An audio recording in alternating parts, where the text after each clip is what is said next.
are one of the best in the league. They'll come at you from all angles, and they did a nice job there stopping him for a loss.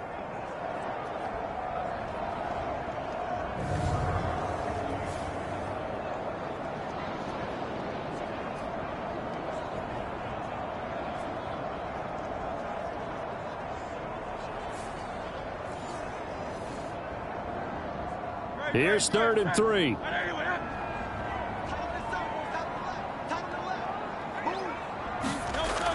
Trying to run for it with Pollard. And he gets it to the 32. Good enough for a first down. 4 yards on the pickup. Good enough to extend the drive. The Eagles at 12 and 3 now on the year. And they were winners their last time out, so they'll be looking to make it 2 in a row. And so much about football, partner, comes down to mindset. Being in the right frame of mind, and the best way to get in that good frame of mind, winning. So they come in feeling good. They've got the home crowd behind them. And I think they're going to be tough to beat in this one. From the 32 now, here's 1st and 10.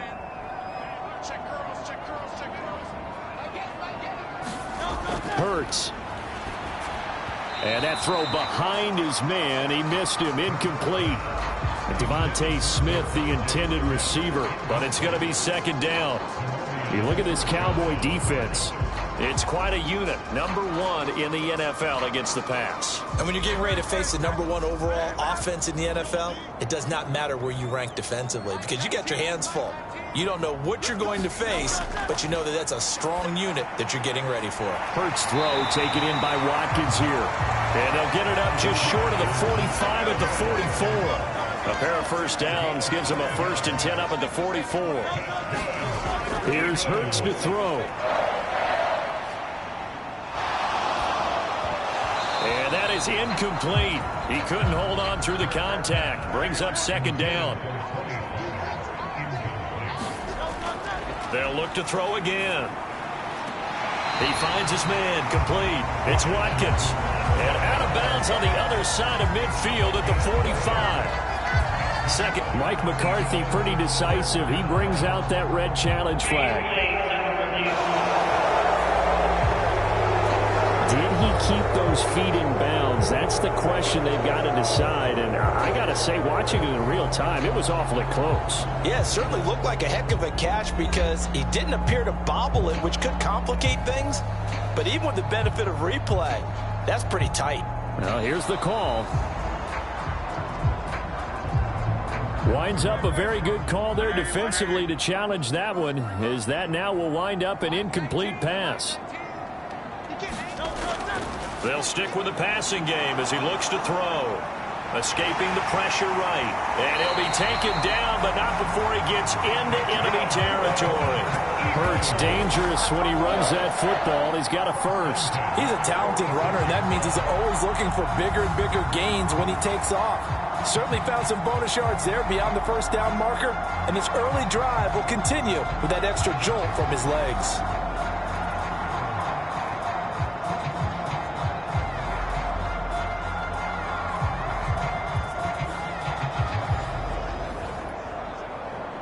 So from Cowboy territory now, here's 1st and 10 at the 46.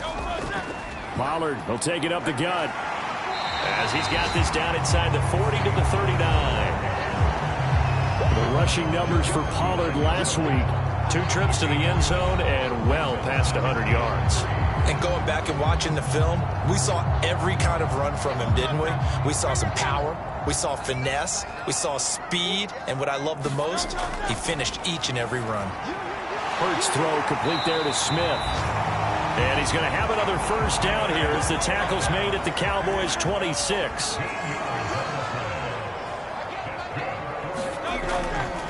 They run straight ahead here with Pollard. And he is going to lose yardage here. Officially, it's a 1-yard loss. That's going to bring up 2nd and 11. Sometimes you just sit back and marvel at what he can do defensively. Speed, strength, quickness, he's the whole package. And that package just wrapped up the runner for a loss.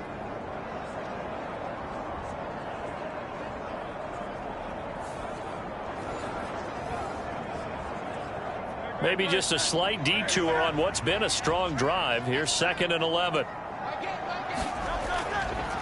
Hurts going to keep it running right. It's going to be a gain of 6 on the keeper, but it leads to a 3rd down. They'll need 5 on this play to move the sticks. They're going to look to throw. Pass taken in by his big tight end. And he's going to have another 1st down here as the tackle's made at the Cowboys' 12-yard line. Give him 10 yards there as this offense is on a roll. This drive continues to plunge forward. And that's well executed there on 3rd down. And I love the confidence that they had to let their tight end try and find some space in the middle of the field, right in their quarterback's line of vision. And QBs love to make that easy throw, and they hooked up there for a 1st down. They'll throw on 1st down with Hurts. And this is incomplete. Very lucky to get that one back. That nearly picked. It's 2nd down now. Now a shotgun handoff to Pollard. And he's able to get it down to the 2-yard line. After one, 7-0 on EA Sports. Now 2nd quarter action from Philadelphia, and it's the Eagles in possession. The offense on 3rd down tonight, they've been good. 3 for 4 thus far. They're looking at 3rd in the nose of the football. And he's in. Touchdown, Eagles. Tony Pollard, that's his 18th rushing touchdown of the year. And the Eagles go coast to coast and finish the drive off with 6 points. Finishes off the drive with a touchdown run, Charles. Remember, he also had a catch on this drive as well. And that's what running backs want to be in today's NFL, a complete back. 3 downs, stay on the field, run it, and catch it. And he gets it done. Elliott on for the extra point.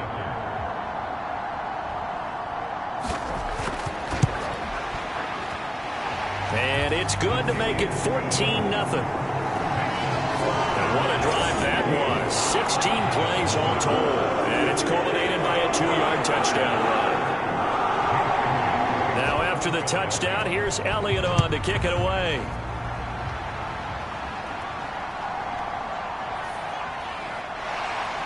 And they'll get him down inside the 30 at the 27.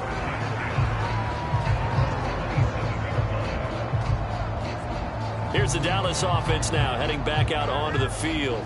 And they're in a bind early here, down 14-0. Are you worried at this stage or still too early? You're worried. You're just trying not to transmit it to the rest of your team. You want to make sure that they stay positive. But at the same time, you're wondering, how are we going to move the football? What do we have on this play sheet that can work? Get back to basics is usually your answer. And make sure you find the guy who can move the ball fastest for you if you just get it in his hands. Yeah, still 2nd quarter. You get points on the board here. I think you're feeling okay. 2nd and 1.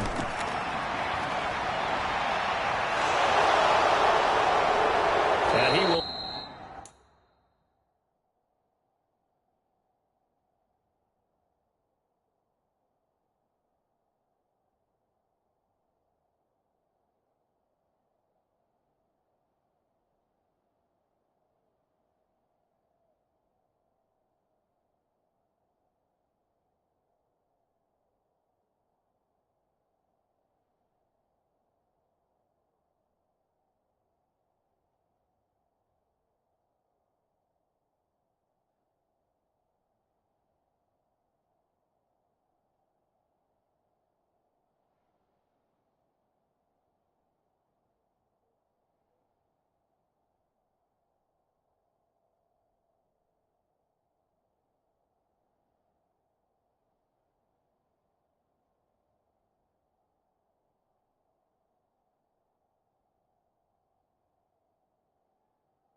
slide to a stop. He does have the first down. Give him 10 yards on that one, and that'll earn him a fresh set of downs. Facing second and short, that gives you a chance to go for a bigger play through the air. But I think he said to himself, why not just handle this one? Got all the yards he needed and then some, and made that snap a huge success. Back-to-back good plays have him on the move on first down. One back in the backfield, he'll get the carry. And across the midfield stripe into Eagle territory. 2 yards to go, second down. The play-action fake. They'll look to throw. Short throw caught by Pitts. They'll come to the line, needing only 2 yards to gain the first here. On third down, they're going to run for it here. And this is not going to be enough. Was in search of 2 yards and only got halfway there.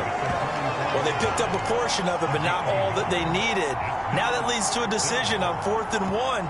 Let's see what they decide to do.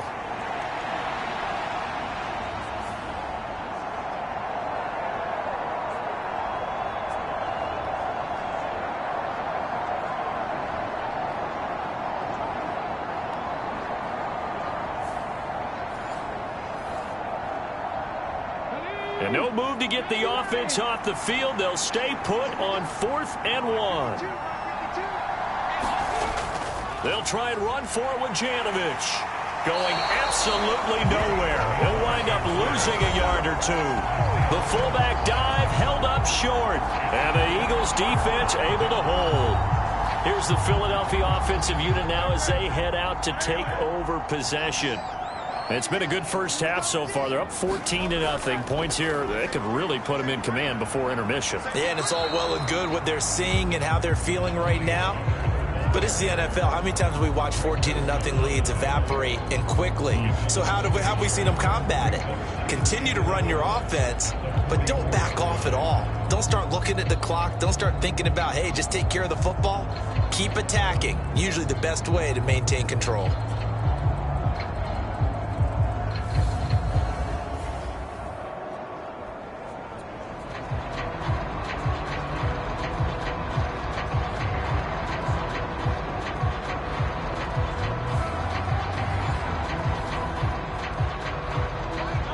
Of a yard there to start out. That leads to a 2nd and 11.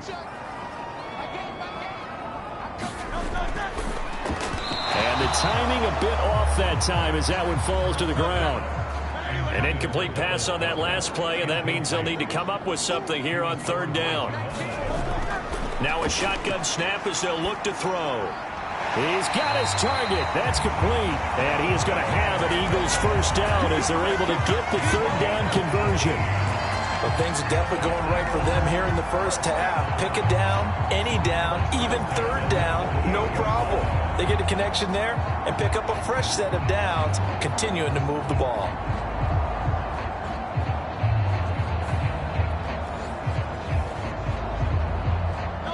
So here's a 1st and 10 at the 38. Out of the gun, a give to Pollard. And he is met at the line of scrimmage, and he goes down right there. Now a 2nd and 10.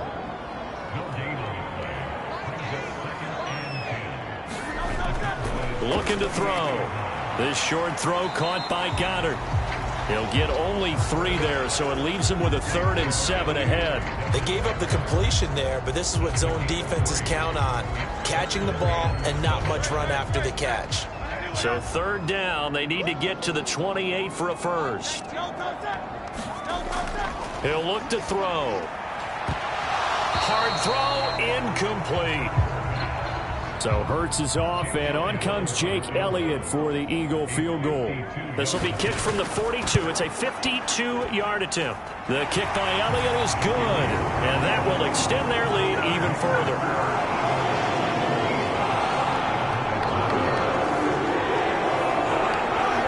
That was perfect. From distance, he steps up, knocks it right down Main Street. Yeah, Main Street's celebrating right now with him, aren't they? I love the mechanics of the whole thing. Snap, hold, everything was right on target, and the blocking was perfect, and he executed so well. And he'll be stopped up at the 25. Dallas offense set for this next drive. And a drive that stalled out last time. Went for it on fourth, didn't get it. How does that translate here? I would imagine momentum's with the defense. Definitely with the defense, because anytime anyone goes for it on fourth down, that's telling you as a defense that you can't stop us. We don't think that you can. And when you actually do, that may put a little dent in the confidence of the offense the next time they hit the field. Yeah, we'll see if they can bring that pride, the offense, this go-around. So the completion good for 7 there. And that will bring up second down. Just about every quarterback is trained to really look downfield first before you come back and make a nice, safe throw. And in this case, that's exactly what he did. Found his running back, let him create some space, and it turned out to be a nice play for the offense. And they get him down, but not before he takes it across the 40-yard line. 48 yards rushing now on 8 carries for him so far. We often give credit to the O-line there. 2 tight end formation. Those tight ends block pretty well also. Yeah, that's one of the most dynamic positions in football now. The tight ends who can block at the line of scrimmage at the point of attack, and they can also get downfield and catch the football.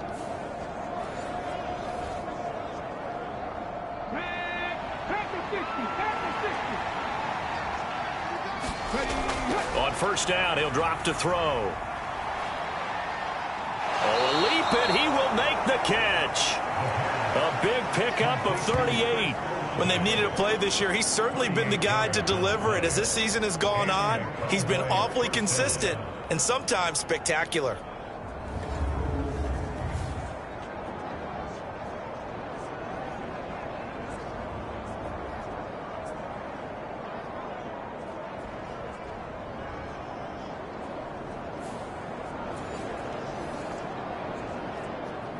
So a big play as it gets him all the way down to the 20 now for 1st and 10. They'll set up to throw. Oh, it's a screen pass. That's complete. And this one goes nowhere. Losing yardage back at the 22. He was unable to shake free there, and they'll cover him for a loss of a yard. Well, Brandon, we could see that play developing, and they were hoping that he was going to be able to put a move on the first guy and turn it into a big play. But no such luck. The speed on defense continues to get better and better in the NFL. Pretty nice example there of those guys being able to run from their assignments and finish off that play. 2nd and 11.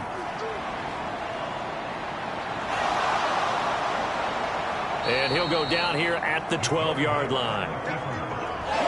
The Cowboys on 3rd down. 0 for 3 to this point. They could use a conversion. They're up against a 3rd and 1 situation. Able to find the open man. That's complete. And the Cowboys are going to have 1st and goal coming up as they're able to convert there on 3rd and 2. And in a lot of ways, that catch is expected.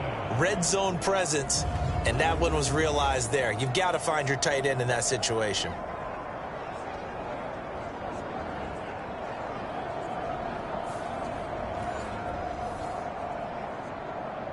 1st and goal, and they got to be thinking a chance to get right back into this football game. He'll drop to throw. And down he goes. Pressure gets him back at the 14. Hassan Reddick in there to bring him down, and that is sack number 17 now on the season. Well, that's not how you hope to draw it up there on 1st and goal, CD, by taking a sack like that. Well, they tried to be aggressive, didn't they? They didn't want to try and work their way past the goal line. They wanted it right there on that play. Unfortunately, it backfired against them. Now they have to try and pick it up here moving forward. It's 2nd and goal, but now all the way back at the 14. They'll look to throw. And he'll slide to a halt here, still a little shy of the 1st down marker. They've been denied touchdowns in the red zone twice already. Here comes 3rd and goal. They'll set up a throw. Touchdown, Cowboys! Chris Olave with touchdown number 12 on the year. And the Cowboys are able to make some inroads here to that deficit. Well executed there offensively. Defense looked a little confused, but he found his receiver, and that one good for 6 points. And the payoff we just saw there tells us how many times they ran this play in practice over the past few weeks, because they executed that flawlessly right here on game day when the situation arose. Extra point by Gay is up and good, and that'll cut the lead to 17-7. That time a 9-play drive. And it was Chris Olave who finished things off with a touchdown. And this will not be returned. It's a touchback, and they'll begin at the 25. Philadelphia getting set to take the field. Last time out, you remember their drive stalled, but thanks to their kicker, booted a long field goal to at least get them 3. Now here they'll try to do better and find the end zone. And in our experience, how much fun is it for coaches to know that they've got a kicker who can nail it from long distance? Now, the hard part is, as an offensive play caller, you don't want that in your head too much where you're relying on it, and he goes out and gets the job done for them. But I'm quite sure he would be content to just kick extra points from here on out. Yeah, absolutely no question. I think his teammates would be okay with him just kicking the extra points as well. A gain of 10 as they look to add on to this 10-point lead. A CD a lot of times like to separate speed and quickness, and they've got a back that's both. We know that he's fast in the open field, but man, his first step is so quick too. It is something, isn't it? Because you think of that type of speed getting to the perimeter and turning upfield, but also when you run those inside runs, he can get into the secondary so fast the linebackers don't have a chance to react. And we've hit the 2-minute mark in this first half of action. Back-to-back good plays have them on the move on first down. Now back to throw. He rifles one, and that's going to be intercepted. Picked off by DeMarvion Overshown. And he takes this one back into the end zone, and the Cowboy defense has a touchdown. Well, no surprise to see that one, partner. The league's #1 defense coming through with a huge pick-6. And it's plays like that one that have made them the most feared group to face this year. Offenses, they're trying to figure out how to work around them rather than work through them.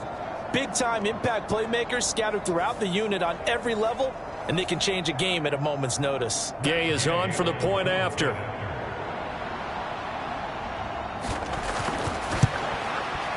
And this is up and good to make it a 17-14 game. A heck of a play there defensively, getting the interception, navigating his way into the end zone for the touchdown. So they'll get another shot on offense following that pick-6, and now the kick is away. And they'll put up the stop sign there as his guys will get it at the 25.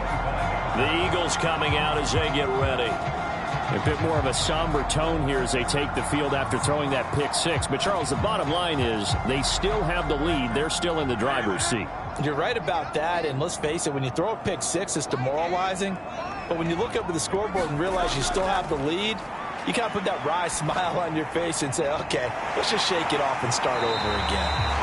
And he'll be taken down, but not before they work it across midfield. A very solid gain of 27. Any questions of how they'd approach this drive were answered right there. They come out throwing, and they get a nice pickup here toward the end of the first half.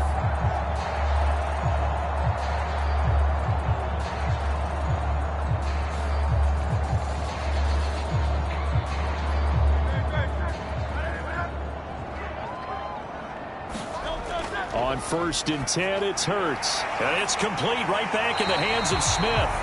And he is tackled inside the 40, not quite to the 35. Another catch for him there. This one good for 11. First down. I like that one, partner. They go back-to-back with excellent gains. And really, it shouldn't be a surprise who they were throwing the ball to. He's their best guy. Yeah, we knew that they would get him involved early. They're doubling down on getting him involved early. Don't be surprised if they'll come right back to him again. They haven't shown the propensity to be able to stop him. And that'll be off the mark, too far out in front, and it's incomplete. Second down, here's Hurts. This ball tipped, and it's going to be incomplete. Fortunate maybe to get that back. It's third down. Back to throw again. Swinging this out for Pollard. And he'll be taken down well before the first at about the 36-yard line.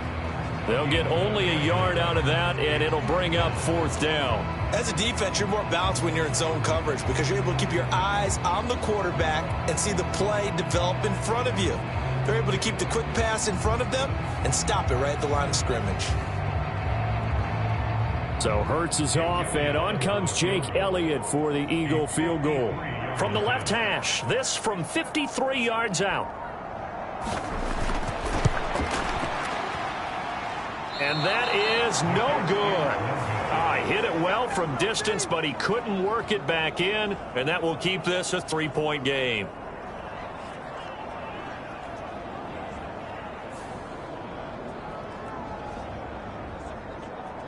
Chris Olave heads back to the field as his guys get set for another possession. And the previous drive put him up over 1,000 yards for the season. So now it's what you like to refer to, my friend, as gravy time, right? It is. I mean, he's done it, right? He's accomplished the goal. So the good players, they relax a little. They bask in it. They think this is, okay, we've done what we set out to do.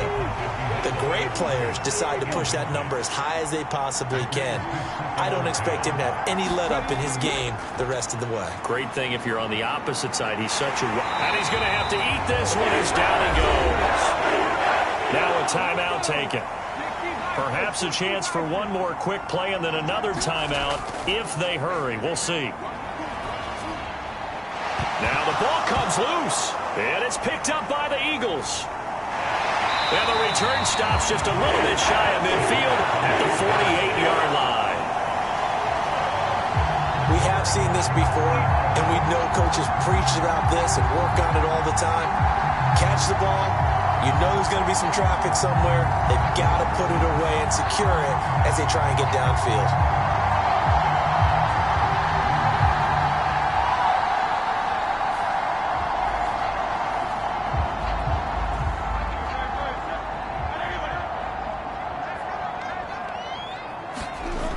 They'll throw now on the final play.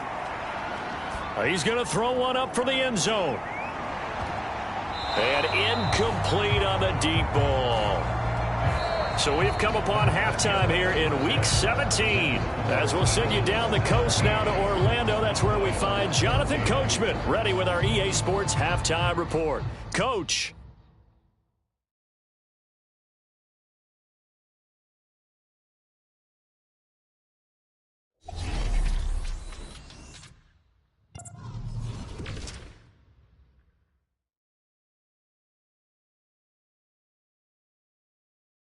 Will begin out in the windy city of Chicago. And those two are tied up as they play the second quarter. From there, we head down to the Sunshine State to check on the Jaguars at home in Jacksonville. And you can see, currently they trail in that ball game. Jared Goff with 3 touchdown passes. Lastly, let's get to Pittsburgh to check on the Steelers at home in Acrisure Stadium. And they lead the visiting Packers at halftime. Kenny Pickett with a couple of touchdown tosses. It was a strong first half for running back Tony Pollard. He wound up finding the end zone on a touchdown run to help give his guys the advantage here at the break.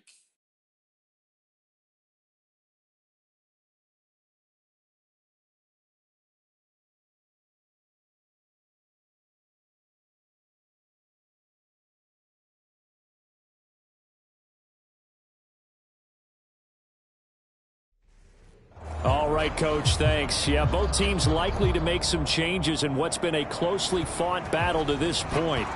A field goal the difference. 17-14 is the score. Back underway here now in this third quarter. And this will not be returnable. It's out of the back of the end zone for a touchback.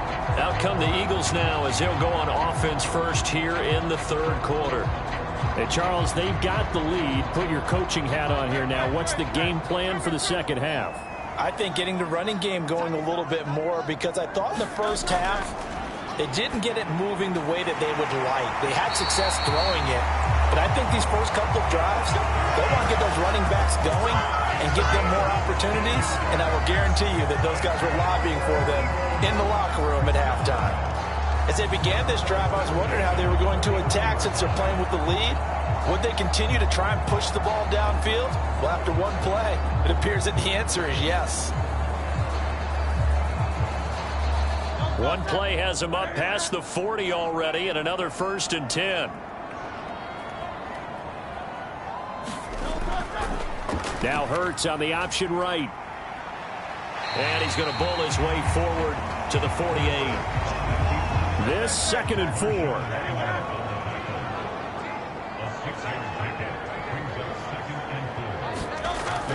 He'll look to throw. Look at the big man rumble. And he's all the way down to the 13-yard line. Only took him 3 plays, and they're already in the red zone, just like that. They came out with an aggressive mindset to start the 3rd quarter, and I wouldn't be surprised to see them take more of these type of deep shots as this game moves along. They connected there. They expect to connect on more before this one's over.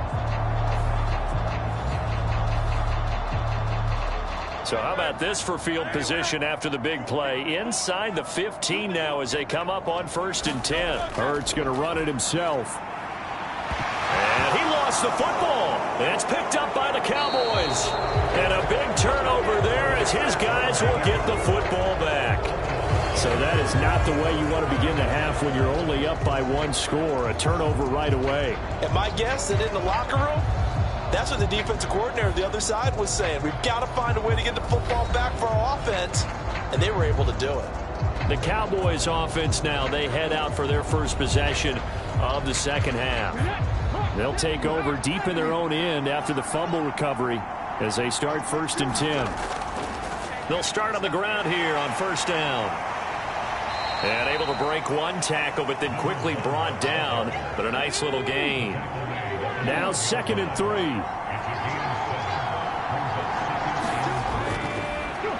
And they'll give him another shot here on the ground. And he'll be a couple yards shy of the 20 at the 18.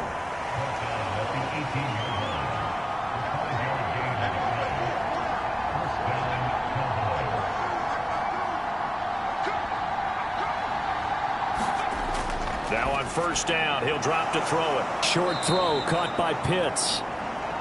Following the play now, they're going to stop the clock here as a man is shaken up.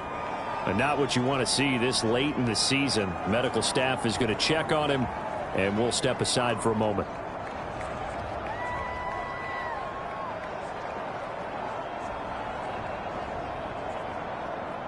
Here's 2nd and 4 from the 24.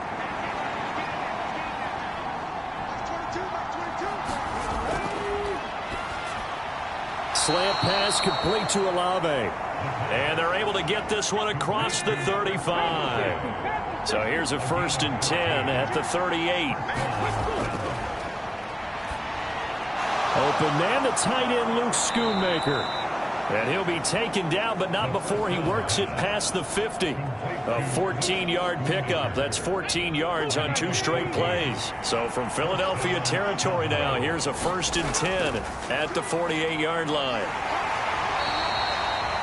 66 yards rushing for him now in the ball game. That's a strong pickup right there on 1st down. And as this drive goes on, we're seeing an offensive line and running game imposing its will.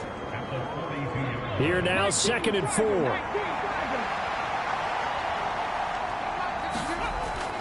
Now they'll throw here out of the gun. Short throw caught by Pitts. It'll be a pickup of 4, good enough to earn him yet another 1st down. Hands it off out of the gun. And he is going to be stopped cold behind the line of scrimmage. He'll lose a yard there, and it's 2nd and 11. Oftentimes when you see a running back get bunched up in the backfield, it's usually because the defensive tackle is eating up blockers for others to make the play. Not in this case.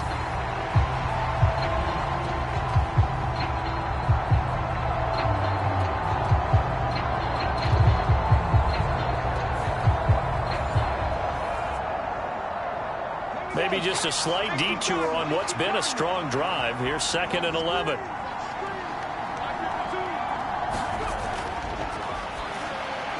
Oh, it's intercepted. A drive killer there. And the Eagles are going to take possession as they got it at the 42-yard line. That's now his second interception in as many weeks from his linebacker position. And think about all the different techniques he has to employ in a passing situation. Is he spot dropping because it's zone? Is he picking up man-to-man? Is he having to run with a running back or a tight end? In any event, great eyes, head on a swivel, and excellent hands. Yeah, versatility and showing those hands. Good starting field position for them here as they come up 1st and 10 at their own 42. They'll run with Pollard to begin the drive. No gain on the play. It'll be 2nd down. Looked like he was trying to bounce it outside, but no success. Yeah, sometimes you got to just figure out where you're going to go, and sometimes you just have to take it to another spot. In trying to get it outside, the defensive pursuit was there and just ran him down. 2nd down, here's Jalen Hurts. Eluding the pressure right. And he'll go out of bounds. It appears right at the 45. Here's 3rd and 6.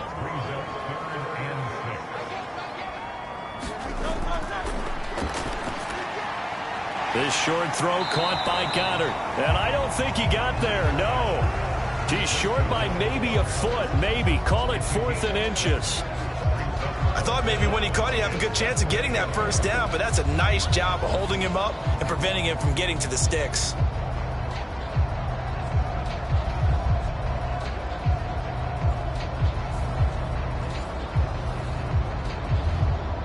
The Eagles send out their punter now as he'll kick it away for the 2nd time. His first punt, 48 yards. This one looks equally as good. And this will be out of bounds. Now it's a question of where they'll mark it. And they'll say it crosses at the 11-yard line. The Cowboys offense heading back out and ready to go again. They are looking to make a bit of a 180. They are sputtering right now. And frankly, I think it's time to call your playmakers together and say, all right, guys, we're going to lean on you through this patch. We need you to get us back on track and get us going in the right direction. So you're calling plays geared to them. Not necessarily that you look at your plays, oh, this hurts the defense. I want the ball in the hands of X, Y, and Z and see if we can move forward. So don't get too cute. Go to the playmakers. Fighting through pressure. Breaks the tackle. He's got room to run. And he will slide to a stop. He does have the 1st down. Give him 15 there, and the Cowboys have a 1st. Evident there that he learned his lesson from the last drive. No way he was going to force a throw that time. When nothing broke open, kept it, and ended up running for a 1st down himself.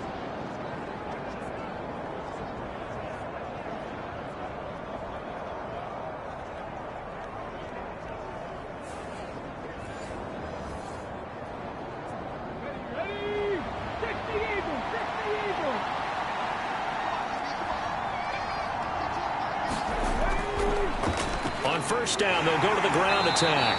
And give him 6 yards here as he stopped near the 35 at the 34. And from the 34, here's 2nd and 4. From the shotgun, he'll look to throw. That's over the middle to Schoonmaker. And they'll get it up just short of the 45 at the 44. A pair of 1st downs gives him a 1st and 10 up at the 44. Now they'll run it on the toss. And he is going to lose yardage here. It's a loss of 5 there, bringing up 2nd. Defensively, we always know that he is tough and run support, and I think the way that he gets there is he understands what an offense is going to do before the ball's even snapped. A great job of scouting prior to the game, then reading, reacting, and taking the right path to the ball carrier. So a 5-yard run the other way in the wrong direction, and that leads us to 2nd and 15.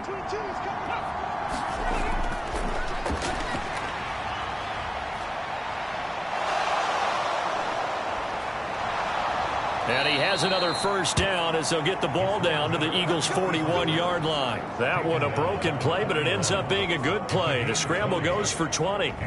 He's been making himself a weapon as a runner, and the results, they've been welcomed by his offense. My question is about the defense we're watching right now, partner. Even after he got him with a scramble earlier this drive, they still aren't devoting enough attention to him. I would expect that after that carry, they'll do a much better job going forward, spying on him on passing downs. And he works his way past the line of scrimmage and then slides to a halt. Now a 2nd and 6.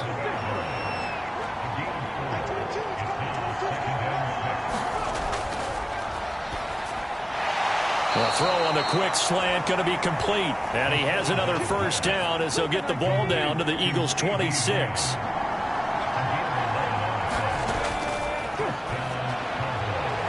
A quick throw there is incomplete. A good action to this point in the third quarter. Just a 3-point game. 2nd and 10.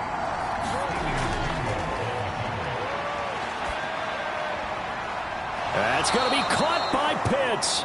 And down inside the 15, shy of the 10. They call his number again. It's his 6th catch and a first down. I love the drive they're working on here because they know they can take the lead with a touchdown.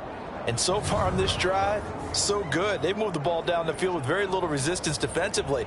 But they better be prepared for some adjustments to come their way now.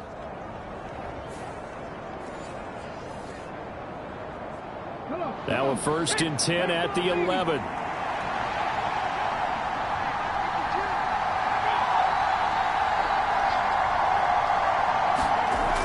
Again, he'll drop to throw. That's complete right around the 8. And just 3 yards on the catch there. He couldn't get away. And it's 2nd down.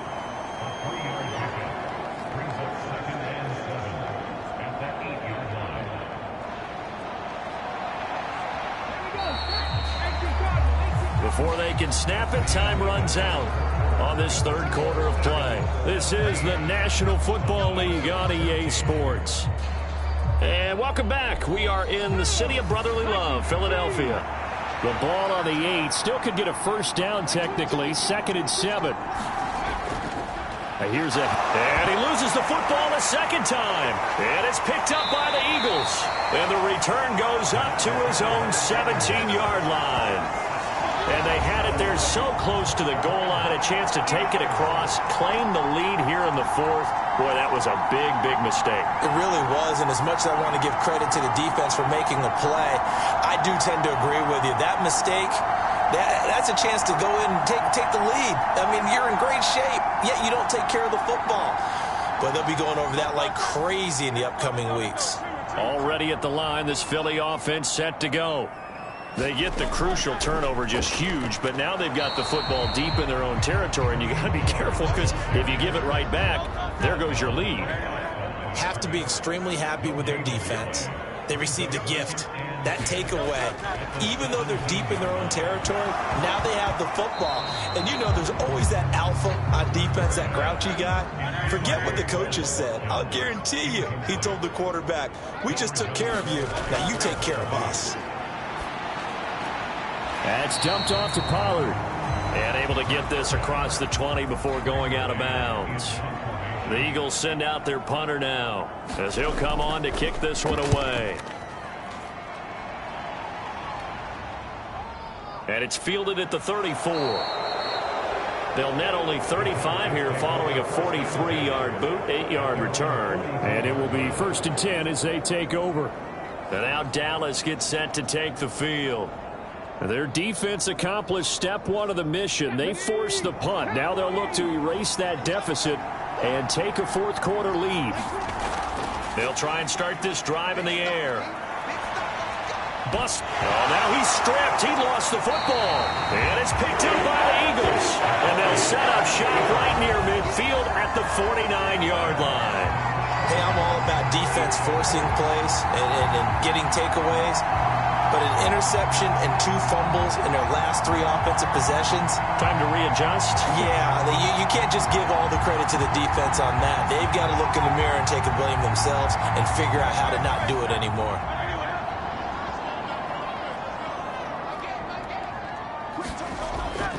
Play action. Here's Hurts. And this is caught. It's Brown. And he's going to get this down near the 30-yard line.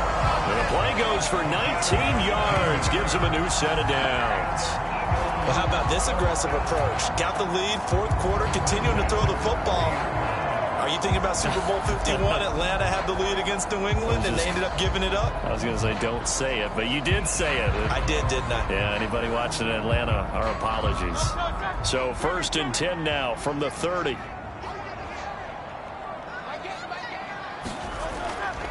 They'll run left with Pollard.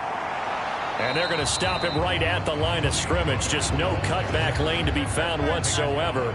2nd and 10. From the gun, it's Hurts. Man open left side is Brown. So the completion results there in 9 yards. And 3rd and 1 now.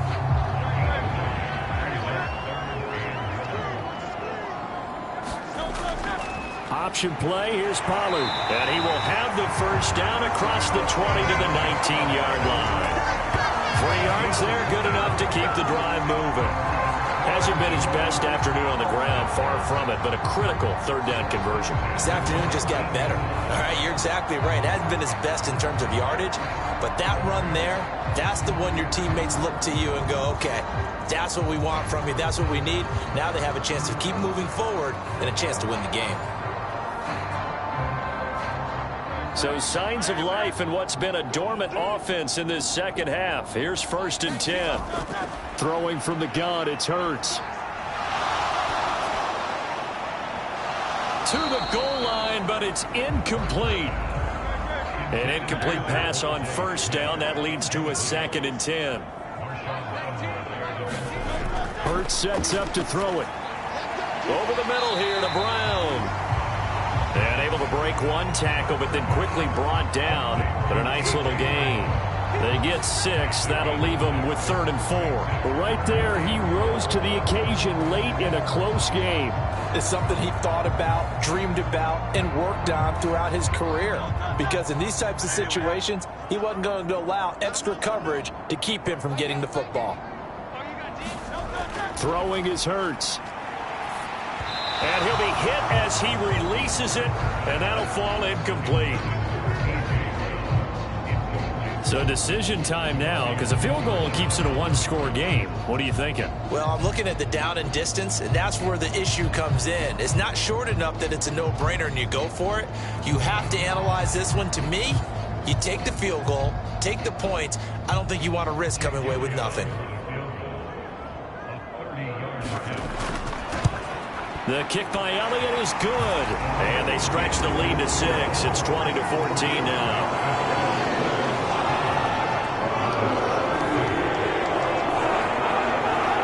So that gets him a little bit of breathing room, but not much. And you have to think back to the field goal that he missed earlier. This would be a 2-score game right now if he had converted then. And if you and I are thinking about it, you know he is as well, because in the back of his mind, he's thinking, I hope I get one more shot in an important spot. He just made that one. He wants one more later to truly make up for the earlier miss. The time to get another look at this Cowboys offense. And that last turnover could have proven more costly, but their defense only gave up 3. But now answering with a field goal doesn't do them much on this drive. They need to try and find the end zone. And he'll take this beyond the line of scrimmage as he slides to a hole. Here's 2nd and 7 now from the 28. They'll look to throw here. The pass caught by Olave. That'll put him at 66 receiving yards now for the game, and he's got a first down.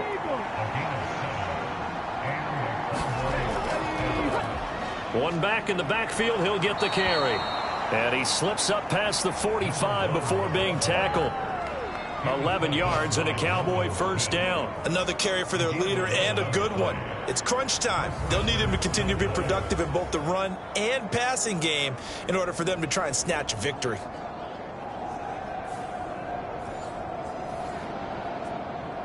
we go. 60 vices.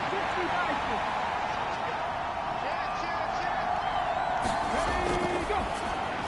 And this one quickly to Lamb. And taking it across midfield and inside the 45. So from Philadelphia territory now, here's a 1st and 10 at the 43. Back to throw. He's going to hit his man out of the backfield, complete. The result, only 4 yards there on the play, and that'll make it second down. Now, these two teams you might remember met earlier in the year in Arlington with the Cowboys winning that ball game. So they're trying to win here in Philadelphia to capture the season series. 2nd and 6. He'll end up getting 5 out of that, but now they're looking at 3rd down.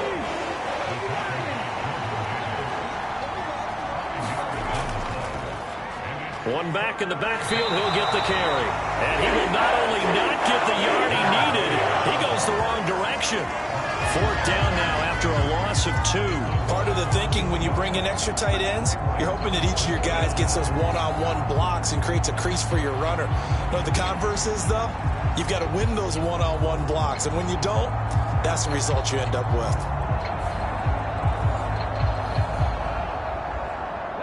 One score down. Here we go. They're going to go for it here on 4th down. Needing the tough yards, they run it with their fullback. And he is going to have the Cowboys' 1st down. It'll wind up being a gain of 5 there on 4th and 2. Now they'll switch it up here and look to throw. Short throw caught by Pitts. That'll go for a gain of 7. And it'll be 2nd down.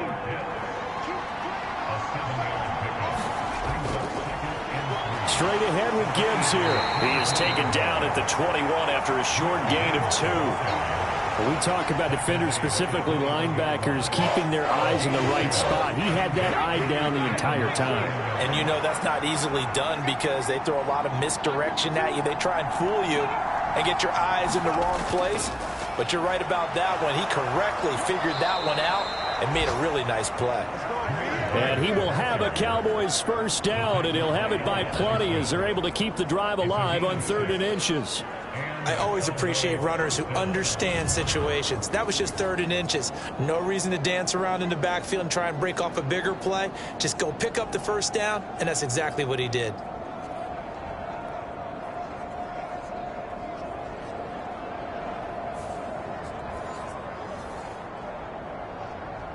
All 3 timeouts plus the 2-minute warning. Here's 1st and 10. Back to throw here. And he'll go down here at the 12-yard line. 4th quarter, down to the final 2 minutes, and we've got a 1-score game. So the Cowboys in possession of the football here as we get you reset. They come up on a 2nd down now in a game that looks like it's going to go down to the wire. Setting up the screen, this is Gibbs. And they'll go backwards here, losing yardage to the 14.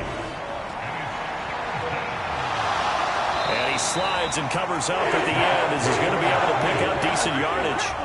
This one, an absolute must. It's 4th and 4. And a quick throw here, that's complete. And now this is going to depend on the spot. And they say he's just short. They had to go for it with such little time remaining. And this long drive is going to wind up yielding nothing. So that's the 2nd time this game they've given it up on 4th down. They're now 1 for 3 on 4th down conversion tries. But they must feel good about what they're doing, right? They continue to go for it on 4th down. Give the defense a lot of credit, though. They've stopped them 2 out of 3 times. Usually you have 4th down plays that you have dialed up and ready to go and you think are going to be successful. Not so far in this game. We've got to have 2 hands on the football here as they run on 1st down. And just no chance of turning the corner. He can only get back to the line of scrimmage. 2nd and 10 coming up.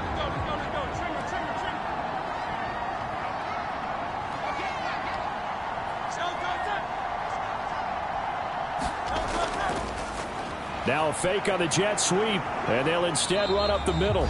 And he will take this up to about the 8-yard line. The Cowboys going to use their 2nd timeout now, as the clock will stop with just 70 seconds left to go in the game. Here's Hurts to throw. That is caught, and that should do it. He's got a 1st down, and the Eagles, they can run it out from here.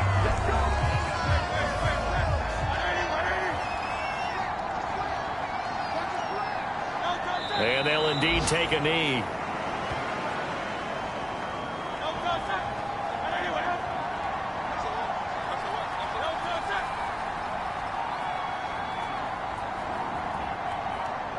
Down to a knee goes Hurts, and that is going to be that. And on third down, the Cowboys bring in an extra defensive back.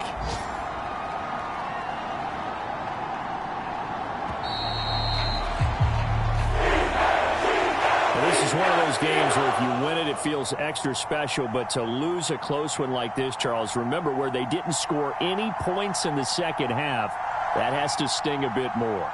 Absolutely, and I really think that they're going to spend so much time poring over this game film, trying to figure out where their calls went wrong, how they didn't execute on certain plays. They were so close. Yeah, this one's going to linger for a little while as they try and diagnose this loss. So for the Eagles, they continue to show they're playoff ready as they move to 13-3 with one game remaining. that'll do it for us. I'm Brandon Gaudin alongside Charles Davis. Thanks to our entire crew as well. We'll talk to you next time. So long, everybody.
today on EA Sports.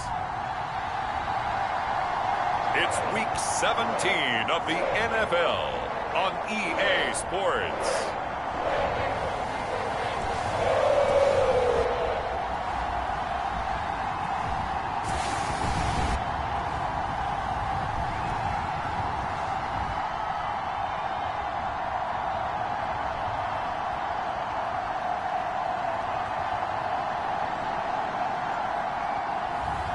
It's the Cincinnati Bengals taking on the Minnesota Vikings. From the banks of the Ohio River, there's a look at what's now known as Paycor Stadium here in Cincinnati. Today, Week 17 is upon us, and we've got a good one in store here, as it'll be the Minnesota Vikings taking on the Cincinnati Bengals.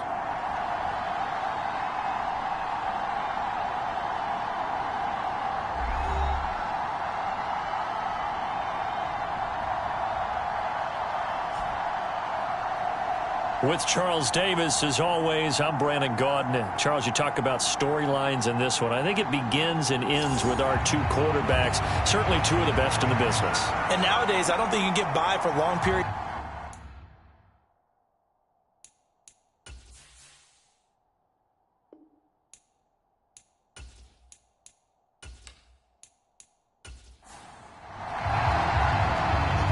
Set to go. Evan McPherson to do the honors, and we are underway from Cincinnati.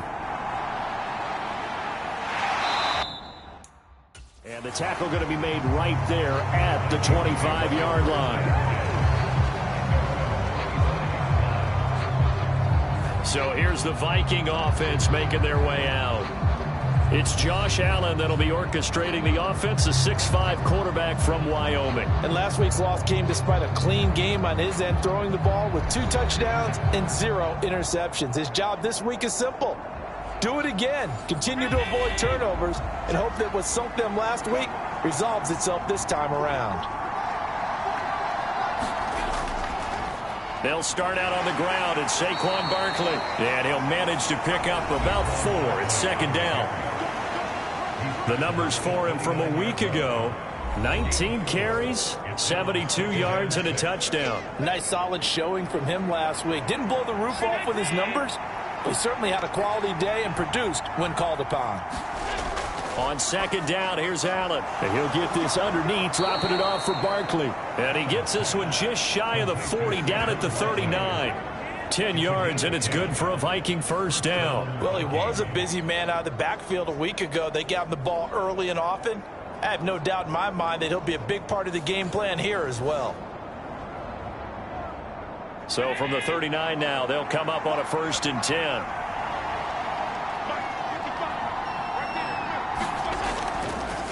Allen running the option to the left.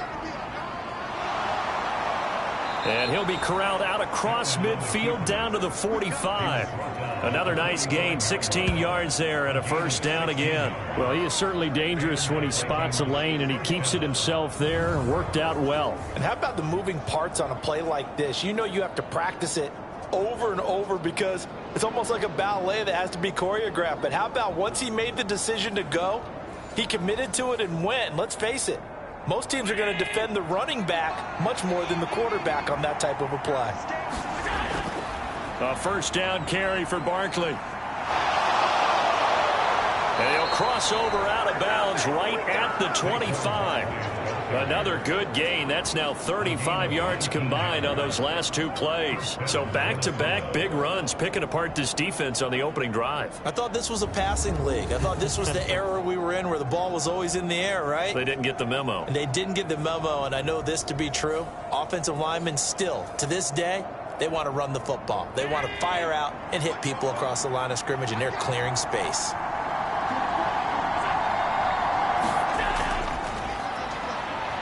Looks like he's going to get a couple here on this first down carry, and that'll make it 2nd and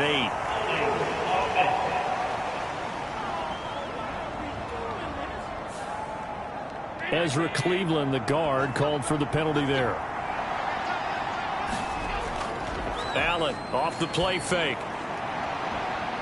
Oh, he tries to force it in, and it's intercepted. And the Bengals are going to get the football here as they force the INT on the game's opening drive.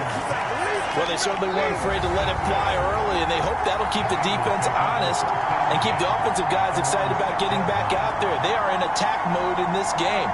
It did backfire a little bit. Now you're just hoping your defense can keep them off the scoreboard so you're not facing a deficit the next time you run out there. So here are the Bengals now with a long field ahead of them. And leading them out there, we get a look at their 6'3" quarterback. If you ask coaches at any level to design their ideal leader of a team, I think they're going to check every box with this guy. He's got the poise to handle responsibility. He stays calm under any kind of pressure, and he brings out the best of his teammates each and every week. They begin the drive with Williams. And they'll get him down up past the 15-yard line. Give him 10 yards there, and about by the nose of the football, he's going to have a first down. For a lot of guys playing this game, there's no better feeling than running right through a tackle. He's able to lower his center of gravity and churn his legs for a really nice pickup.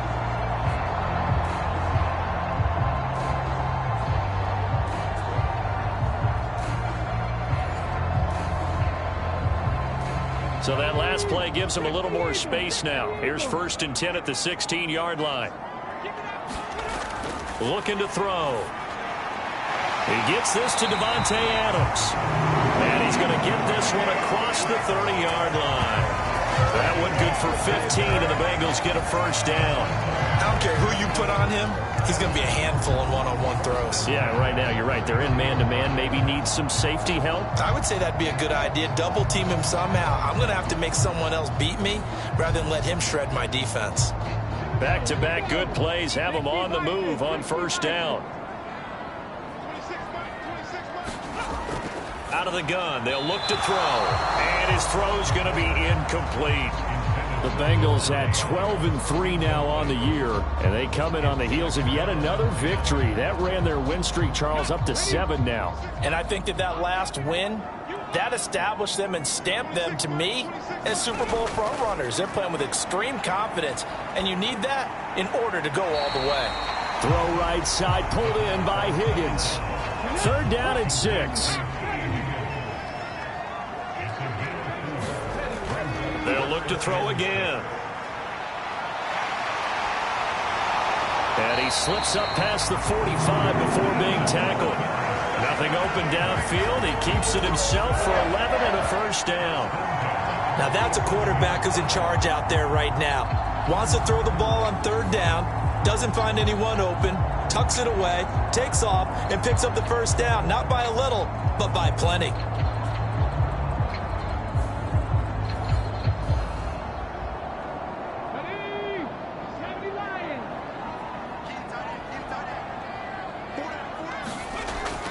They'll look to throw now on first down. This one swung out to Williams. And he'll take this from 147-yard line to the other. A gain of 6. And they'll use him out of the backfield, and sometimes quite a bit. They're just trying to get him touches any way they can. 4 catches a week ago. There's another one right there. 2nd and 4. And that one going to be off target and incomplete. This will be the 8th play of the drive here. 3rd and 4. Now a shotgun snap as they'll look to throw. And that is incomplete. So on 4th down, on is Brad Robbins to punt for the Bengals. He was called on 3 times in the win last week as his first one here's away. And this one hits at the 1, continues on into the end zone for a touchback. The Vikings taking the field here for their 2nd drive of the game. Remember last time out they threw the interception on their first drive. Good news, their defense backed him up, so it's still 0-0 here as they begin their 2nd possession. Yeah, and one great way to judge a defense, how do they handle what we call sudden change? When all of a sudden, you know, it goes against their offense and they have to run out in the field and try and put out the fire. Give this one great kudos for getting out there and not letting that interception lead to points. Excellent job by them defensively. That one a broken play, but it ends up being a good play. The scramble goes for 20. He was certainly quick to atone for his early game interception. Instead of making another mistake forcing something, he reset himself and found a lane to pick up the first down.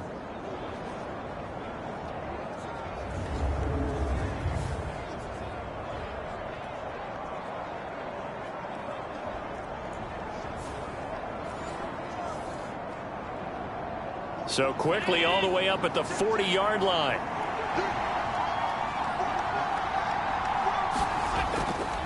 A handoff, Barkley running left. And good running there as he'll take this all the way up to midfield. A good gain again. That's now 31 yards combined on those last two plays. And that's a run that'll energize an offensive line. They'll take that one all day long. Fundamental breakdown by the defense. You've got to be able to make plays on the edge.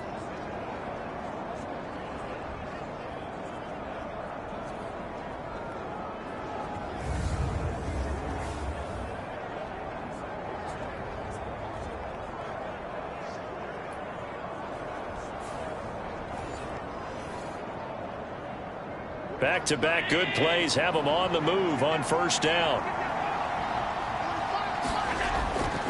They'll go to and hit behind the line. He lost the football. It's loose. Wow, that ball gets knocked free, but a teammate comes along and scoops it up. It's almost like baseball. Guys at bat, people are on base in scoring position. One guy doesn't get him home. The next guy comes through and picks him up. And avoids the turnover. The fumble on first down now. Here's second down. And they'll send the tight end in motion. On second down, here's Barkley. And they'll get this just to the 47. 1-yard gain. A nickel look now for the Bengals as they try to stop him here on third down. Working out of the shotgun. Here's Allen. And the catch made. It's Tyler Boyd. And they will get this across midfield, but still well short of the first as he's dropped at the 46. That's good. The completion there for 7 yards. And that'll bring up fourth down. That reception, it brings him up to the 700 plateau. He's at 700 career NFL catches now. And that club in baseball, a rather exclusive club and one we talk about all the time. In football, put you in the top 50 all-time range. Not so bad either. So on trots the field goal unit, and wow, this is going to be a challenge here. This was the old NFL record distance for decades, a 63-yard attempt.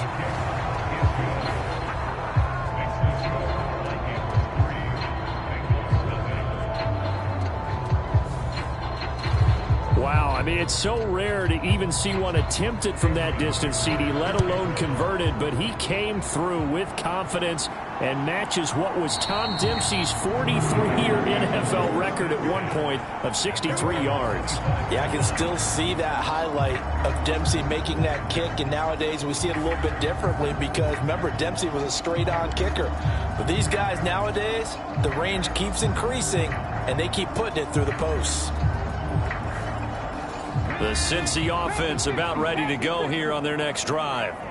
And as these guys interplay in Week 17, we know one thing. They are playoff bound, but they want to win that division title. They told us that is a goal that's been posted in their locker room since day one. They've got the chance to control their own destiny. And there's nothing more powerful than saying that you won the division, because I know from building a team, when I talk with all the GMs and the player personnel directors, they always talk about, to get to the playoffs in the NFL, you have to have a team that's constructed to win your division. Beat those teams first. That's your #1 path to getting there, and they can get that done in this game.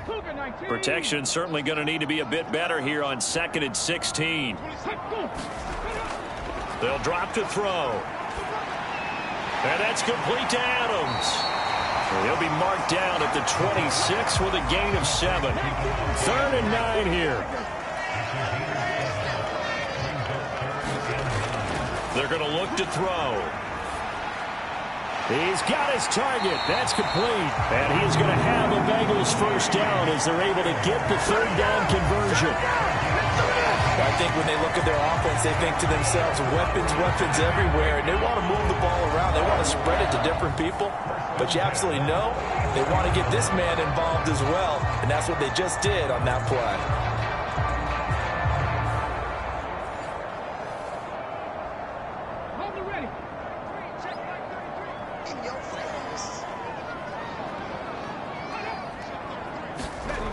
They'll look to throw here on first down. And he'll work it across midfield inside the 45. A nifty bit of scrambling there. 12 yards, first down. I can't be sure how much of that was planned pre-snap, but it certainly opens up some avenues for their offense. And if he can stay a threat to break off those kind of runs, it'll pull defenders away from coverage and open up some choice throwing lanes for him moving forward.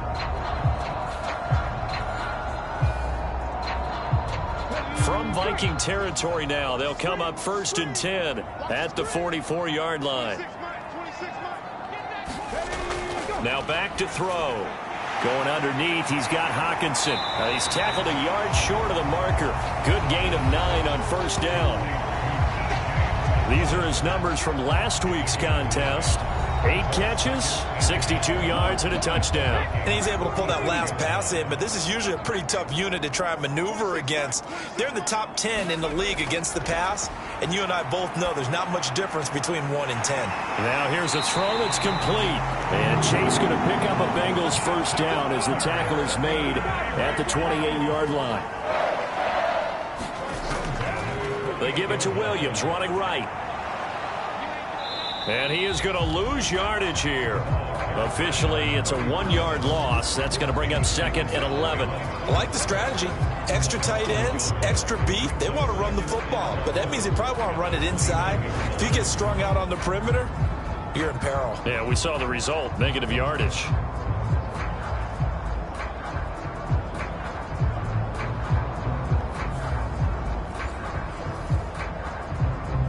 Maybe just a slight detour on what's been a strong drive. Here's 2nd and 11.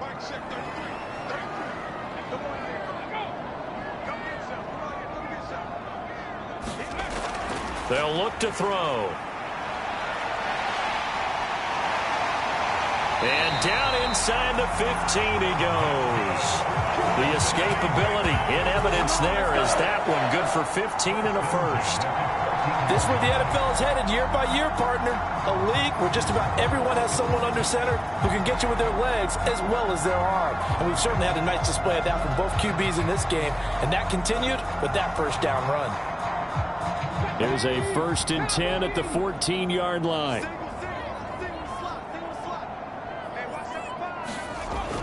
He'll look to throw. And stopped a few yards shy of the goal line at the 3.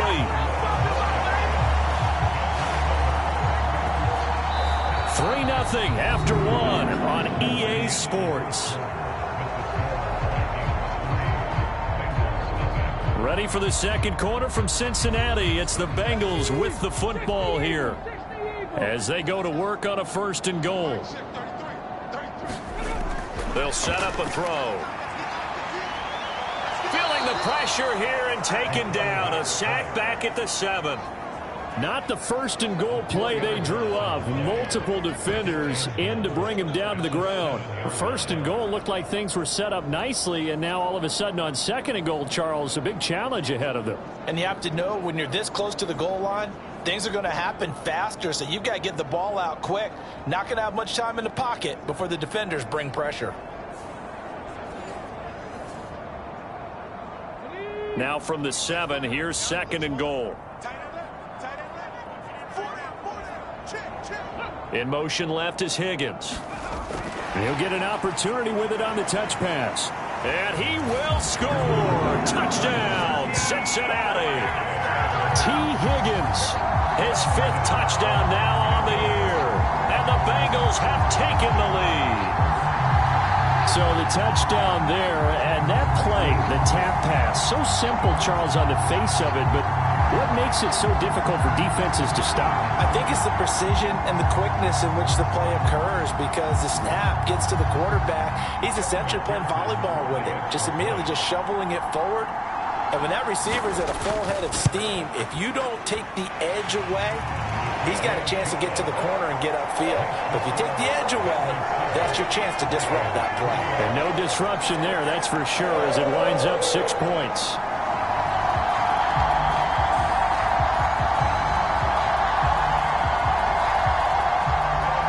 After the touchdown, McPherson on to kick this one away. And And they'll put up the stop sign there as his guys will get it at the 25. The Vikings offense now heading out to take over. And after the field goal last time, we'll see what they can get here. At least they got points out of the last drive, Charles. I never met an offensive coach that didn't want to drive to end with a kick. Most of them wanted to end with a PAT, right? In this case, a field goal, they'll take it. Way better than the alternative, which is a punt. Yeah, but you met fan bases that wanted that, that weren't happy with that field goal. I haven't met a fan base yet that wants to drive to end with a kick, other than the extra point. That's it. Well, it's time for them to be good teammates right here, and what I mean by that is possess the ball for a little while. Get at least 2 first downs. Give their defense a chance to settle down a little bit after they give up a touchdown. And this throw incomplete. And the defender all over him that time, and it's going to lead to 3rd down. Throwing now is Allen. He had a man open, but he missed him, and it's incomplete. On 4th down, Matt Ariza sent on to punt.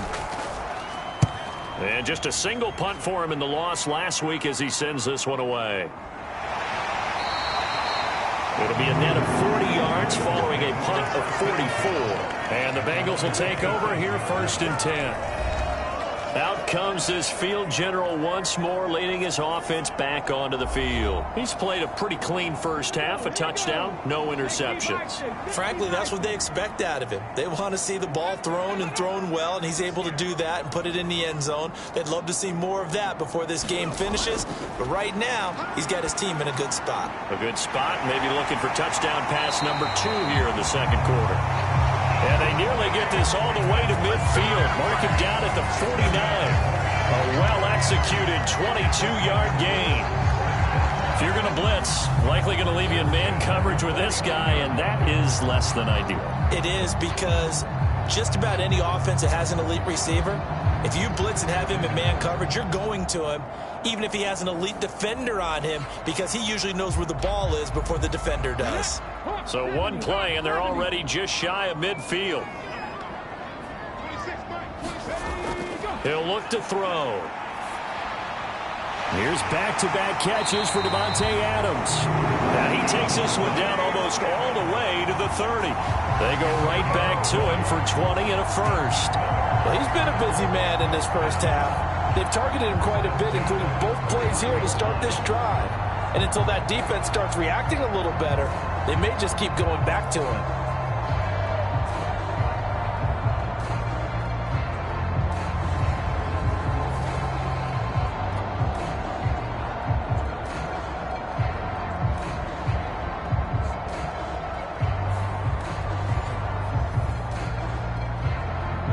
From Viking territory now, they'll come up 1st and 10, down at the 31. They'll set up to throw. And he checks this one down to Williams. And he'll work it inside the 30 to the 29-yard line. So give him 2 yards there on the completion, and that'll bring up 2nd down. All defenses worry that whenever anyone catches the ball and has a head of steam come out of the backfield, it can turn into a big play with missed tackles or he runs through people. But they were right there waiting, and they stopped him for a minimal gain. Got it here at the 29 on 2nd and 8. Up the middle, it's Williams. And he's going to be stopped just short of the 1st down marker at the Vikings 23. The offense on 3rd down, they've been okay, 2 for 3 thus far. This time they face a 3rd and 2. Here's a play fake as they set up to throw. And brought down, but not before they get it inside the 10 to the 7. A nice job there on the escape and scramble. A 1st down, a 16-yard gain. Oh, man. Just when the D thought they had the answer for him, he went and changed the question. Surprises him by taking off himself. He's able to set up his offense pretty with a 1st and goal.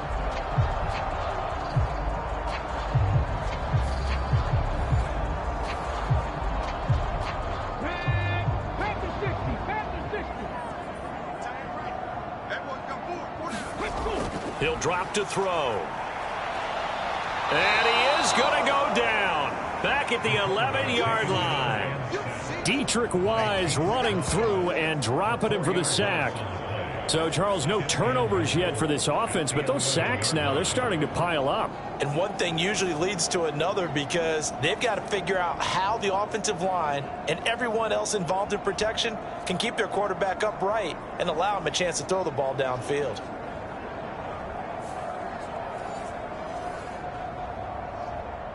So they get pushed back to the 11, and here's 2nd and goal. Now they'll throw here out of the gun. He can't get him down, and he'll be brought down right on the edge of the goal line at about the 1-yard line. A couple extra tight ends are in. 3rd and goal from the 1. Williams will take this one in. Touchdown, Cincinnati.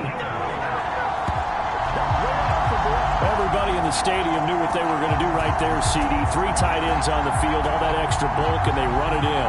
And you saw where that one went, right? You run it over your best blocker. I can just see the head coach right now. I want to run this one over the big boy. And they got it done.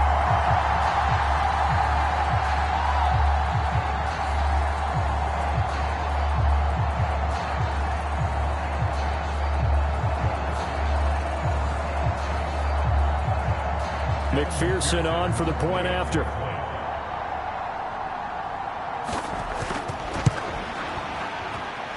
And this one's right through to make it a 14-3 ball game. So that drive goes 8 plays, and it ends with a 1-yard touchdown run.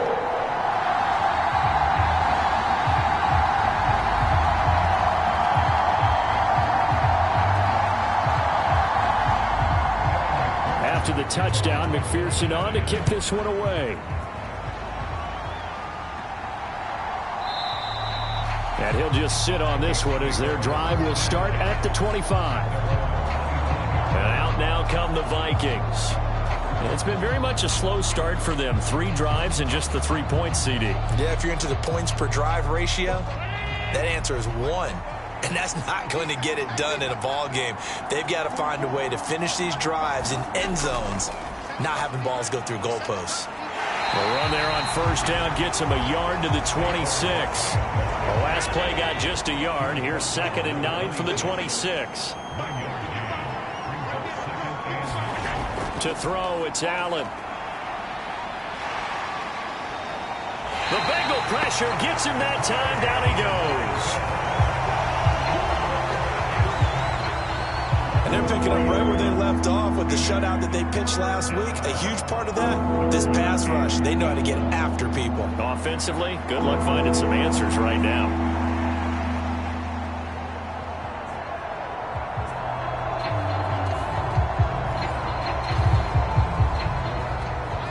They need 12 here. It's 3rd down. To the air, Allen. Will be incomplete. And here's Matt Ariza now.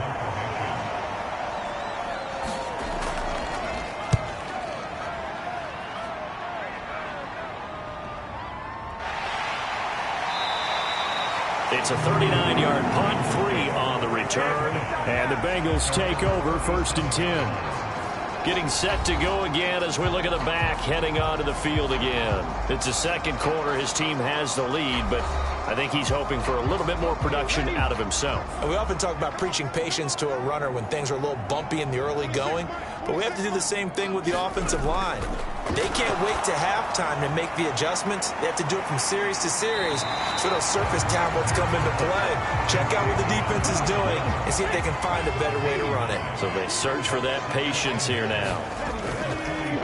On play action, they'll throw. He finds his target. It's Evans.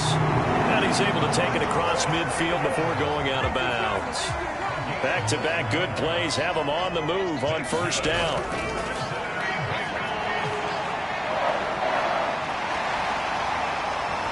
And he goes down, but not before getting us inside the 25. 23 yards on the tuck and run. At least this time he's getting hit after a positive play for his offense. The pressure was coming through yet again, but he certainly didn't stick around for the sack on this occasion. Found an escape route and ended up getting the 1st down before taking the hit.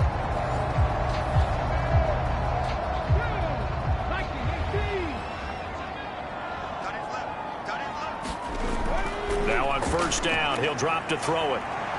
He is taken down at the 21 after a short gain of 2. From the 21, here's the 2nd and 8.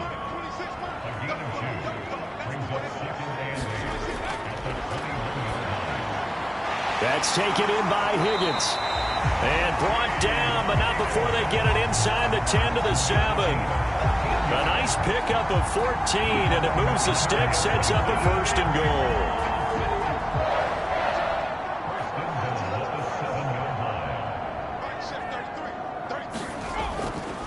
They'll try and run. This is Williams. And he's going to press this one forward as they stop him right around the 1. 2nd and goal from the 1. Off the play fake, he'll look to throw. Under pressure, down he goes. Sacked at the 10. Marcus Davenport able to record his 5th sack of the season. So that now 4 first-half sacks. This pass rush has been unrelenting. And partner, you hear that sound of paper being ripped to shreds? That's the game plan that they've had so far, because they've got to say to themselves right now, we have to do something differently.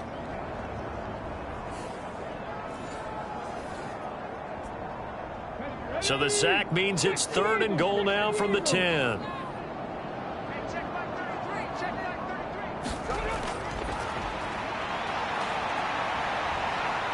No, bottled up. Fumble. It's out. It's loose. Oh, and one of the linebackers has got it. And a big turnover there as his guys will get the football back. A bad 3rd down mistake there. Points were already on the board in their mind. And that's the worst part about it, right? Because it's just like in golf. Never count it in the cup until it rolls in there. Otherwise, you can really get messed up with your scores. In this case, you know they thought, hey, at least 3, maybe even a chance to get 6. It's a little bit demoralizing going off the field. Now that you've turned it over and you come up empty. Yeah, if he holds on to that, at least the field goal on 4th down. Now they lose it. And he'll get this one up to about his 14. 1:58 left to play till we hit halftime. They work now on 2nd and 9. Allen now looks to throw. Finds his man. There's Jordan Addison. And he'll get this up to the 30-yard line. 1st down, and they're going to throw with Allen. He gets this one to Boyd.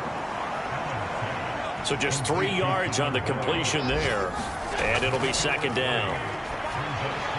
We'll get this out to Barkley, complete.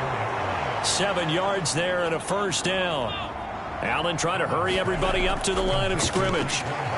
Nowhere to go here. He lost the football. And this ball recovered by the offense. But remember, they cannot advance it here in the final 2 minutes of the half. So this will be blown dead, and it'll come back to the spot of the fumble. They'll set up the screen to Barkley. Now the Vikings will use the 2nd of their timeouts as they get the stoppage with a little over 50 seconds to go in the 1st half. Throwing is Allen on 3rd. Throw to the right, taken in by Barrios. Now the Bengals going to use the 1st of their timeouts as they get the stoppage with just under 50 seconds remaining in half number 1. Matt Araiza now on to punt this one away. He's been a busy man here in this 1st half as he gets it away.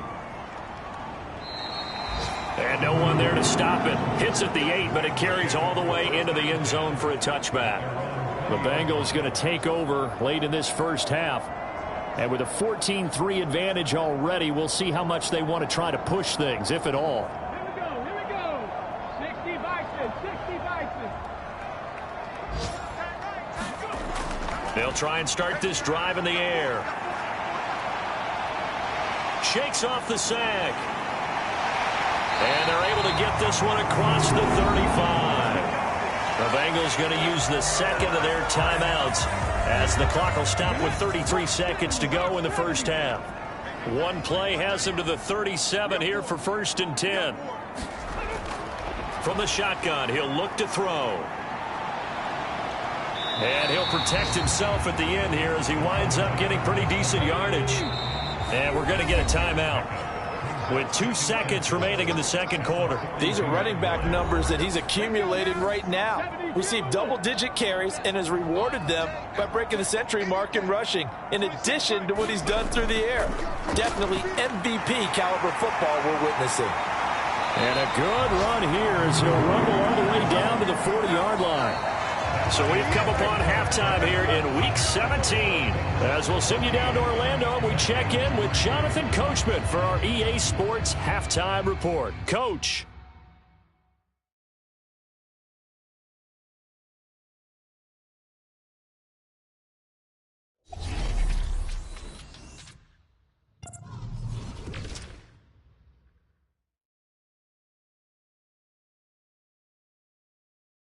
We'll begin up in the Still City, Acrisure Stadium in Pittsburgh. And this is a 4-point game as they've gone to the locker rooms for halftime. From there, we head down to the Sunshine State to check on the Jaguars at home in Jacksonville. And you can see, currently they trail in that ball game. Jared Goff with 3 touchdown passes. Lastly, let's get to the Windy City, see what's happening with the Bears at home at Soldier Field. And that one all tied.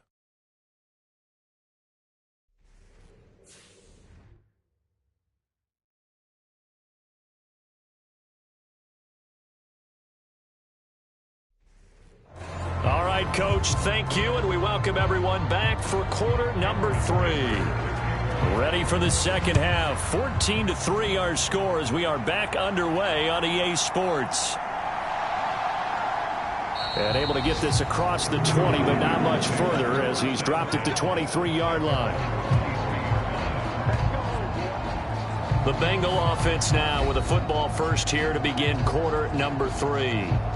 But Charles, for them, pretty good first half on the ground. They had some success running the ball in quarters 1 and 2, and they've got the lead. Now a chance to expand upon that lead here with their first drive in the third quarter. Yeah, and believe it or not, you and I have noticed that this great game of football has shifted towards pass first, run second.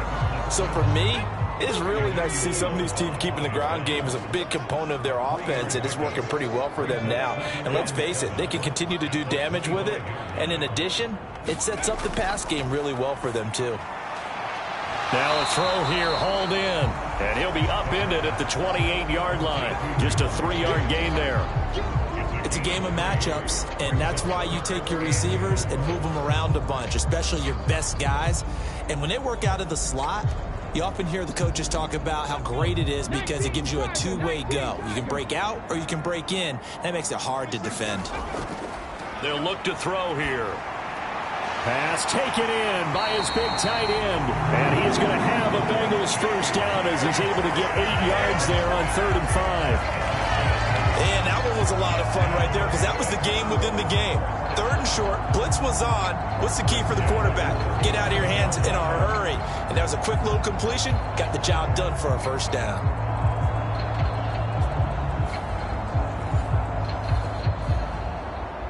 Line of scrimmage, the 37 on 1st and 10. Back to throw. Able to shake him off. And he works his way past the line of scrimmage and then slides to a halt. From the 41, here's a 2nd and 5.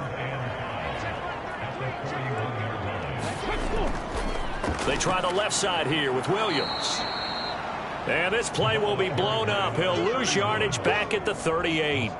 That's a big loss of 3, and it brings up 3rd down. And they have just not been able to block him at all throughout this game. Seems like every other play, he's doing something in the backfield. Already got 2 sacks, and now here's a tackle behind the line.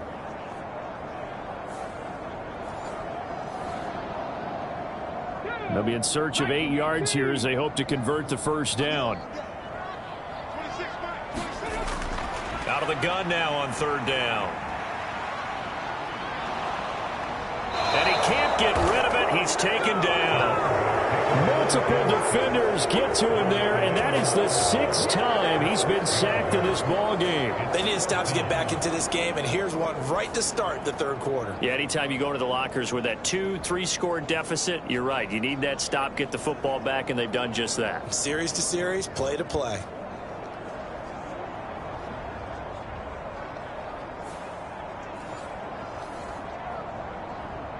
The Bengals bring out their punter now as he'll punt it away for the second time.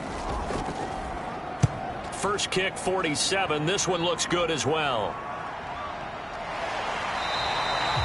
We'll call that a 43-yard punt, 2 on the return. And it will be Vikings ball, 1st and 10. Now we take a glance at the offense as they work their way back out for their first possession of the second half. And, Charles, they're certainly still right in this game, but they need that offense to wake up and in a hurry. Yeah, I like the way you put it. They certainly did seem to sleepwalk a bit in the first half. Now that their defense has done its job, it's their turn now to go out and try and get some points. And they'll get him down after a pickup of 8, 2nd and 2.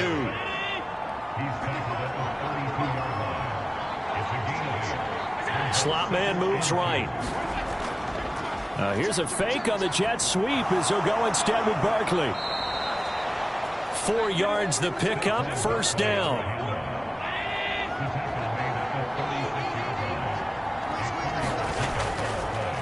Again, it's Barkley. And he's going to take this ahead for right around 3 yards, but no more than that. 2nd down.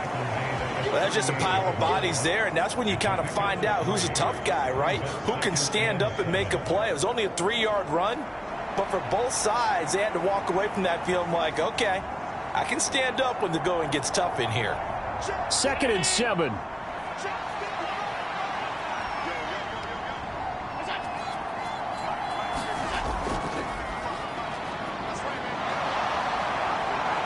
And he has a big gain inside the 40 before being dropped. 23 yards on the pickup there and a 1st. Yeah, they really needed to get something going, didn't they? They had punted on the last 2 possessions. The running game starting to come to the front for them, providing a nice pickup there to keep this drive going.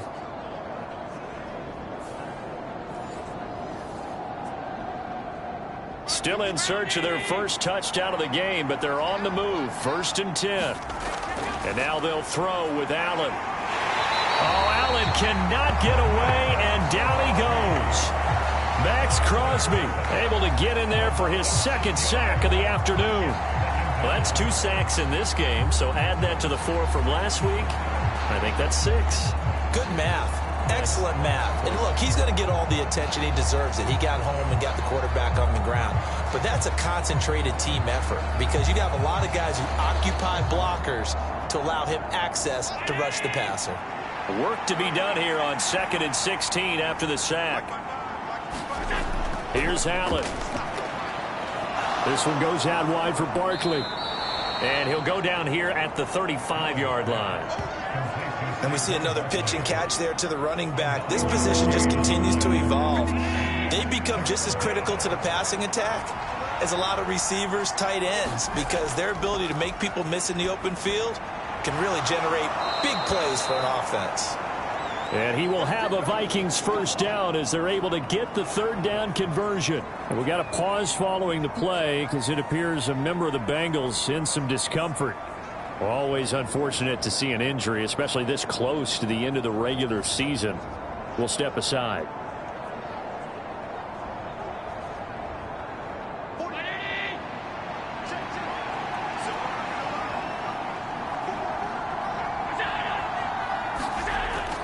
They go back to the ground now with Barkley. And nothing much materializing there on the 1st down run. He'll get a couple, and that's it. Well done to sniff that out defensively. He had it diagnosed pretty quickly. I love that description because diagnosed is perfect on that one. Read his keys, made the play, and he couldn't even get going moving the football. Allen's throw is complete. And he will reach the 8-yard line before going out. It's a really nice 15-yard pickup, and now it's 1st and goal. And I'll tell you what, this offense is playing a little bit of keep away right now. They've come out here in the 3rd quarter, possessed the ball for quite a while, and they keep on converting. Nice pitch and catch there to set up the 1st and goal.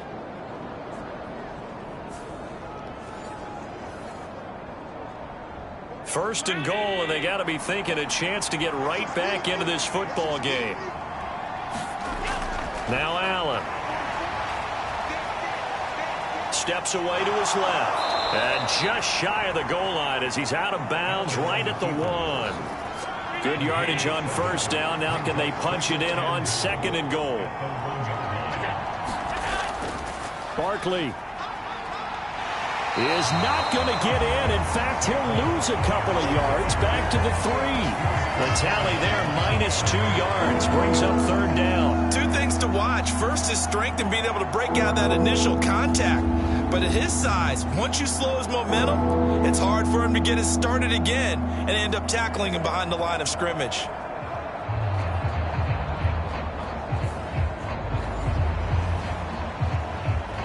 From back at the 3 now. This is 3rd and goal. Here's Allen to throw it. He's got his man. It's taken in for a Viking touchdown. Mike Gesicki from 3 yards out. And the Vikings have cut it back within a score. So a strong drive here to lead off this third quarter and gets them right back in this football game. And I think we can safely call that a statement drive because they had to be saying, we didn't put our best foot forward in the first half, but we certainly mean business now. Maybe a better term, a prove-it drive. They proved it to themselves that they were ready to go.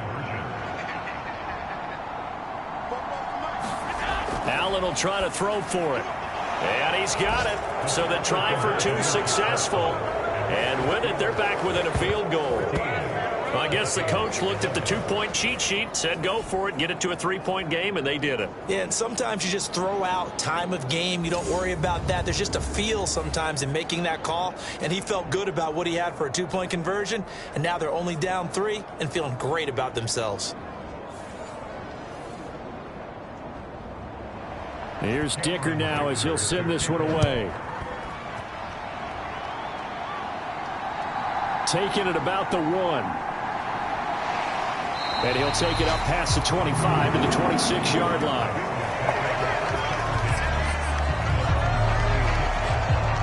Ready to go on offense. Out come the Bengals. Still enjoying the lead here in the third quarter despite their defense giving up that last touchdown. Now they'll see if they can get the equalizer here on this drive.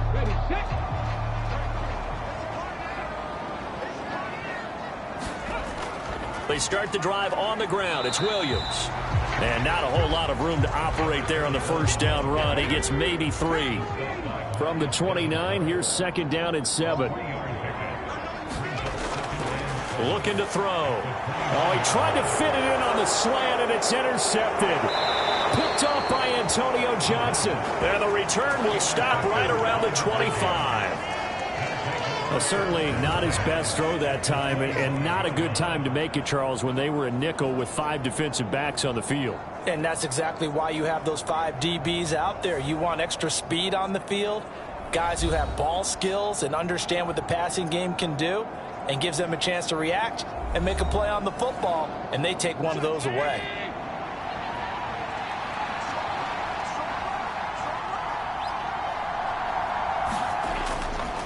Up the middle with Barkley. And he is brought down at the 22 after a gain of 2, and it brings up 2nd down.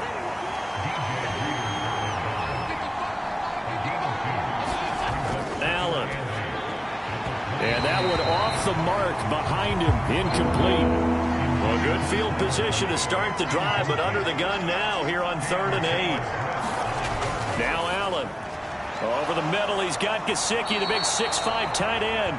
And he will have a Vikings first down as they're able to get the 3rd down conversion. And the tight end is certainly a position built to move the chains because they can control space underneath. If they've got good hands, then, of course, they're a dynamic target. But one other thing is they're right in the sight lines of a quarterback on just about every play. And that makes it easier for the quarterback to pick him out and deliver. From down at the 12, it's 1st and 10. Allen going to throw. Buying time to his left. And he'll take this beyond the line of scrimmage as he slides to a halt. He'll get 3 yards on the scramble there at 2nd down. His running ability has been an extra dimension of their game plan thus far. For once, though, he doesn't create any magic against the front that's prepared for him to try and take off. A handoff to Barkley on the option. And from the 9, they get this to the 5-yard line. 3rd and 3.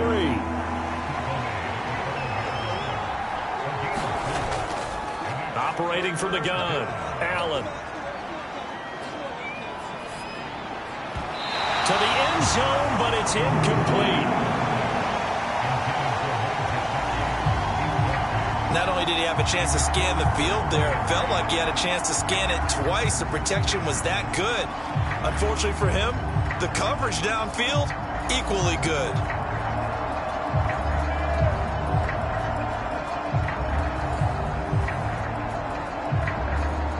Cameron Dicker on now to try the field goal. From the right hash, and this one just a chipping. And his kick is right there. It's good, and that will tie our score at 14.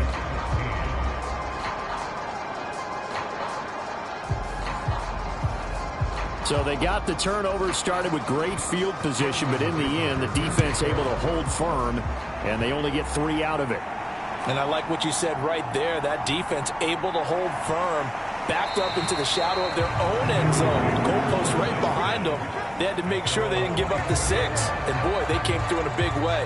To them, even though they gave up 3, that's a win for their side. Now this Bengals offensive unit ready to see what they can do here.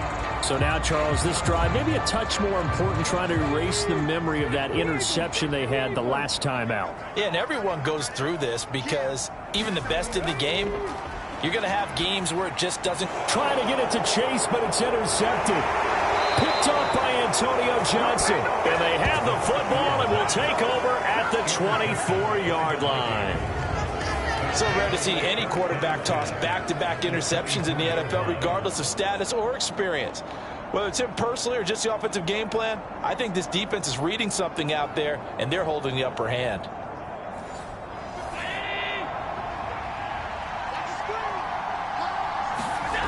So after the INT, it's Allen. And it'll be intercepted. Daxton Hill picks it off. And the Bengals are going to take possession here. It's a touchback, and they'll take over at the 20-yard line. That's a beautiful read there by the safety. It's zone coverage, so he's just going to sit back and watch. He knows he can't get beat deep because he has the end line to protect him. So he can react to everything in front of him, and he makes a great break on the football and comes down with the interception. Cincinnati's offense coming back here onto the field.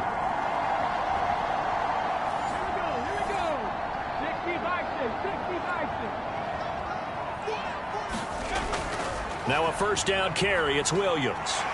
And he'll go down at the 26 following a gain of 6.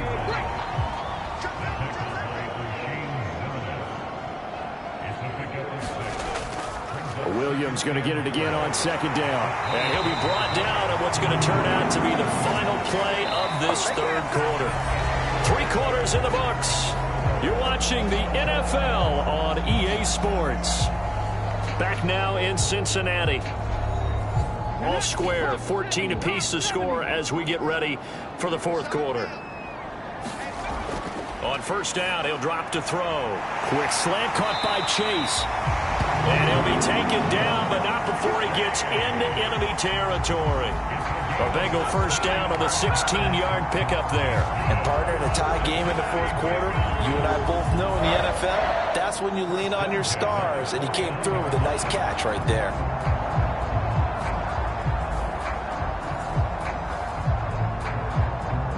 So signs of life in what's been a dormant offense in this second half. Here's 1st and 10. Now a give up the middle to Williams. And past the 35, he'll be dropped a yard or 2 shy of the 30.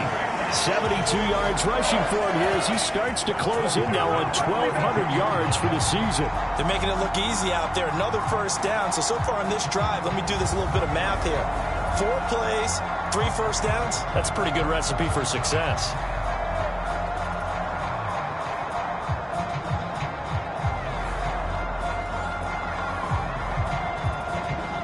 From the 32 now, here's 1st and 10. They'll drop to throw. Over the middle, he finds Higgins. And he's got this down almost to the 20 before he's dropped.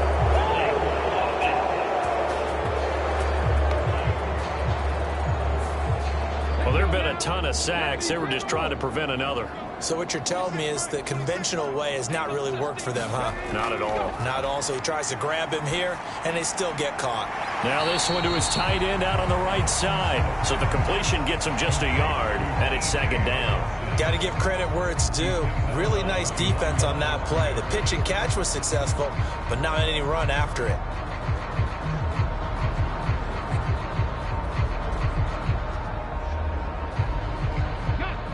This is 2nd and 8.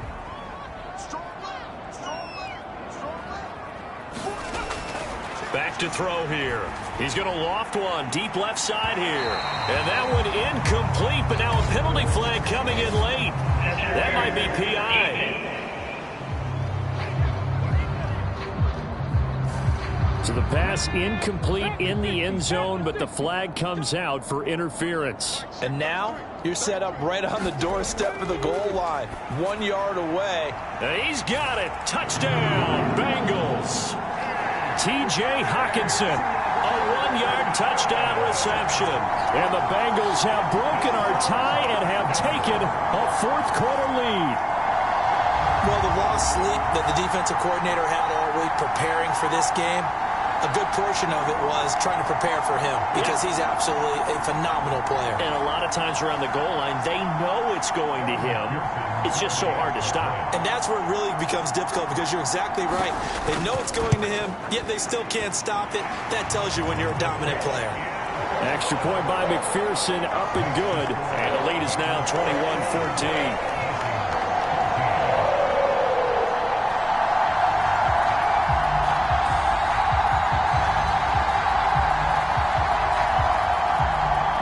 After the touchdown, McPherson on to kick this one away.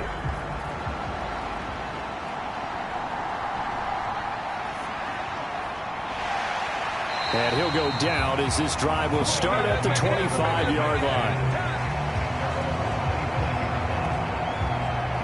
The Vikings offense making their way back out. Now let's give you a look at the playoff picture coming into the weekend in the NFC. And with the final fortnight of games upon us, teams jockeying for position. Some of these games really starting to take enormous importance as they always do this time of year. I like how you use fortnight. Hey, you're impressed, don't you? I am impressed. That means 2 weeks, if I'm not mistaken, correct? That does. But how about exactly what you're talking about? Going down the stretch, how much importance is placed on these games? Look, everyone talks about every game's important. When you get to this time of year, maybe that importance gets quadruple, and that's where we are right now to see who can make their last run, their last push to get into the playoffs. This offense so far on third down, they've converted 3 times in 8 chances. Here it's 3rd and 2. And he will not be able to hang on through the contact. It's incomplete. The coverage strong, and now it's 4th down. Oh, I thought he had that one, and that was nearly a big 3rd down conversion to give this drive some life. Instead, they're on the spot and help separate the receiver from the ball.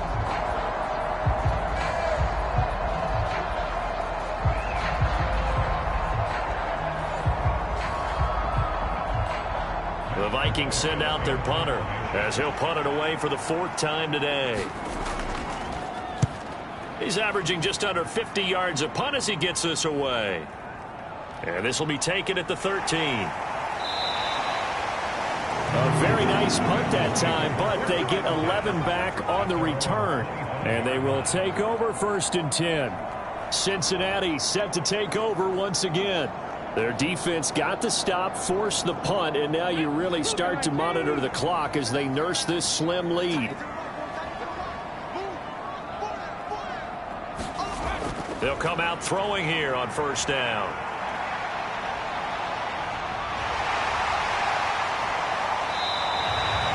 Nice work to get 7 out of that, and it's 2nd down.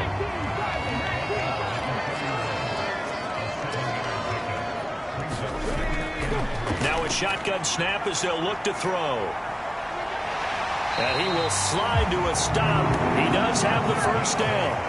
It goes as a gain of 8 and it moves the chains.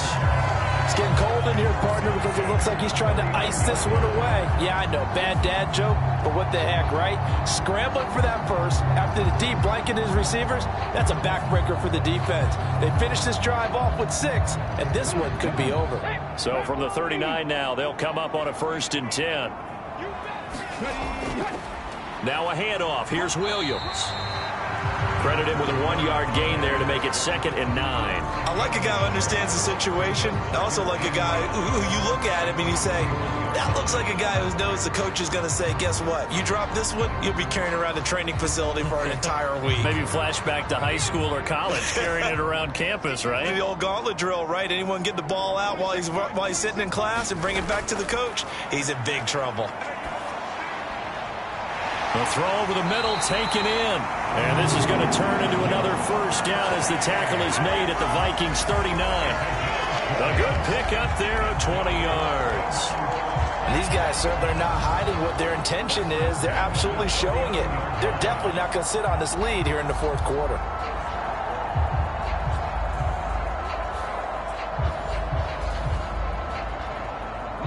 From Viking territory now, they'll come up 1st and 10 at the 39-yard line. A give to Williams, running right. And the result here, a pickup of 8. Leaves him with 2 to go on 2nd down.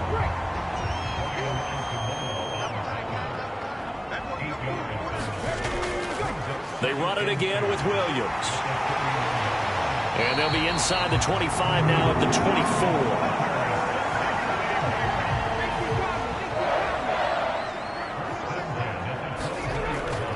To throw now on 1st down. They'll set up the screen. This is Williams.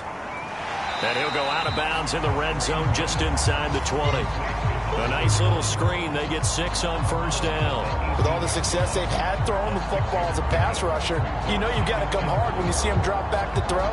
So I really like this call to counteract that pass rush with a screen. It turns into positive yardage. A lot of times the offense says, just replace the rusher with the ball, and it turns into a good play. On 2nd down, Dillon pushing through the contact.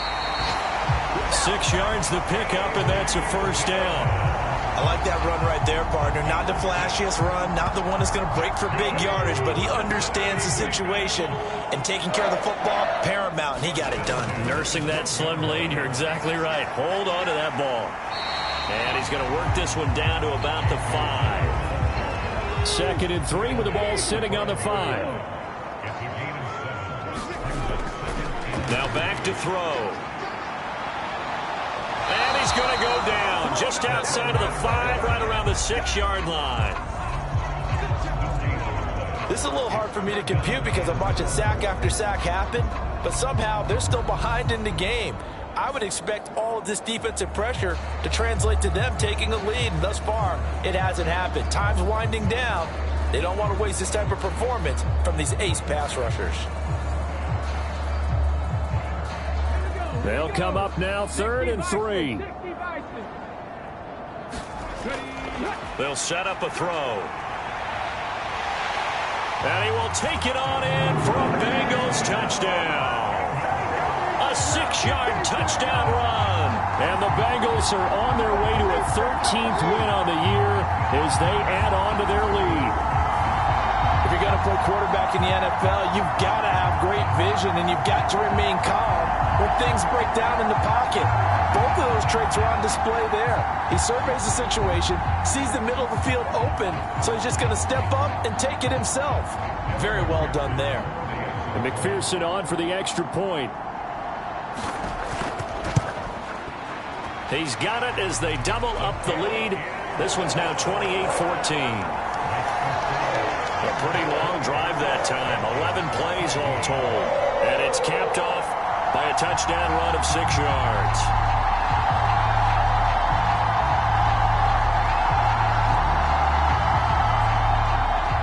After the touchdown, McPherson on to kick this one away.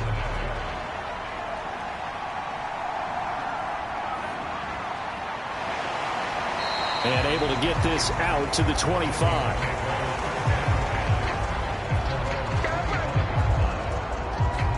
The Vikings ready to go again on offense.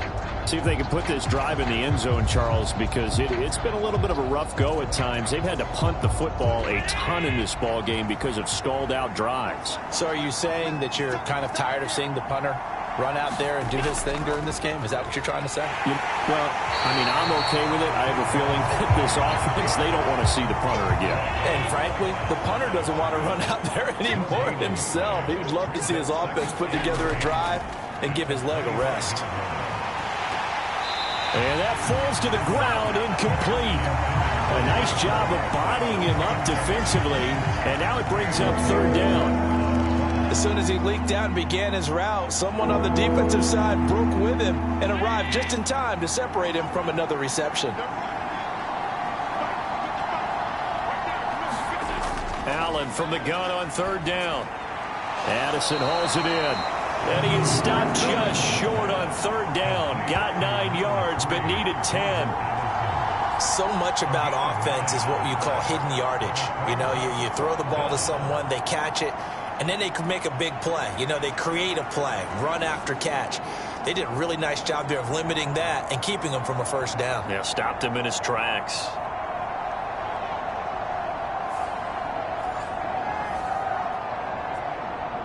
All right, they're going to try and keep hope alive here on fourth down. They're going for it. And they'll run for it with Barkley. And they are going to stop him on 4th and 1 as they'll wind up going backwards. We got a pause following the play because it appears a member of the Bengals in some discomfort. But not what you want to see this late in the season. Medical staff is going to check on him, and we'll step aside for a moment. So 1st and 10 now from the 30.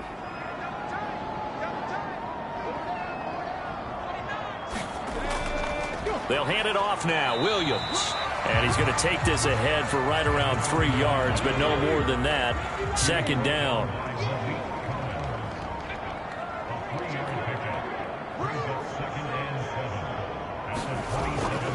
He's going to get it again. Just looking to get forward and protect the ball. And he's able to get it to the edge of the red zone at the 20-yard line. So the Bengals in possession of the football here as we get you reset.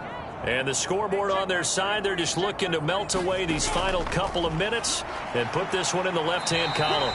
And he'll get them inside the 15 down to the 14-yard line.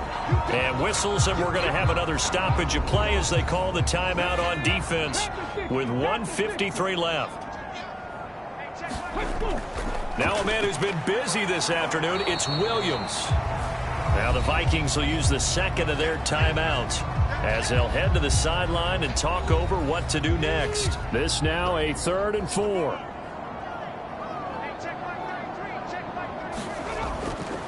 Again, it's Williams. Now this is only going to be a gain of 2. He needed 3. It's 4th and 1. The Vikings going to use their 3rd and final timeout as they'll head to the sideline and talk over what to do next.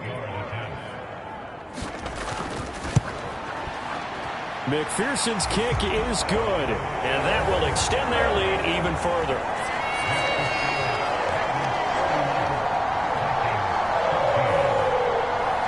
So after 4 touchdowns in the game for this offense, this time they're forced into taking the 3. But you did mention 4 touchdowns, right? So 4 out of 5, not too bad. I think that's a pretty good record for them.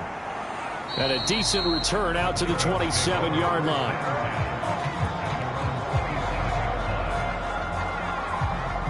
Minnesota's offense takes over possession.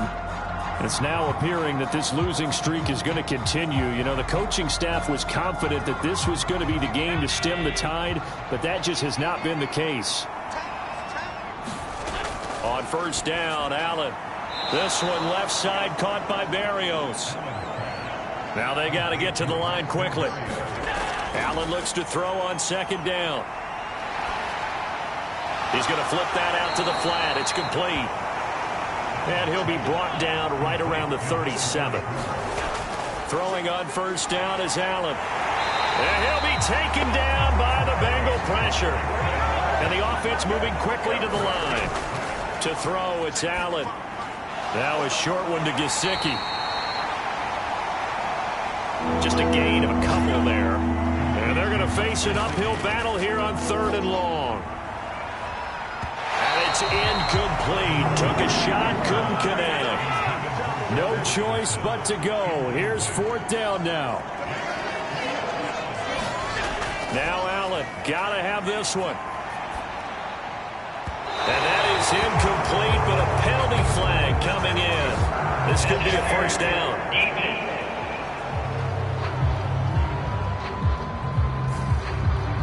A lack of discipline defensively on 4th down, and now that leads to a 1st and 10. To the air, Allen. Dancing to his left. And he's able to take it across midfield before going out of bounds. And they'll come up 2nd and 7. One final shot. They'll look to throw. He's going to float this one deep right side. And that will be incomplete as time has run out on this football game. So this one in the win column now for the Cincinnati Bengals. And a little bit of a surprise, they lose the turnover battle, but wind up winning the ball game. And this is very unusual because you know all teams stress winning the turnover battle as a key indicator to winning ball games. So when you get something that goes against the grain like the one we saw here, it's quite the oddity. Now let's face it, they'll be very happy that they pulled this off, but they do know that in the future they've got to work on taking care of the football because this won't happen very often. So for Cincinnati, they run their record to 13-3 now on the year. So for our entire crew, alongside Charles Davis, I'm Brandon Gaudin. Thanks for watching, everybody. We'll see you next time.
Today, it's the National Football League. It's Week 17 of the NFL on EA Sports.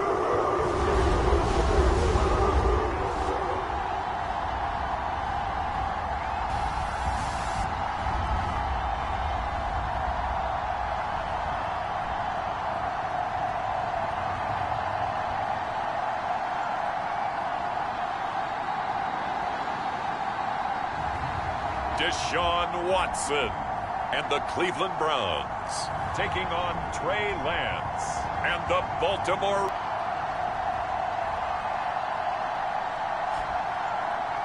Hi again, everyone. With Charles Davis, I'm Brandon Gaudin. And, Charles, we look at this Browns ball club.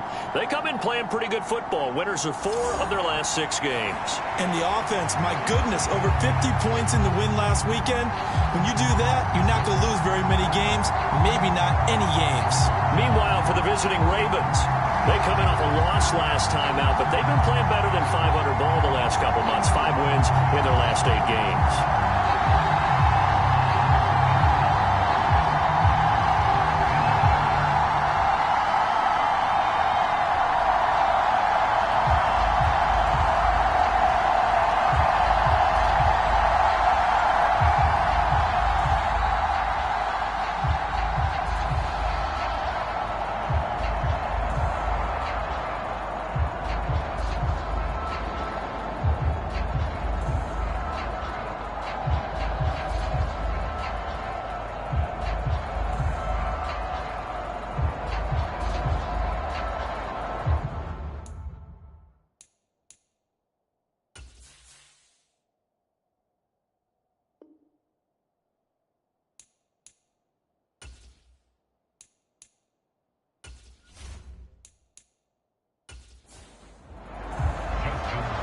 Justin Tucker set to boom this one away. And off we go from Cleveland.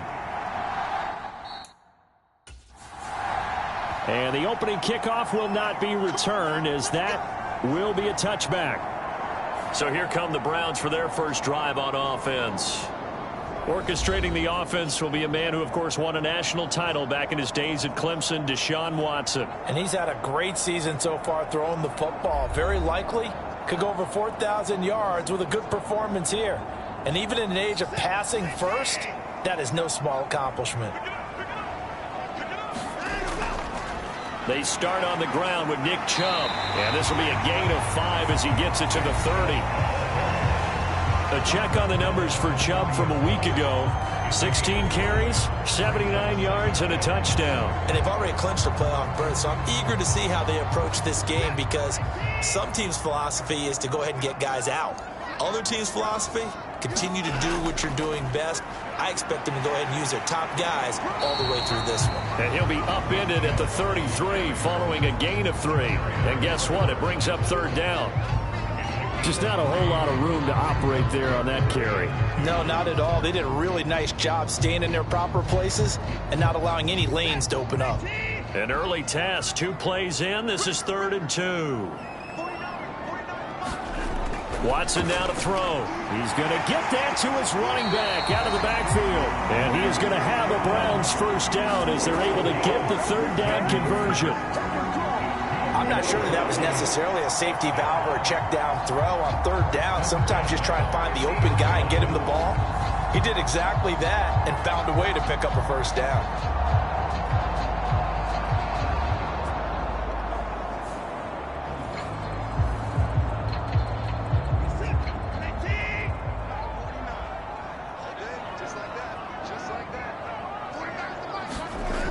From the 50, it's Watson. Finding Hardman here over the middle. Short completion, just 4 yards, and it'll be 2nd down.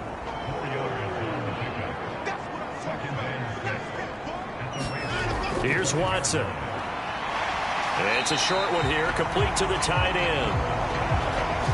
So 5 yards here, 5 on the play. And that's going to make it 3rd down and less than a yard. They'll run for it. Here's Chubb. And he's able to get it to the 33. Good enough for a first down. 7 yards there. Good enough to move the sticks. Well, partner, what do you think? Might have been 4-down territory if they didn't pick it up, but... Yeah, it's a moot point now. I was curious, though, if they didn't get it there, would they have gone for it? I guess we'll never know. Yeah, we didn't have to make that call, but I have a feeling both of us would have said, go for it.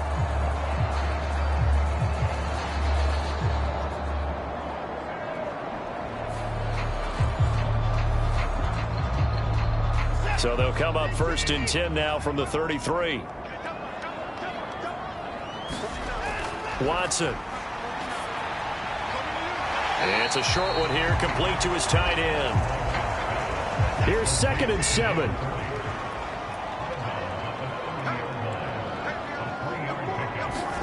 From the gun, here's Watson. Going out wide, finds Chubb. And he'll be a couple yards shy of the red zone here at the 22-yard line.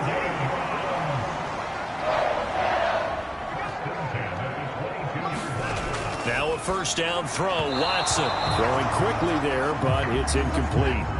2nd and 10.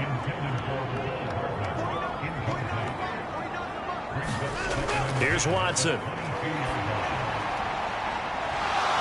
That is incomplete. This offense was on the move. Now 2 straight incompletions have them looking at 3rd and 10. Back to throw, Watson. And that is incomplete. Oh, he had a defender right there with him to force that to the ground. And 4th down now coming up. And his kick is indeed good. And the Browns are out to a 3-0 lead.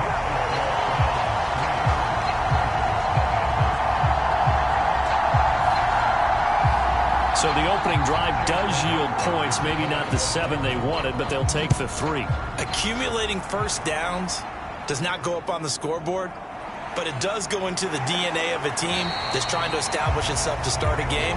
That has to feel pretty good for them. They'll take the 3. Yeah, they had 3 first downs and 3 points. So here are the Ravens now as they get set for their opening possession. They'll be led out by the former number 3 overall pick back in 2021. It's Trey Lance. And the guys on the other side of the ball know they'll have to be on their toes. And it's obviously not just the passing, but the running element that makes him dangerous. He ran for over 100 yards in that game last week. So keeping him contained will be a big emphasis for this defense. On 1st and 10, here's Lance. That ball caught. It's Mark Andrews, the tight end. And down he goes, but he takes it up to the 40. 16 yards right off the bat and a 1st down. A lot of tight ends just use their size and their strength, try to occupy some space and kind of body people away and catch the football. But not this guy. He's a refined route runner. Makes me wonder if he took some dance classes in his background with his footwork. So quickly all the way up at the 40-yard line. Off of play action, here's Lance. He gets this underneath to Dobbins. And that's good for a pickup of 10 yards. And they'll be left with a 2nd and about a foot. From midfield, here's Lance. That's complete. It's Rashad Bateman. And they're going to have another 1st down as he's going to be tackled at the Browns' 25-yard line. A really nice gain of 25 yards. Well, only 3 plays in here, but really, Charles, a solid start for this offense, and now we'll see if they can continue their mission to end this drive in 6. And I wonder if their play caller right now is reflecting on that last big play that they've had on this drive. Do you come back with something similar, or do you have a counter to it to kind of show it and go to something else and create another big play? A collegiate star here in the Buckeye State, it's J.K. Dobbins. And they'll work it inside the 15-yard line before it's all said and done. 11 more on that one and another 1st down. Quite the opening drive march they're on right now. It looks a lot like what we saw in practice prior to the game, doesn't it? You know, because on that last big practice beforehand, you go through your offensive script, you go through your play calling, you go through all the stuff and establish things, and it looks like it's going like clockwork right now for them.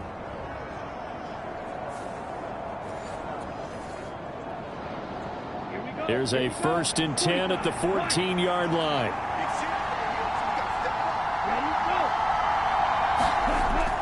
They'll go again with Dobbins. And now they're inside the 10 as he's brought down at the 9. 5 yards on the carry. Good pickup on first down. A quick burst there, and he nicely bit off a pretty decent gain. From the 9, 2nd and 5. Dobbins running out of the gun. And he is met in his tracks behind the line of scrimmage. Now they're going to be dealing with a 3rd and 7. Is that one officially a loss of 1? That was a terrific play, causing a loss. As a middle linebacker, simple. You can either fill holes or you can attack them, as he did there.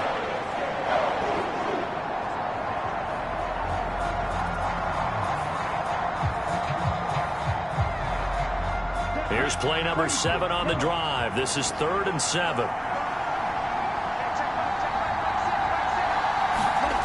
Lance going to throw. And looking for Andrews, but this is intercepted. Picked off by the linebacker, Bobby Wagner. And the Browns force the turnover, and they'll take over at the 10. Definitely not the ideal time to see that mistake, partner, because this is still a one-possession game, and that's at least a field goal that just vanished with that turnover. Now, pressure's on defensively to prevent that pick from turning into points for the other side. The Browns offense heading out as we take a look at the playoff picture in the AFC. Well, including this week, 3 weeks remain in the regular season, Charles, and it is going to be interesting to see how this playoff picture sorts itself out before we head into the postseason. Competitive, entertaining postseason, that's what we're always striving for.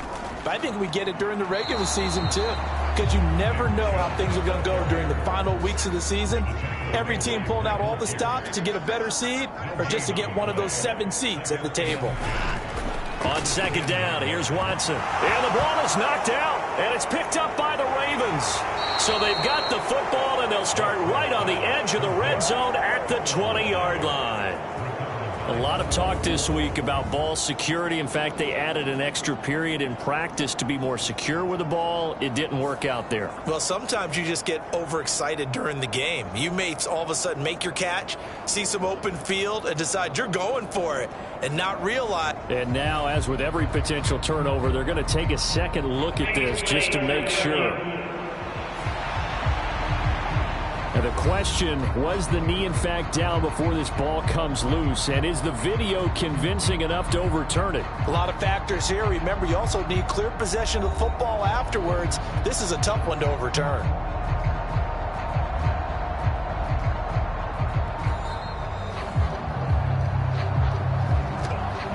So that one overturned. They say the knee was down, and that will not be ruled a fumble. Watson to throw on 3rd and 1. And that is incomplete. Oh, he did everything but hold on to it. But a nice play defensively, and now it brings up 4th down. How about some applause for the defense there? They forced him to throw that one into coverage, and just like that, they're staring at a 4th down. Well done. On 4th down, here's Presley Harvin on to punt. And he'll get this away into the icy winter air. Let's take it inside his own 40. I'll call that a punt of 38 yards officially. And the Ravens, they'll take over. Baltimore set to take over here for their 2nd possession of the game. They trail 3-0 after the INT last time led to a field goal, but now another fresh start here, 1st and 10.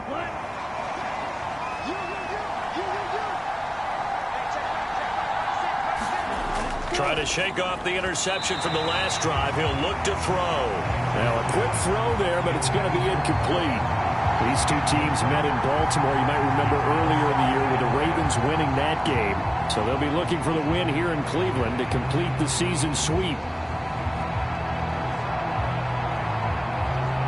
A 2nd and 10, a very chilly day here, but no snow. And I got to say, if it's going to be this cold, I want snow.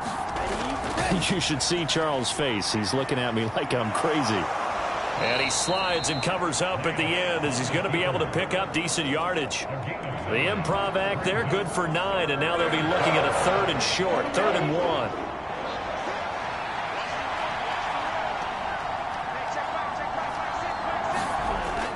1. They fake the handoff. Now Lance.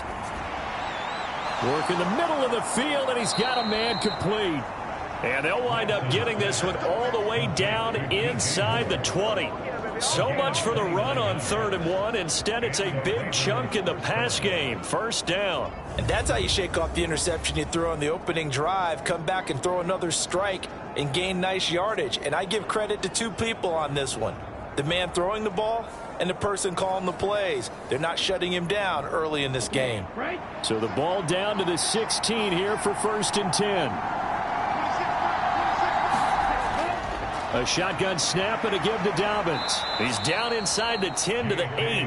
And it comes on a gain of 8. Pretty effective run there, and now they can start to smell that end zone. Pound the rock. Make sure you use your O-line to set the tone of dominance and physicality, and pound the rock. Now Dobbins again on 2nd down. And he'll be brought down this time at the 5-yard line. 4 yards on the play. That's going to lead to 1st and goal. Well, they came into this game saying it was important that they set the tone and show that they can run the football. I believe that they've done that here in the first quarter. Now a play fake. Lance. And he's able to get it down to the 2-yard line. He'll get 3 yards on the scramble there at 2nd down.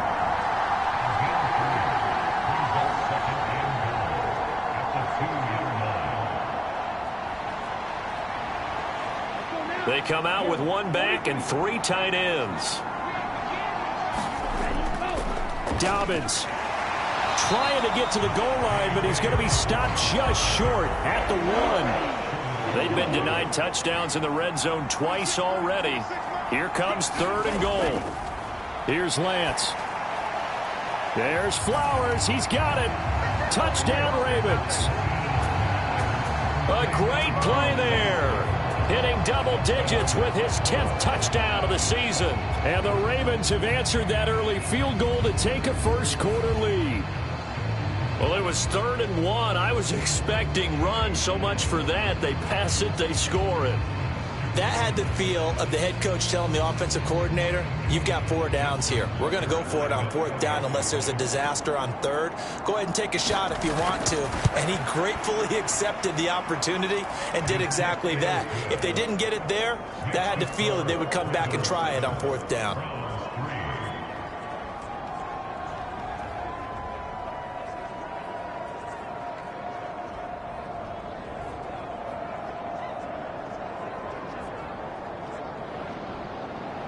Tucker now to kick it away following the touchdown.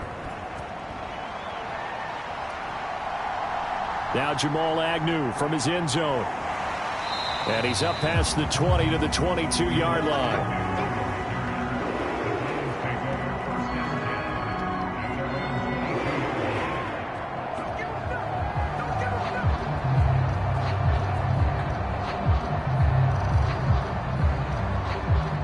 And this should be the final play before the quarter ends.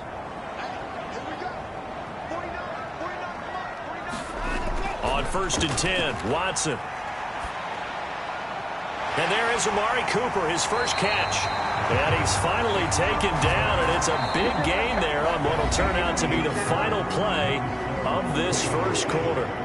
On to the 2nd from Cleveland. It's the Browns in control of the football, as they've got it with a 1st and 10. Watson off play action. And the Raven pressure too much. Down he goes. It'll only be a loss of a couple, but the pressure gets home on 1st down. He's certainly one of those quarterbacks that can burn you with his mobility, but that time able to hem him in and get him to the ground. Perfect descriptor right there about how they kept him in the pocket. Excellent job of containment, but they were still able to continue to bring such strong pressure without letting him escape. But how about those guys in the secondary as well? Kept the coverage tight, plastered to the receivers, and left no real options for him to throw it downfield. To throw is Watson. And this throw incomplete. Well, the defender all over him that time, and it's going to lead to 3rd down.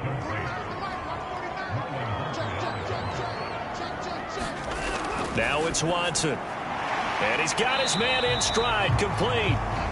And he will get this to the midfield stripe, but that's not going to be enough. He's a few yards short. That'll give him 8 that time, and that's going to bring up a 4th down. That pattern and scheme was well defensed on 3rd down. He tried to just sprint from one side of the field to the other, and they got it to him quickly. But no chance at yards after the catch there, and they stop him short. Here's Presley Harvin now.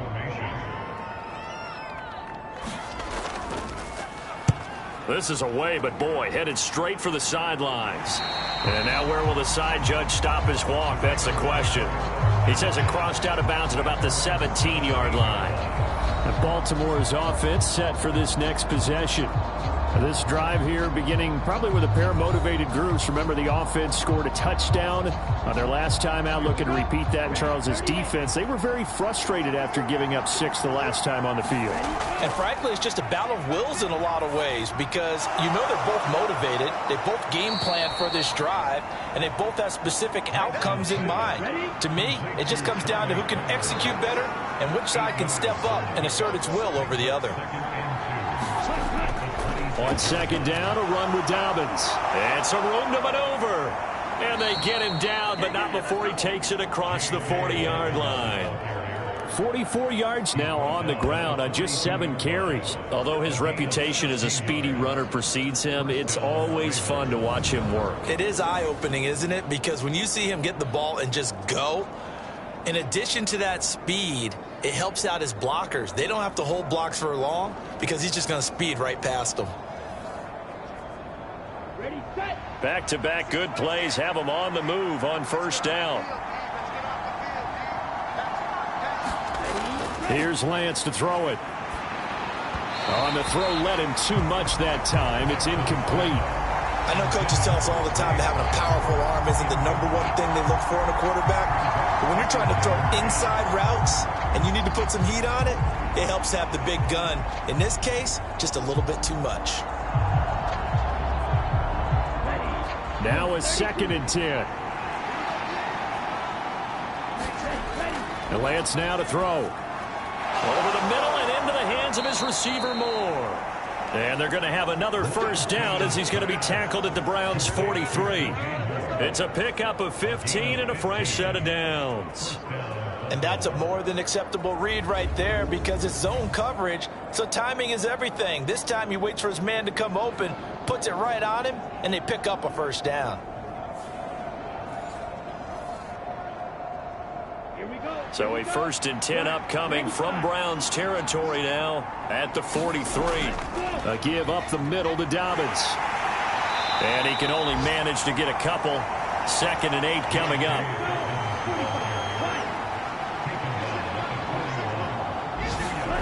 Lance looking to throw it. And that'll fall incomplete. He was hit just as he let that go. And now it's 3rd down. From the gun, it's Lance. Now a clash of bodies here, and it's intercepted. Picked off by Martin Emerson. And the Browns are going to have it here at their own 15. So the interception there. And, Charles, I'd imagine that's something you can maybe live with in December, but not come January. And I love how you make the distinction there. You're talking about regular season versus the postseason, the playoffs. Because these guys, they've already clinched a playoff spot, but they know, looking ahead, when they get into the postseason, they've got to take better care of the football because turnovers at that situation, they really become magnified. Watson and the Browns now with a 1st and 10. At their own 15. They'll try and start this drive in the air. Over the middle, and it's incomplete. Here's 2nd and 10.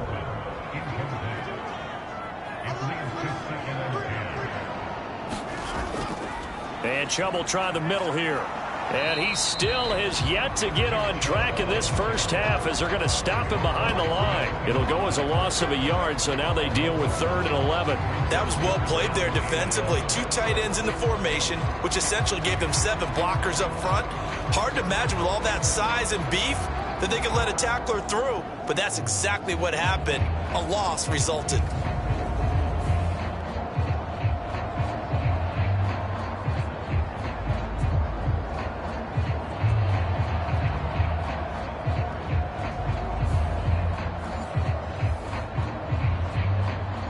The Browns on third down, 2 for 5 to this point. This is 3rd and 11. Now Watson. And he's going to come up well short as they rally up to stop him at about the 16. He opted to go with a scramble, gets 2 yards, and now it's 4th. Nice call on defense, rolling out the nickel package for that big third down play, and he did an excellent job locking down coverage and forcing him to try and run for it, and he doesn't get there, which brings up a big 4th down call. On is Presley Harvin now as he'll send this one away.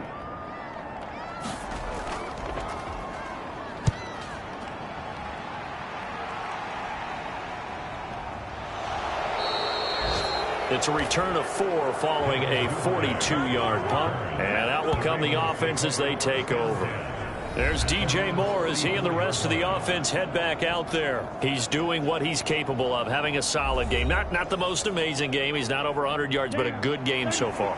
And you just know that mentally he feels like he's one catch away from turning it into a great game and starting on that road. And the defenders are well aware of that, too. They've got to figure out a way to not let that escalate. Keep him right in this zone here and call it a day, because otherwise he can really decimate them. Better believe they are well aware of his playmaking ability. That was a nicely run slant route, and what the receiver's trying to do is make the defender think he's going upfield for a deeper route and then breaks it off, usually after about 3 to 4 steps, and cuts towards the middle of the field. And now what he's trying to do is use his body to keep the defender away from the football and give the quarterback a really nice target. And he works his way past the line of scrimmage and then slides to a halt. Ball on the 40 now. Here's 2nd down and 7.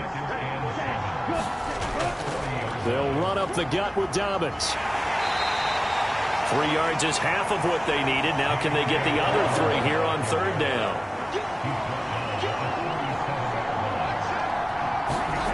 To throw, it's Lance. He's got his running back out of the backfield. And he will have a Ravens 1st down as he'll be marked down a yard or 2 past the marker following a gain of 6. Well, they'll use him a lot out of the backfield. He had 5 catches a week ago, and he makes another catch here for good yardage.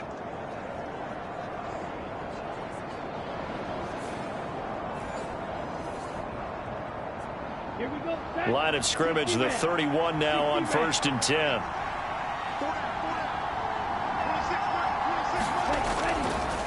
Here's a give to Dobbins. And room there to work it inside the 25. From the 24 now, here's 2nd and 3.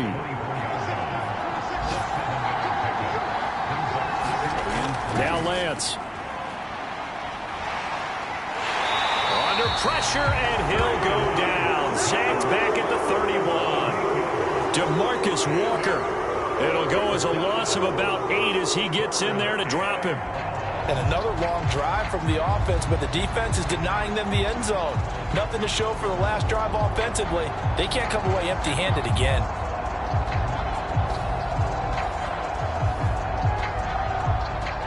Now play number 7 of the drive as they're looking at a 3rd and 10. Throwing now is Lance. Oh, he had him. He was open, but he couldn't get it to him. It's incomplete.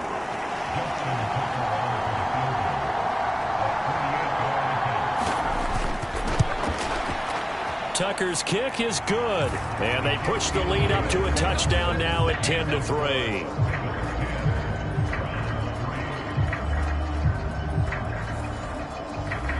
So a nice kick there as they add 3 to the lead. And from what I've seen so far, Brandon, I think they've been the better of the 2 teams here in the first half. So even though you want the touchdown, I think that's a nice job there to put 3 points on the board. And they will wrangle him down a couple yards shy of the 30.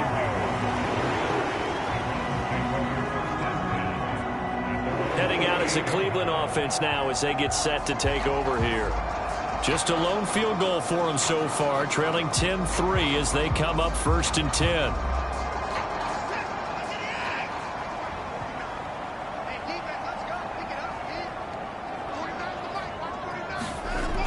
Throwing to start the drive. Watson dumps this to his running back, Chubb.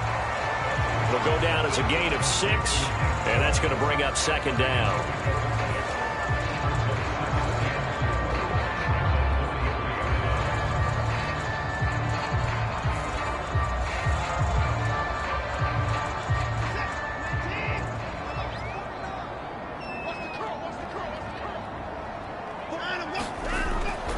Looking to throw.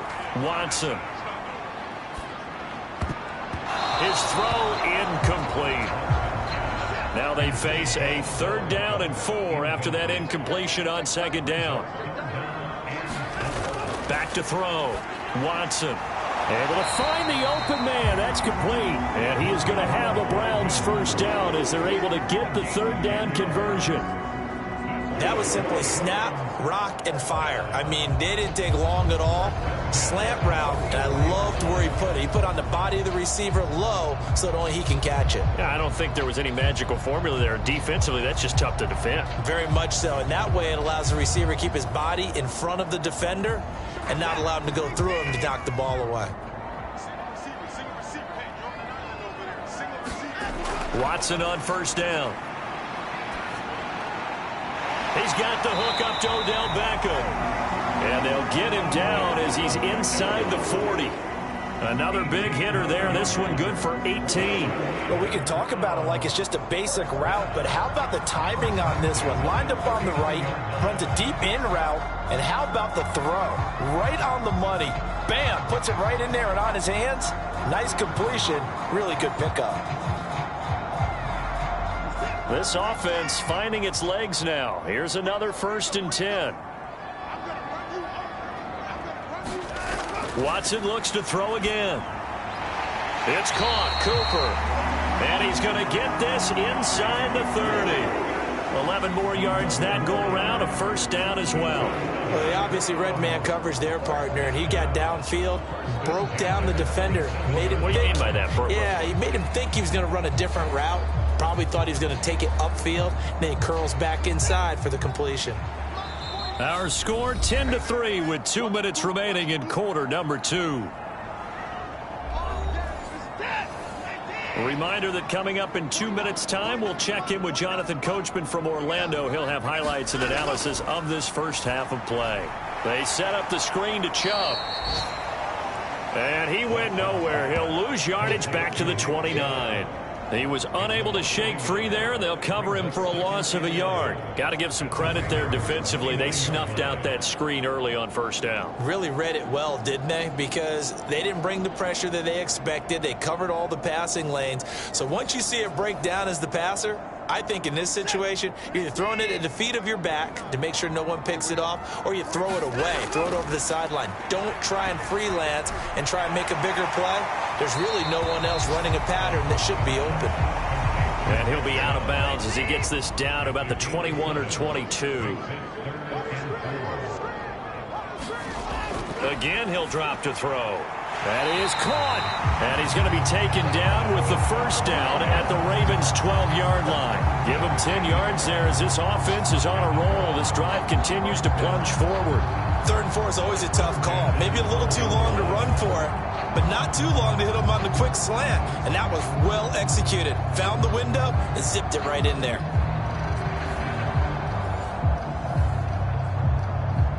From down at the 12, it's 1st and 10. To the air yet again, Watson. And that is going to be incomplete as he led him a bit too much. So after the incompletion on 1st, now 2nd and 10. Throwing again is Watson.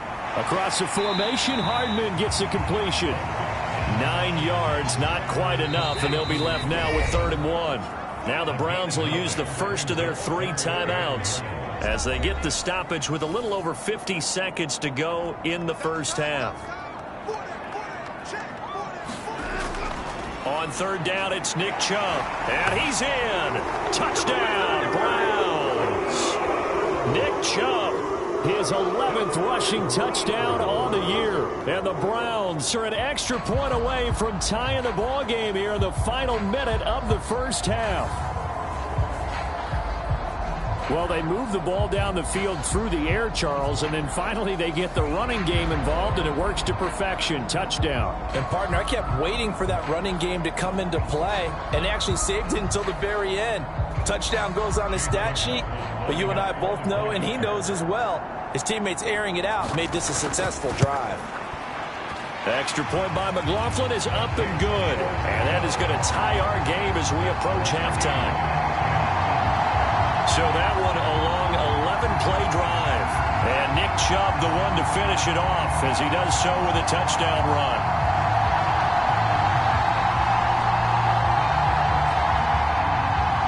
All level now at 10 apiece as the kick's away.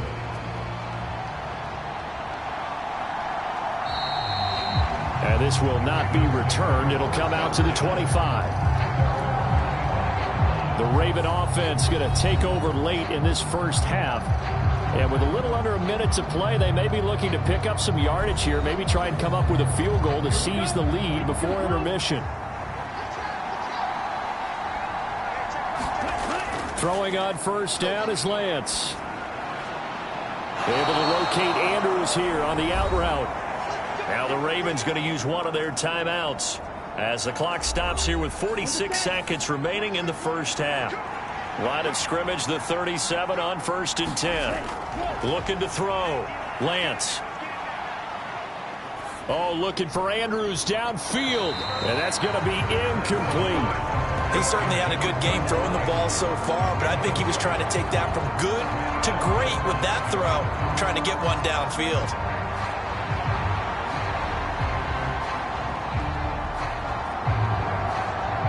I believe they buzzed down. They're going to take another look at this play with all reviews coming from the replay official here in the final 2 minutes of the half. Did he keep those feet in bounds? That's the question they've got to decide. And I got to say, watching it in real time, it was awfully close. Yeah, it certainly looked like a heck of a catch because he didn't appear to bobble it, which could complicate things. But even with the benefit of replay, that's pretty tight. Well, here's the call.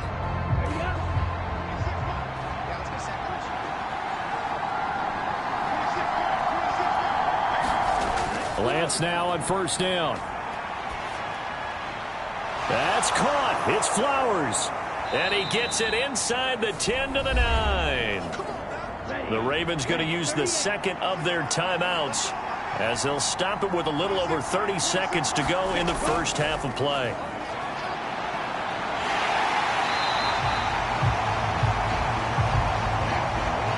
Two of their 3 red zone trips so far they've come up empty on. They'll look to reverse that trend on second. And that is caught. It's Bateman for a Raven touchdown. Rashad Bateman in the final seconds of the first half. And the Ravens have taken the lead here in the final stages of this first half. So they're able to break the tie just before halftime. Now they just don't want anything crazy to happen on the ensuing kickoff. Yeah, they want to just add the extra point, get the kickoff taken care of, and get to the locker room with the lead that they fought so hard to get. Tucker with the extra point, and that makes it a 17-10 score. 5 plays there on that drive. And it's Rashad Bateman who finished it all off with a touchdown.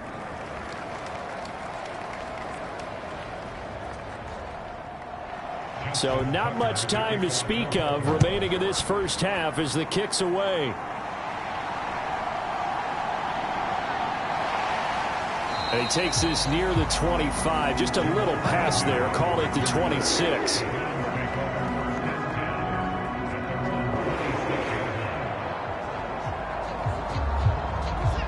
The Browns drive about to get started. And with 7 seconds remaining, not much time to really do anything. And they're just going to run it here up the middle. And defensively, they're just looking to keep him contained as they're able to get him down. And we're going to get a timeout with 2 seconds remaining in the second quarter. A final shot before the break. Watson. And this one is incomplete. So we've come upon halftime here in Week 17 as we send you down to Orlando where Jonathan Coachman has our EA Sports Halftime Report. Coach.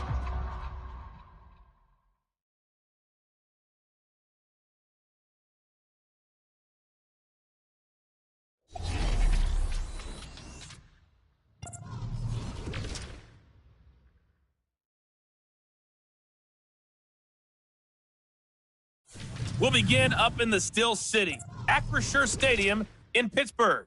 And this is a 4-point game as they've gone to the locker rooms for halftime. From there, we head down to the Sunshine State to check on the Jaguars at home in Jacksonville. And you can see, currently they trail in that ball game. Jared Goff with 3 touchdown passes. Lastly, let's get to the Windy City, see what's happening with the Bears at home at Soldier Field. And that one all tied.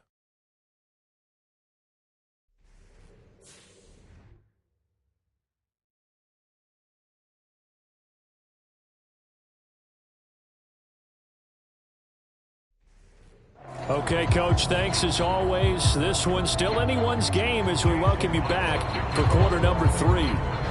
1 touchdown is the difference. 17-10 our score, and we are back underway on EA Sports. And he brings us out past the 20 to the 24.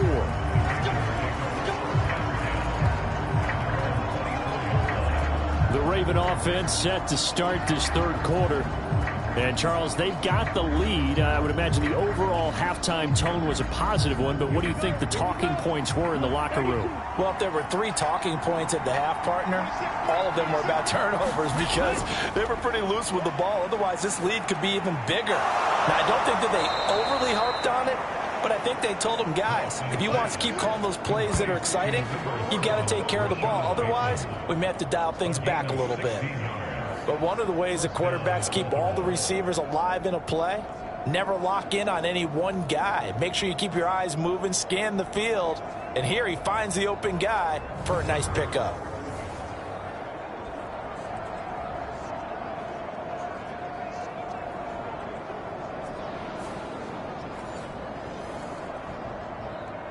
One play has him up past the 40 already, and another 1st and 10. Now a handoff for Dobbins. And he'll take this ahead for about 4. 2nd down coming up. And that was a quality play to start a new set of downs. That was simply an offensive line winning the battle up front and winning it in a big way and giving their guy in the backfield a nice lane to hit.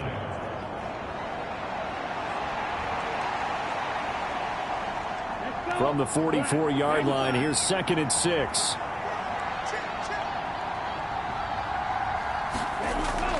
Another run here with Dobbins. And he'll be taken down just shy of midfield. 3rd down and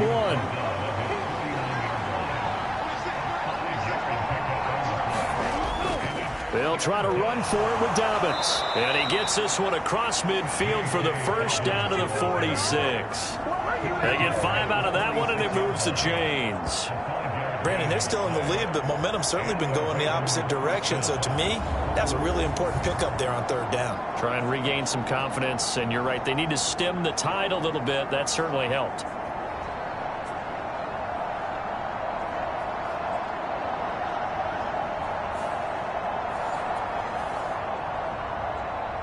So a 1st and 10 upcoming from Browns territory now at the 46.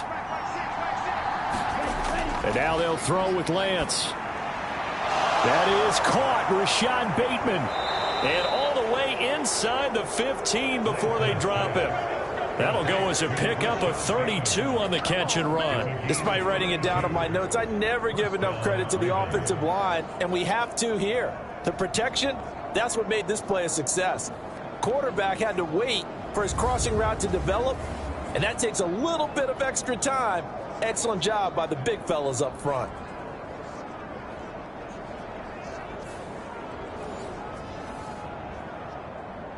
So how about this for field position after the big play? Inside the 15 now as they come up on 1st and 10. Back to throw. Lance. He'll get this to Flowers, left side. And it looks like he'll be just a yard shy of the 5 here as he's out at the 6. So the completion results there in 9 yards. And that'll give him a short yardage situation here for 2nd down. Timing is so important on a route like this because he's going to line up out right and then cut straight across the field. I think the ball might have come out a count or two too late because by the time he was able to secure it, not much of a chance to turn it upfield. Lance to throw on 2nd down here. Being chased out left. And he'll take it into the end zone for a Ravens touchdown. Trey Lance A 6-yard touchdown run. And the Ravens take the opening kickoff of the third quarter and drive right down the field to extend their lead. This is a great decision right here. Out of the pocket to his left, and he knows if he waits too long, the defense is going to be all over him. So he makes a decision to go and wins the race to the pylon. Now Tucker to add the PAT.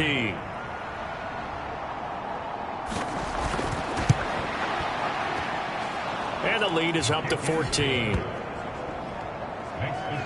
So that winds up a 7-play drive all told. And it was Trey Lance taking it in himself to cap the drive with a touchdown run. Taken at the goal line. And makes it across the 20 as his guys will set up shop at the 23-yard line. Here's the Browns now. They get set for their first possession of the third quarter. They make their second half debut here, and things are looking a little bit tougher now. You give up the points there, Charles, that touchdown drive on the other side. So now it's a 2-score game here. Got to be careful. They certainly do, and I'm just wondering at halftime if those guys just looked into each other's eyes and realized what they've got to get done and come out a little bit more charged up, because if they don't get some kind of points here, that next drive, that can make this a 3-possession game. Watson. And that one too far in front. He couldn't reel it in. It's incomplete. This offense in desperate need of a conversion as they come up on third down. Here's Watson. And that's going to be incomplete. The contact there enough to jar that ball free. And it brings up fourth down. So they're forced to punt on fourth as this one's away. So a change of possession here on the punt. And it will be 1st and 10 as they take over. And now Baltimore gets set to take the field. And they'll just simply be looking to build off the confidence of the last time out where they scored a touchdown. And confidence is powerful, isn't it? When you've scored once, you feel like you can go back out there and get it done again. Doesn't matter what the defense throws at them.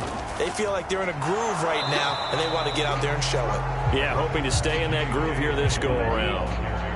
So after the run for no gain, here's 2nd and 10.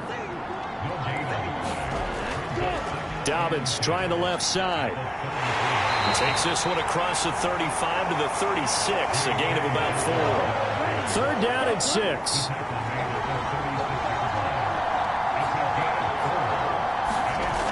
Looking to throw. Lance. And he can't find a receiver, and he's brought down.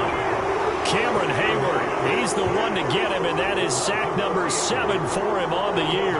You know, on these types of plays, we're always looking to assess blame. Okay, where did it break down? Sometimes it's just a great play.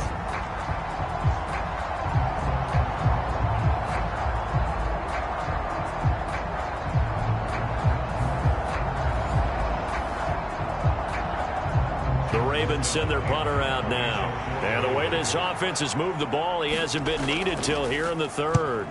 Only 2 punts for him last week in the loss as he gets this one away. On the return, here's Agnew. 43-yard punt, but they get 9 back on the return. And the Browns will take over 1st and 10. And now Cleveland geared up to take the field. And Charles, a very uninspired effort the last time we saw them out there. It was a quick 3-and-out, then they punted the football. Yeah, and you never want to get stopped so soundly during a series, but what would be even worse now is letting it happen again right here. They've got to get going. Now a 1st down throw, Watson. It's a short one here, complete to the tight end. It'll be a gain of 5, and that will bring up 2nd down. Watson now to throw. And that is incomplete. A lot of force bearing down on him there. He could not hang on. It's 3rd down. Back to throw, Watson. And the throw there going to be incomplete. The Browns send out their punter now as he's on for the 5th time here today.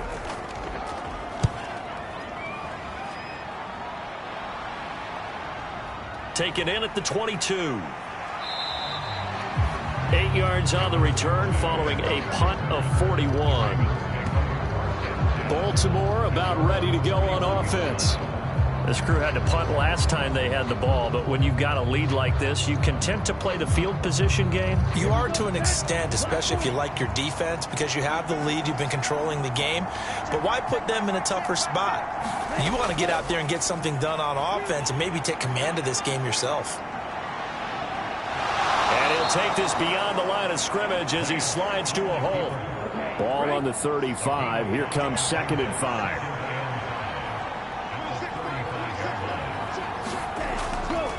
Now a carry for Dobbins. Gets past one man and able to get this one across the 45 before he's brought down. 85 yards rushing for him so far as his terrific season continues here. We use the word relentless a lot with guys who are aggressive on the field. In this case, it really fits, doesn't it? How about his ability to break tackles and his feet never stop moving?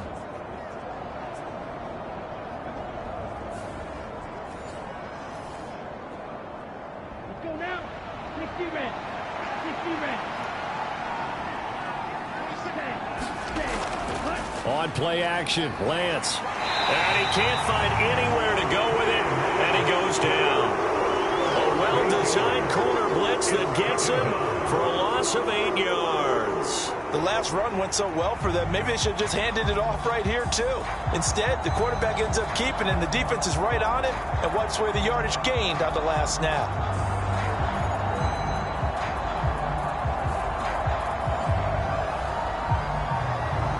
Got to imagine the pass rush will be equally intense here on 2nd down following the sack. It's 2nd and 18.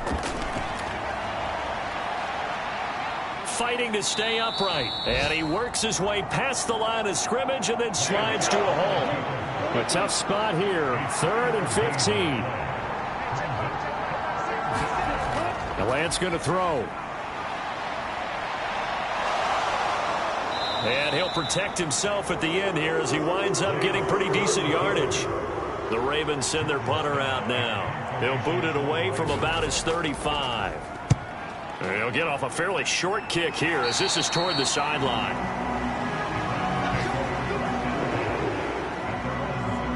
Cleveland offense making their way out. The last series for them, a little disappointing, forced to punt. And now they'll try to do better here and come away with some points as they begin this drive. 1st and 10. On 1st down, it's Watson. And his throw here's incomplete. Another attempt, another incompletion. And when I look at the scoreboard and where we are in this game, it comes to mind that they have to start getting the ball in the hands of their playmakers. Throw it to the guys that maybe can take a short pass and turn it into a long gain or make people miss downfield. They've got to have points. And the guys who can put the ball in the end zone, they're the ones that need to touch the ball. Watson's throw complete there to Beckham. He'll get only 3 there, so it leaves him with a 3rd and 7 ahead. So 7 yards from the 1st down here as they come up to the line of scrimmage. And that is incomplete. He's had trouble finding open receivers all game, CD, and that's because really there hasn't been many. This defense has been all over them. Yeah, they're one of the better defenses in the league, and every time I talk to someone around the NFL, they all say the exact same thing. They're so fundamentally sound, it's hard to execute against them. 37 yards on the punt with no return. And they will take over 1st and 10. And now here come the Ravens. No points last time out. They were forced to punt, if you remember, but no time to dwell on that. They've still got the lead here and a chance to add to that here. 1st and 10 as this new drive starts. They'll start on the ground with Dobbins. And he'll be corralled right around the 34. A gain of 11 to kick off the drive, and it's a quick 1st down. Seemed like a couple sets of eyes were on the quarterback, so he decided, hey, I'm going to hand this off. Got a good gain out of it. And you know you need good blocking up front in order to gain yardage, but every one of these RPOs, if you do it right and they look the same, whether it's handed off inside or the quarterback keeps it, that allows you to fool the defense so often. And in this case, fooled them with the inside run. Right back to Dobbins on 1st. And he's going to take this ahead for right around 3 yards, but no more than that. 2nd down. Yeah, I don't know if it's exactly a win-win, but if you're on offense, you'll take that kind of a run, all right? It was kind of stacked up. found a little bit of yardage, and frankly, they're pretty close to staying on schedule on offense. The playbook is still open for the coordinator. On second down, here's Lance. A slant route caught by Bateman. 60 catches for him now on the year. This last one, a first down.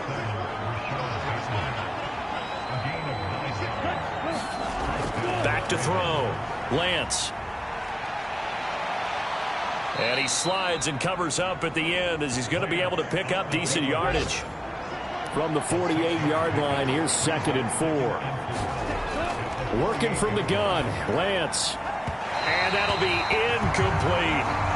I see the surprise in your face there, partner. That is a rare incompletion from him. He's been on point this entire game. He has, percentage completion-wise way up. Not that time.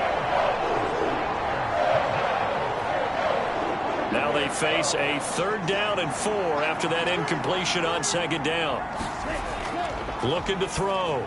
Lance. He's going to get that to his running back out of the backfield. And they're going to have another first down as he's going to be tackled at the Browns' 35. We have played 3 quarters. You are watching the NFL on EA Sports. And we're back now here in Cleveland. It's the Ravens in control of the football. They've also got the lead as we get set for the 4th. Lance now on first down. Forced out to his left. And he'll protect himself at the end here as he winds up getting pretty decent yardage. If nothing else, they've already taken a couple minutes off the clock here already as they come up 2nd down. Now Dobbins. And a hard-working run here as he's got it inside the 20, down to the 17. 109 yards rushing for him now as he has been tremendous all day long. I think there's a fatigue factor that's kicking in defensively. You know the will is still strong, but I think the offense is starting to bend it just a little bit, don't you? Yeah, absolutely. It's looked that way. We'll see if they can continue this already strong drive. So from the 17 now, here's a 1st and 10. Here's Lance. This one caught by his tight end, Andrews. And he'll get 7 yards from the 17 to the 10 before he's taken down.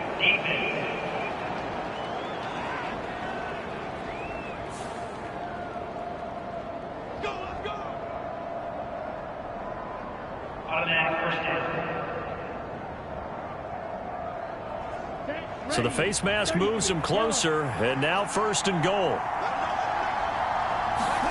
Back to throw. Lance. And he's going to lose a yard or 2. Taken down behind the line. It'll go as a sack and a loss of a yard, and it leads to a 2nd and goal.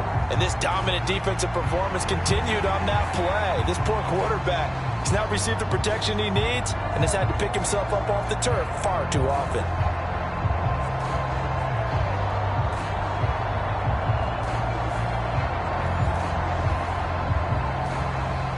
This drive's taken more than 3 minutes off the clock already as they come up on 2nd down. Flowers going to go in motion right. They'll run. It's Dobbins. And he's able to get it down to the 2-yard line. A lot of tired bodies on that field, but this is a big play. 3rd and goal. Dobbins once more. But he will go backwards as he stopped for a loss. And a loss of 3 to bring up 4. This has not been a fun game for this defense. They've definitely had their share of struggles, but they needed to make a play right there, and they finally get it done on 3rd and goal.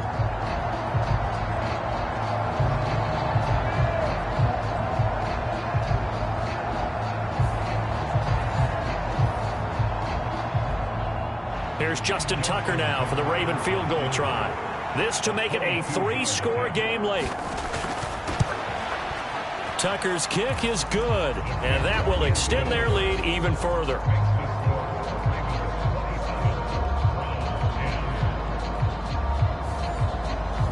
So that almost certainly the final piece to this puzzle, a 3-score lead. I don't think there's any coming back from there. But you know, normally I'd get on you for giving up on the game right here, but I do think you're right in this case. This late in the game, 2 scores is tough enough. 3, I'm with you. That seems out of the question.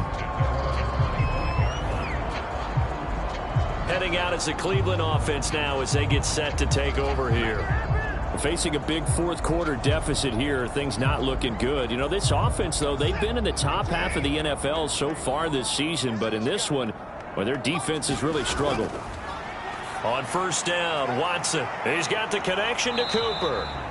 And not much to speak of. Call it a 1-yard gain up to the 26. The last play got just a yard. Here's 2nd and 9 from the 26. To throw is Watson. All right, rifles one, and that's going to be intercepted. Picked off by Roquan Smith. And he will bring this back. It's a pick 6 and a Raven touchdown. And that pick 6, that was the first turnover forced by the defense in this ballgame, CD. And what's even better is when they finally forced one, they kept the effort up and were able to return it for a score. They could hear their defensive coaches saying to them, hey, getting the interception's great. Can you do more with it? Turn it into a big play. And they did exactly that. Tucker now to add the point after.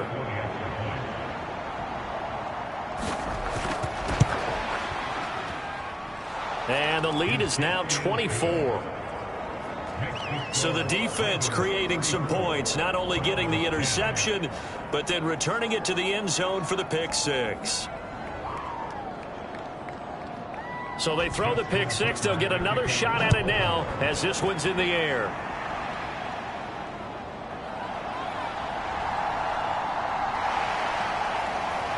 And a nice return sets him up pretty good here right at the 30-yard line.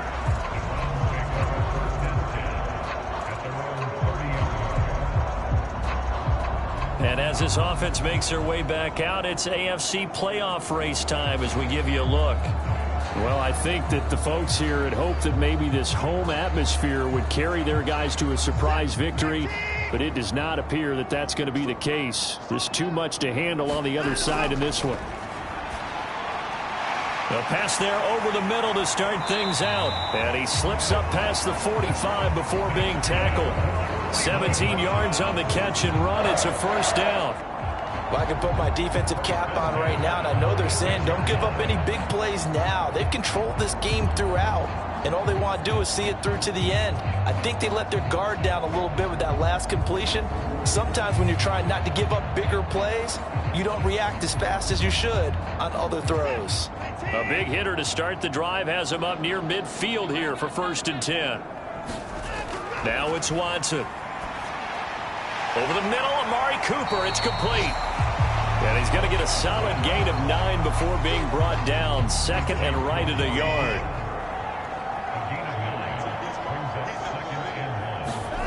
Here's Watson. Looking for and finding Amari Cooper again. Back-to-back receptions for him, and it's another first down.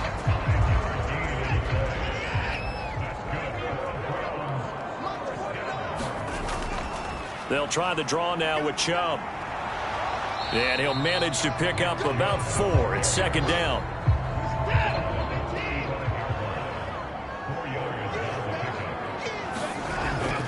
They'll fake the handoff. Now Watson. Looking for Cooper, and it's intercepted.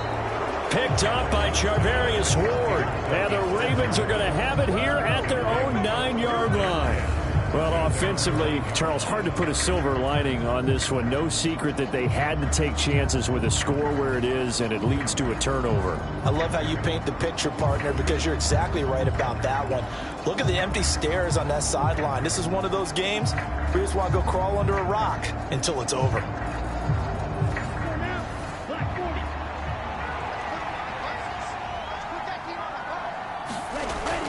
The drive will commence with a run by J.K. Dobbins.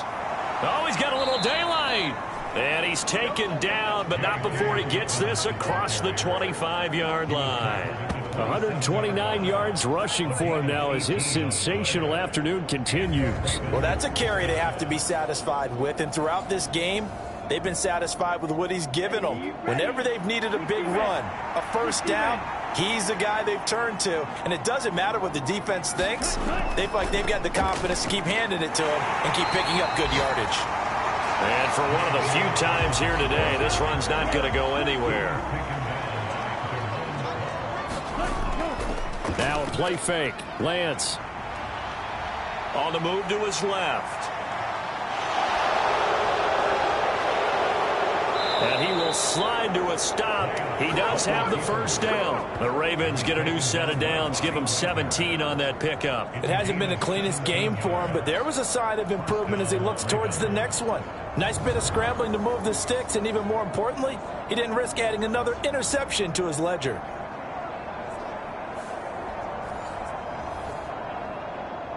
Ready. Yellow. 43.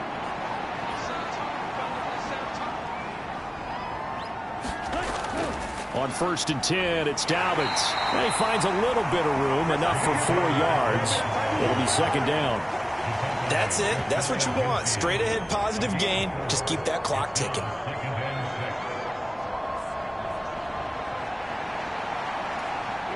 Second and 6.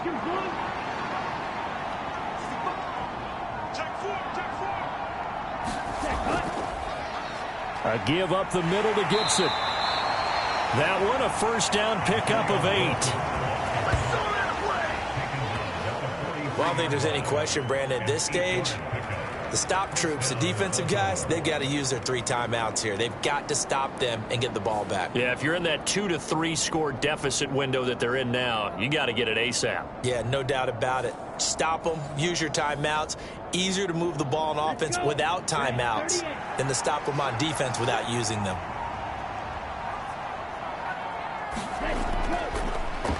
A give up the middle to Dobbins.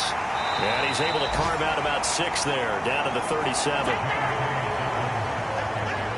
So from the 37, here's a 2nd and 4.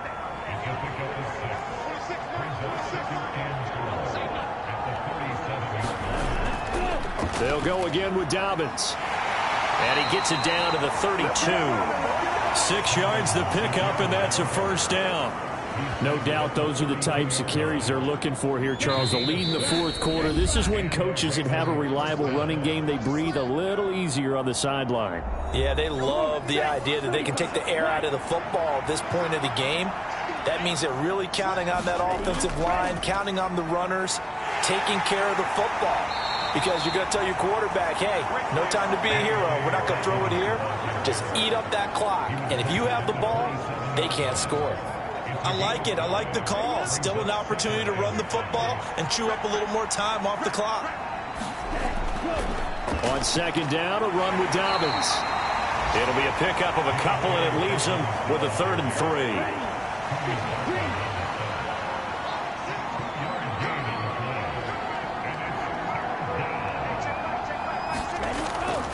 They'll run up the gut with Dobbins.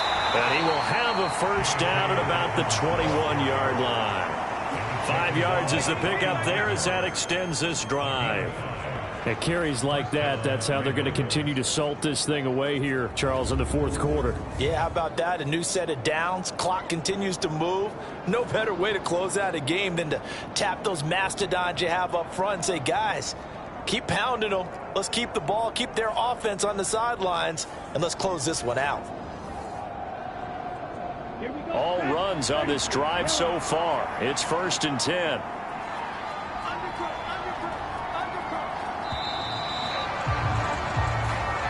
So the final seconds tick away in this Baltimore victory. And it was their defense that really made the statement after the break. They pitched the second-half shutout. Yeah, think about the team that just got vanquished. They did score in the 2nd quarter. Do you think they thought at all that that would be their last points of the game? No, but what a second half. The adjustment, whatever they did in the locker room, it certainly worked. It certainly did, and you're exactly right. Whether it was an adjustment, whether it was just more focus on what they planned to do going in, whether they just played better, whatever it was, it all came together in the second half, and no points were allowed. That's a great way to close them out. So for Baltimore, they solidify their spot in the playoffs as they run their mark to 12-4 on the year. Thanks for tuning in, everybody. Alongside Charles Davis, we thank our entire crew. I'm Brandon Gaudin. This is the NFL on EA Sports.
today. From MetLife Stadium in New Jersey, it's Week 17 of the NFL on EA Sports.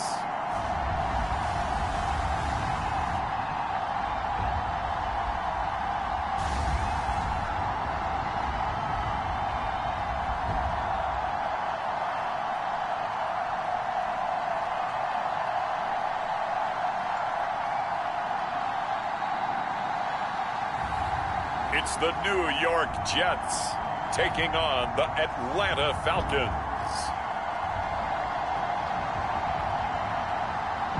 Take the Lincoln Tunnel through Weehawken, through Secaucus, across the Hackensack River, and you'll arrive, as we have, at MetLife Stadium at East Rutherford, New Jersey. Today, Week 17 is upon us, and we've got a good one in store here, as it'll be the Atlanta Falcons taking on the New York Jets.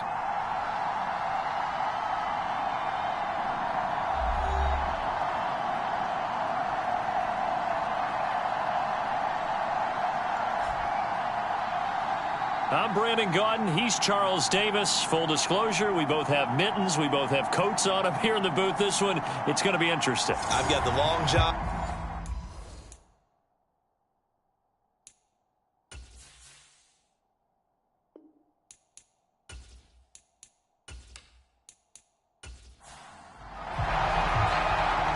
What we can see of the ball appears to be teed up and ready to go. And we are underway from MetLife Stadium.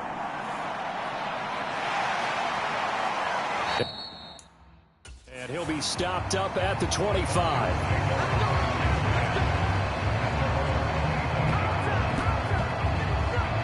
So here come the Falcons now to get the football for the first time. And they will be led out by their rookie quarterback. Would you say that last week's performance by him, workmanlike in terms of numbers? One touchdown, one pick, but obviously a loss. Yeah, that's the bottom line for him. All he cares about is how do we find a way to win the game. Maybe leans on a few other parts of the offense and hopefully springs a receiver or two free. Now a first carry here for Robinson. And they get him down, but not before he takes it across the 40-yard line. An excellent way to start the drive there, 18 yards. Well, there you go. This offense off to a strong start this afternoon. Yeah, with a big run and a first down. That's putting what you practice into play. That's excellent execution to get things started.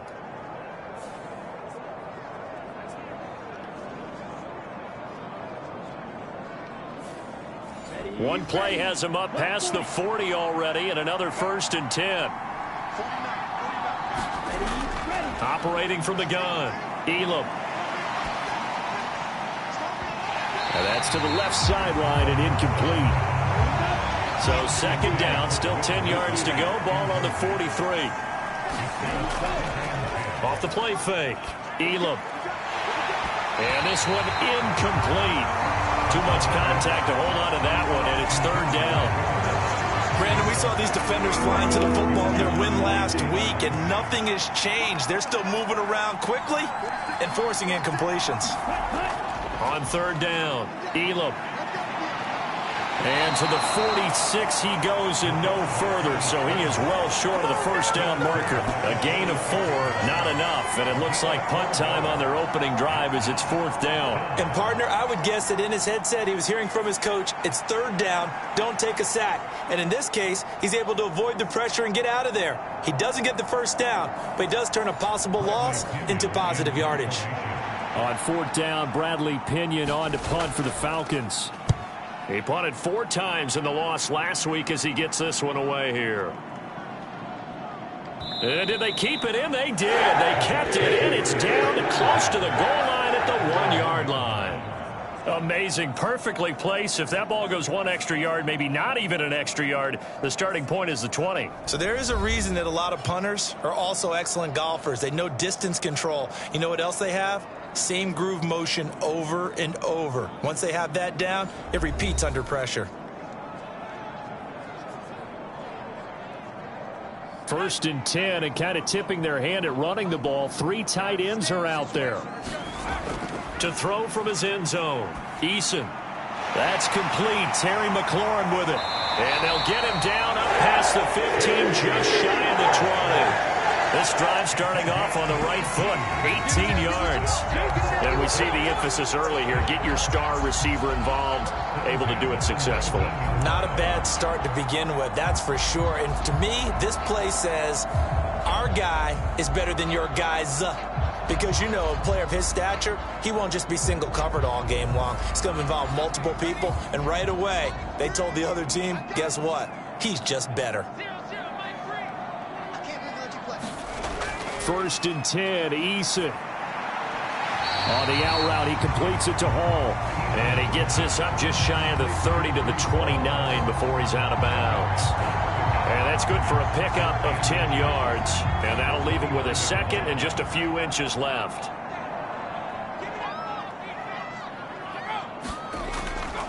They'll run for the first time with Breece Hall. The numbers for him from a week ago. 22 carries, 53 yards. Definitely productive, including scoring his 14th touchdown of the season last week. It's going to be fun to watch the matchup now because he has a nose for the end zone. So if you're a defender, what's your job? Keep him out. Play action. It's Eason. The catch made by DeAndre Hopkins. And they've got it well across midfield down to the 40 before it's all said and done. A good pickup there, 26 yards. Oh, I like that play call there. After a run for good yards, you get a defense thinking they'll go back to the well. So that's a great time to call play action and give your receivers a little extra edge. And they complete the pass there for another first down. From Falcon territory now, here's 1st and 10, right at the 40. On 1st and 10, it's Hall. And nothing much materializing there on the first down run. He'll get a couple, and that's it. From the 38 now, here comes 2nd and 8. Here's Eason to throw. This pass out wide to Hall. And he gets this down inside the 35 before going out of bounds.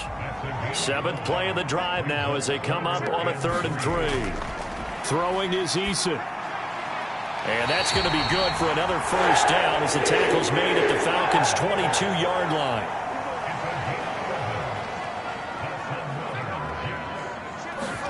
Eason sets to throw it. Shifts by him and able to get him down, but he does reach the 5. I guess no need to force it when you can do that instead. First down, 18-yard gain. That's the first time he's called his own number, but he's got to be overjoyed with the results. He wasn't just going to settle for a modest gain. To me, he was determined to come through with a big message to a defense that slept on him in the pocket. 5 yards from the end zone, 1st and goal.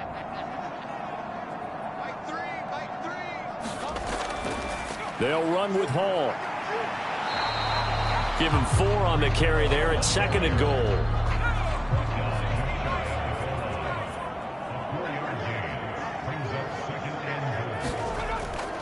Hall again. And I don't think he got in. He did not. They mark him short of the goal line. You can't have a drive go further without scoring than this, but that last yard sometimes can be the toughest. This is 3rd and goal. They'll look to run with Hall. And that one going nowhere from the start as he's met in the backfield and goes backwards. He lost 2, and it brings up 4th. One word comes to mind to me after that last play, and that's alert. That defense took a chance guessing the snap count, and they were so right. Got great push up front, and that forces 4th and goal. Can this defense hold them out? Here we go now. 4th and goal from the 2. They run. It's Williams. And he's into the end zone. Touchdown, Jets. Jamal Williams, his first touchdown on the year. And the Jets drive the entire length of the field, 99 yards for the score. So both sides of the football contributing here early. Their defense forces the punt, and then the offense takes it down the field and punches it in on the short touchdown run. And, Brandon, that's good complementary football, and that's what they're going to need if they want to get out of here victorious. Extra point through the snowflakes, up and good. And that makes the score 7-0. So that drive, 12 plays in length. And it was Jamal Williams who ended things with a touchdown run.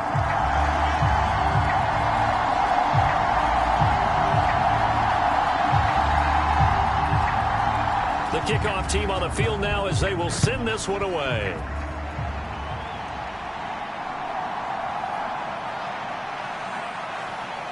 And able to take it past the 25 and up to the 28-yard line. So for the second time in this one, we get set to see the Falcons offense. You know, in our research packet this week, prepping for the game, so many articles from the local beat writer about the offensive struggles of this team and what will they do this offseason. What do you think they'll do? Well, number one, they'll turn to their self-scouting report. And every team that's any good does this. They have outside groups. Check out their team, scout them, and tell you who can play, who can't play, and reasons why. Some of it may just be health. They have to get some guys healthy and back out on the field. But overall, evaluate this squad and make the changes that you need to. So here's a 1st and 10 at the 38. Back to Robinson now on 1st down. And he's going to be stopped up quickly here. Just a yard up to the 39. You talk about this Jets defense.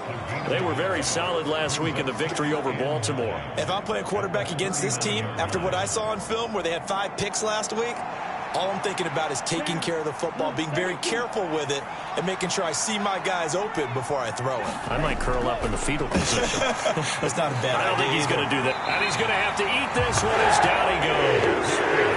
Myles Garrett racking up sack number 12 for him on the year. Well, he was really focused downfield, but there was really no viable options. The coverage was too good. And the defense really quickened the tempo of that play with their pass rush because there was nowhere for him to go with the football. The only place he ended up, down on the ground. 3rd and 12. 95.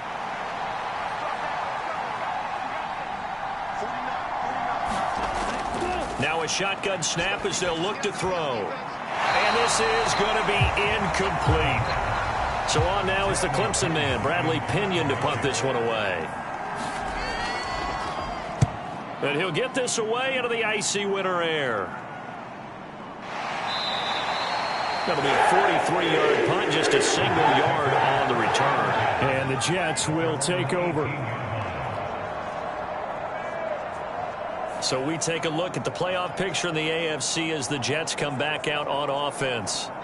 And the division title, that's out of reach. We know that. This is as good a spot, Charles, as they're going to get. That first wild card and the number 5 overall seed. Partner's not out of the question, especially with the 7 seeds that they have now in the playoffs. If you do win and the other wild card teams win in the first round, you could find yourself with a home game in the divisional round. Now, we know that's not likely, but it's not out of the question. Bottom line, you have to win to put yourself in that position. He finds Hopkins complete. And he'll go down at the 26 following a gain of 6. They need 2. Here's 3rd down.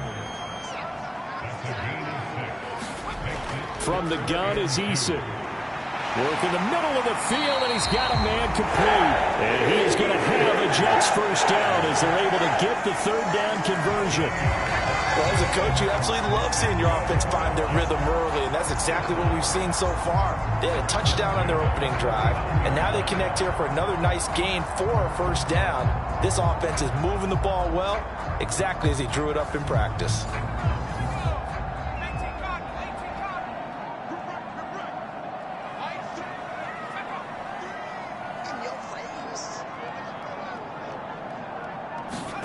They'll throw on first down with Eason. A short one here, caught by McBride.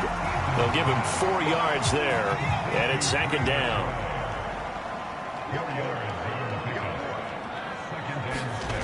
Now Eason. And he rifles one incomplete.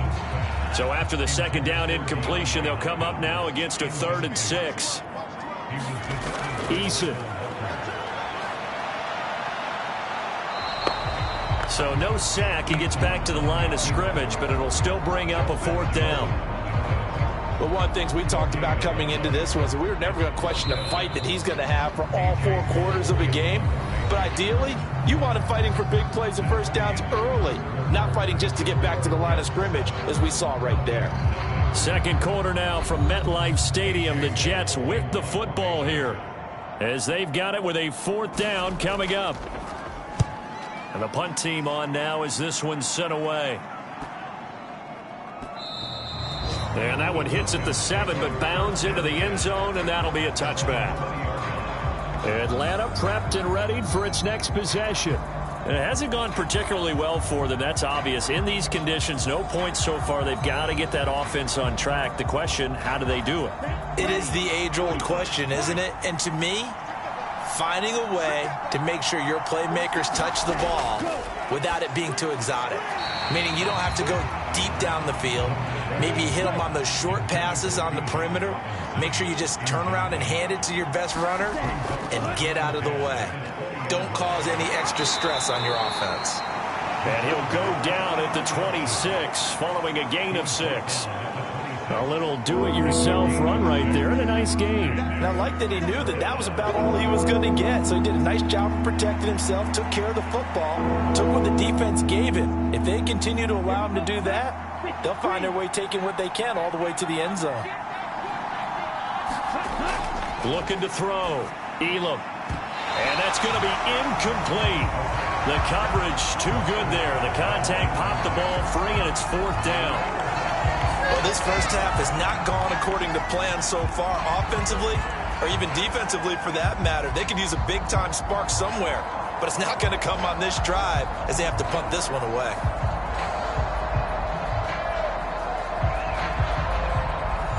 Now here's Bradley Pinion now.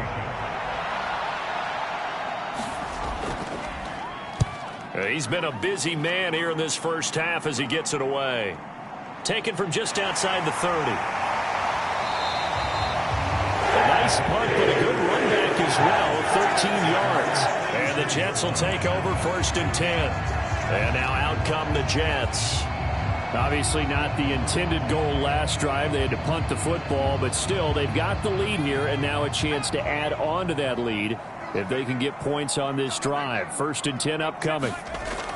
On 1st down, Jacob Eason. And that's to Amon-Ra St. Brown.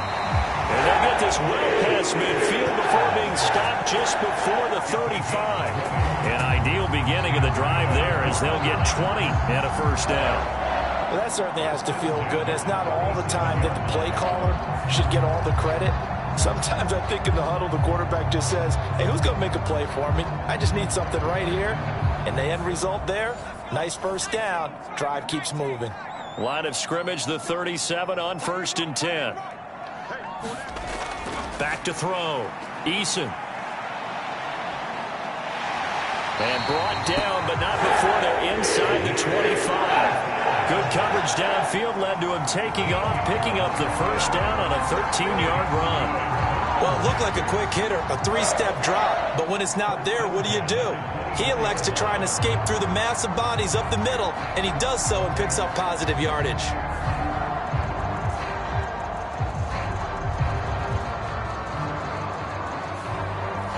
Back-to-back good plays have him on the move on 1st down.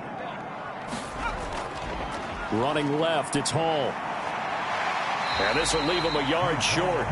Nice pickup of 9 yards on 1st down. 2nd down and a little more than a yard here.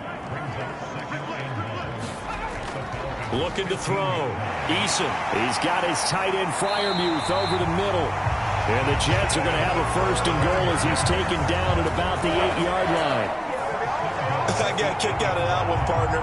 You and I talk often about trying to hide receivers in certain situations, but a guy of his size can't really hide him. But the tight end drag route, definitely an effective way to sneak him across the formation for an easy completion and a 1st down. They go play action with Eason. Touchdown! Pat Freiermuth hitting double digits with his 10th touchdown of the season. And the Jets go up by 2 touchdowns. This is why a lot of play callers love play action in this spot. You just want to freeze the linebackers just for a second. Then you got a chance to get a quick pass into your tight end right behind them for a touchdown. Coup for the extra point.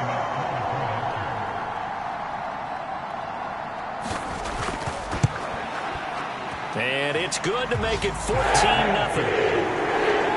So that drive spanned 5 plays, and it ends with a Jet touchdown.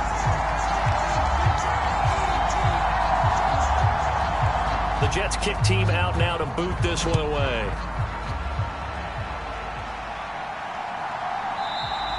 And from back there, a wise move. He'll just sit on this one, and it'll come out to the 25. Here comes the Atlanta offense now ready to take over here. And this not an easy situation. You're down early, in the elements, you're on the road. How do you get the mojo back? Well, one thing is to remember that as an offensive player, you have a much better idea of what you're trying to accomplish and where you're trying to go than the defender. So in this... Oh, he tries to force it in, and it's intercepted. Now he's loose at the 40. And he'll get it all the way down inside the 35-yard line. Well, it's not the first time we've seen him give one up here during his rookie season. And in this case, zone coverage forced the mistake. He's made some strides week to week in how he's handling the different type of coverages that he's seeing. But clearly, there's some growing still to do. Another drive coming up for New York's offense. And they'll have good field position here following the interception and a chance to build on their lead as they start with a 1st and 10. From the 34 now, here's 1st and 10. Eason going to throw it out of the shotgun. And that's hauled in by St. Brown over the middle. And he'll be marked down at the 26 with a gain of 7. So from the 26-yard line, here's 2nd and 3. Back to throw. Eason. It's complete to Hopkins. And taking it to the 15-yard line before he's brought down. Line of scrimmage, the 15. It's 1st and 10. Straight ahead is Hall. And he's brought down just outside of the 10 at the 11. 2nd down and 6 now.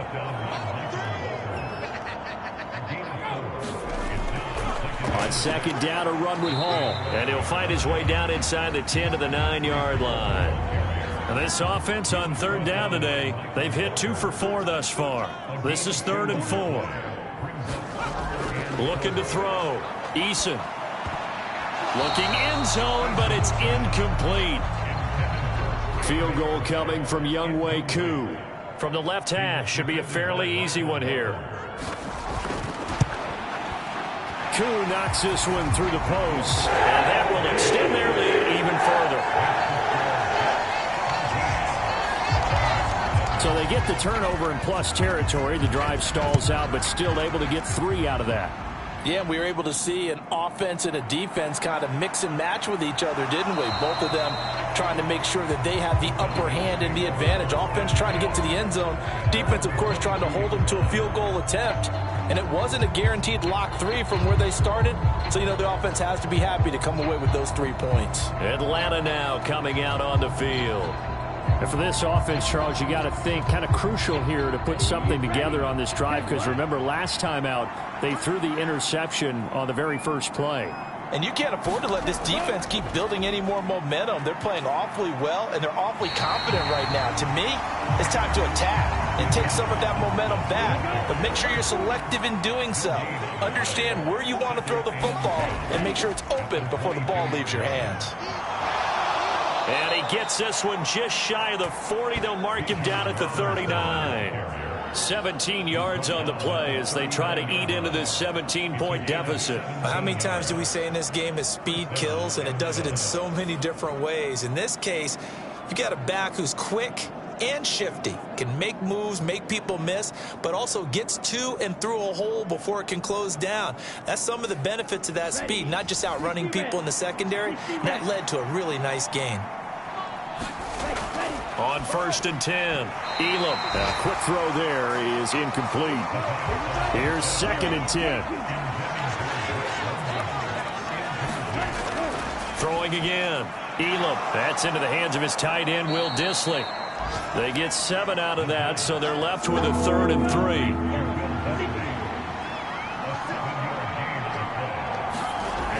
Back to throw.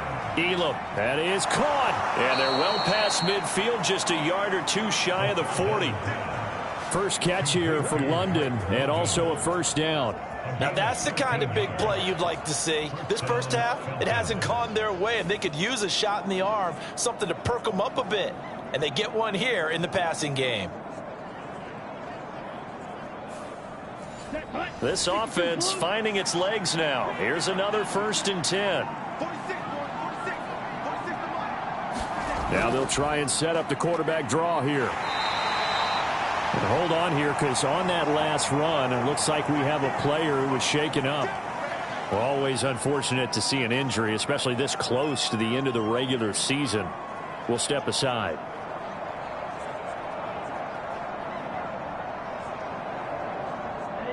Now a 2nd and 6.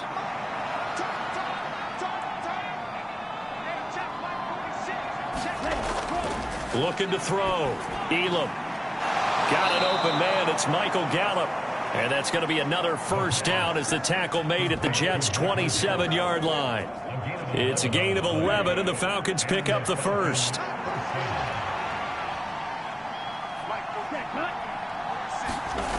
Throwing on first down. Elam. That's out wide here for Robinson. So give him 5 yards there on the pitch and catch, and that'll make it 2nd down.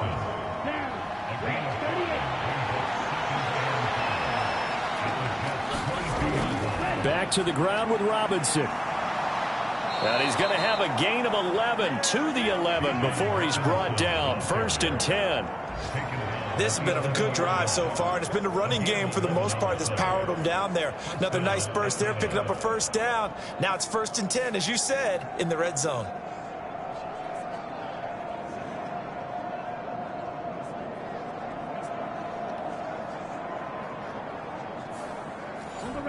Now a 1st and 10 at the 11. Back to throw. Elam. Throwing middle, and it's complete. This will be stopped about 2 yards shy of the marker. 8-yard gain, 2nd and 2. 8 yards on the pickup brings up 2nd and 2 at the 3-yard line.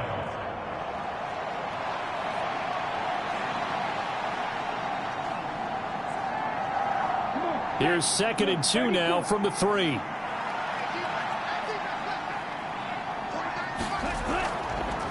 Now an option play, and he'll keep it. And he's going to get this back to the 3-yard line and no further. Call it no gain on the keeper, and it's going to bring up a 3rd down. 2 minutes remaining in this first half of football. Heavy set out there on 3rd and 1.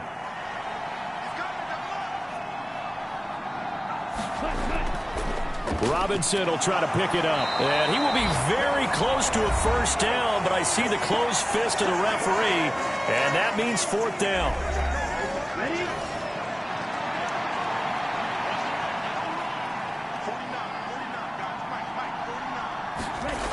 Looking to throw. Elam. And it's incomplete. They cannot convert, and they turn it over. The Falcons go for it, but it doesn't work out. And this long drive is going to wind up yielding nothing. A chance to get some momentum here in the 2nd quarter, getting their first trip into the red zone, but unable to get it across. And if I'm the head coach, sure, you feel some disappointment, maybe a little bit of deflation there because you didn't get it in, but I'm going straight to rah-rah mode. All right, guys, we didn't get it this time. It's only the 2nd quarter. We'll be back. Let's get it later on. I want to keep this team up. I don't want them to feel like they've let everyone down. Positive. Got to be positive in this situation. It's too early to think that you don't have a chance to win this game.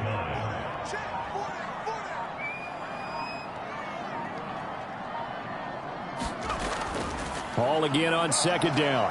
And he will double the space they have to work with as they take it from the 2 to the 4. Now the Falcons going to use one of their timeouts. It's just their first, so they'll have 2 remaining here before we get to halftime. On 3rd down, here's Hall. And this one will be taken up. They'll spot it right at the 7. The Falcons going to use the second of their timeouts, as they'll stop it with just over a minute to go before halftime. Here's A.J. Cole now, as he'll kick it away for the second time.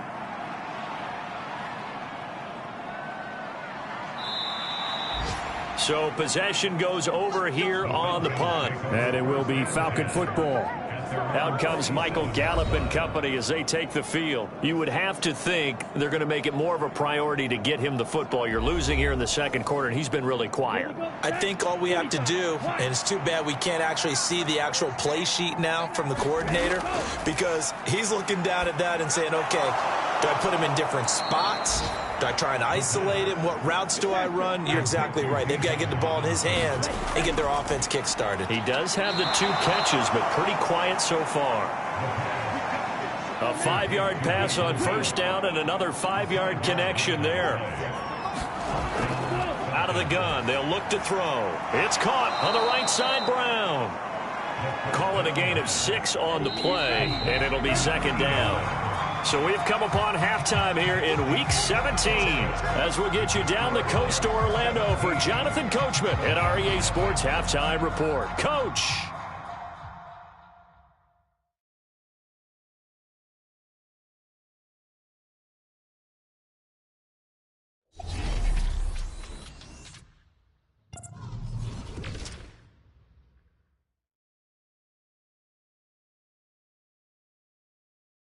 We'll begin up in the Steel City, Acrisure Stadium in Pittsburgh. And it's the Steelers who are out in front. From there, we head down to the Sunshine State to check on the Jaguars at home in Jacksonville. And you can see, currently they trail in that ball game. Jared Goff with 3 touchdown passes. Lastly, let's get to the Windy City, see what's happening with the Bears at home at Soldier Field. And that one all tied.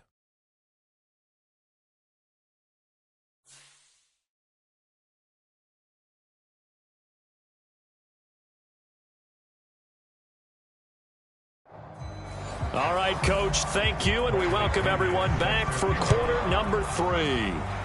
This snow front that has socked much of the East Coast not going away as we are back to it in the second half. And they'll get him down right at the 25-yard line, so the same result had he opted for the touchback. Now the Jets going to take over on offense to begin this third quarter.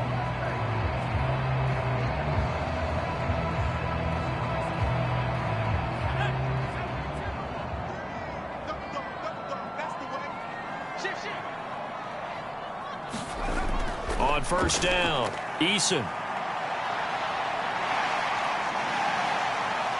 And he's able to take this one up to the 35-yard line. A good position to be in here, 2nd and inches.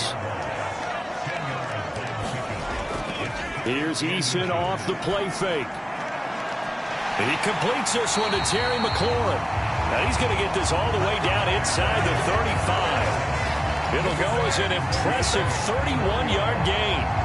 Already over 1,000 yards receiving this season. That catch is just going to add to his total. Certainly not resting on his laurels. He's trying to continue to gain as many yards as possible and continue this big season.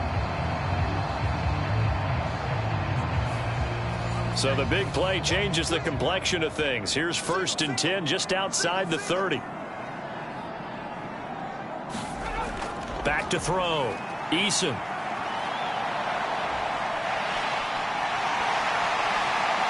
And he's taken down, but not before reaching the 10-yard line. Turns out to be a great idea to tuck that one. Good for 24 yards. Bottom line is that he is just something else as a runner, because there are not many QBs in this league who can rip off a game that big. And he did it with the defense giving him a little extra attention after he hit him on a run earlier this series. So 3 plays, already 1st and goal, and they are wasting little time. Looking to throw. Eason. And he'll take this beyond the line of scrimmage as he slides to a hole. Give him a couple on the scramble. It's 2nd down. So many times we talk about having good eye discipline when you're playing defense, making sure your eyes are in the proper place on a given play. Looks like that discipline came to the front there, didn't it? They were able to hold him for a short gain when he took off running. And, oh, it's incomplete.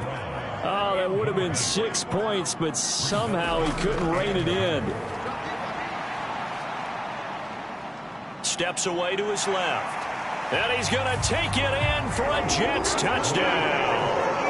Jacob Eason taking it in from 7 yards away. And the Jets take the opening kickoff of the third quarter and drive right down the field to extend their lead. They were looking to pass the ball there, but they forgot to account for the man with the football. Yeah, I can hear people right now saying, well, why don't you have a spy in your defense, someone who will dance with him and go where he goes? Well, oftentimes if you utilize a spy, you've taken away someone in coverage as well. And oftentimes, the spy, not as athletic as the guy he's trying to keep up with, so he gets defeated anyway. And he turns 3rd and goal into a touchdown. Extra point by Koo, up and good. And the lead is now 24. That time a 6-play drive. And in the end, it's capped off by a 7-yard run.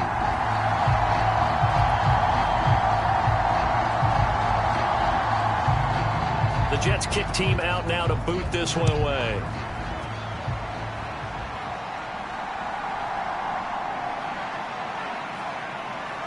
And he returns this to the 22.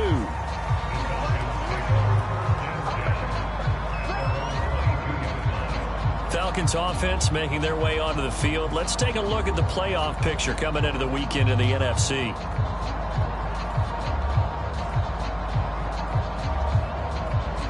And they'll come out with a 3 tight end look on the first play of the drive. They start on the ground with Robinson here. And the second wave of tacklers is going to get him as they stop him behind the line. Call it a full 3 yards in the wrong direction there. Brings up 2nd down. You've got to figure the further they fall behind, the more you think that they'll get away from the run. They're trying to stick with it, but the results, they just aren't there.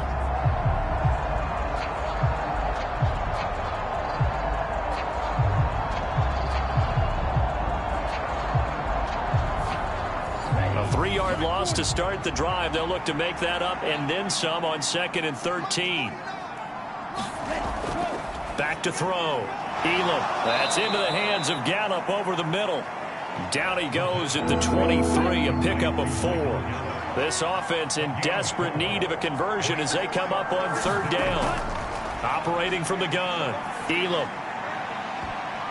All right, rifles one, and that's going to be intercepted.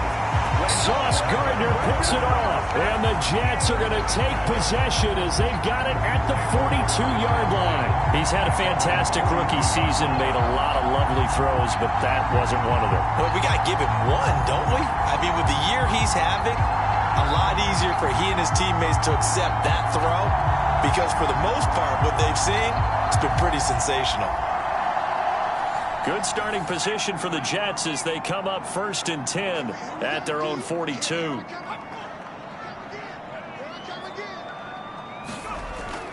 They'll start on the ground. Hall. And not much there at all. Maybe a yard up to the 43. From the 43, here's 2nd and 9.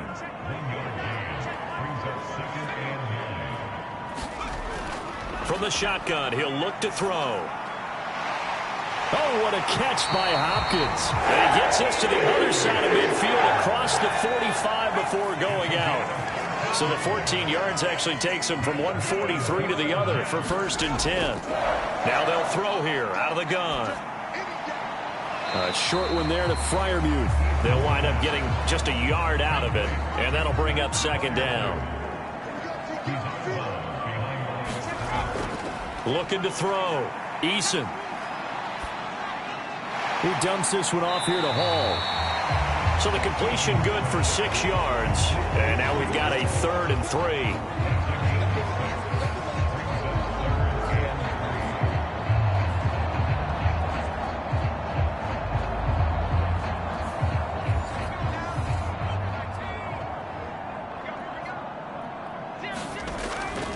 They'll run with Hall.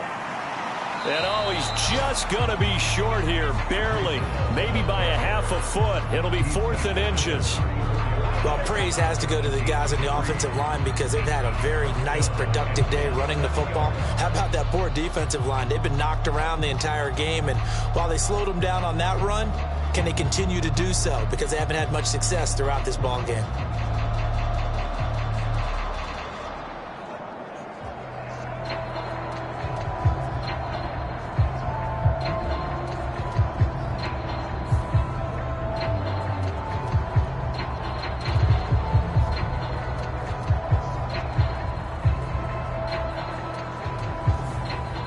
This offense converted once on 4th down earlier. Now they're out there again to try once more.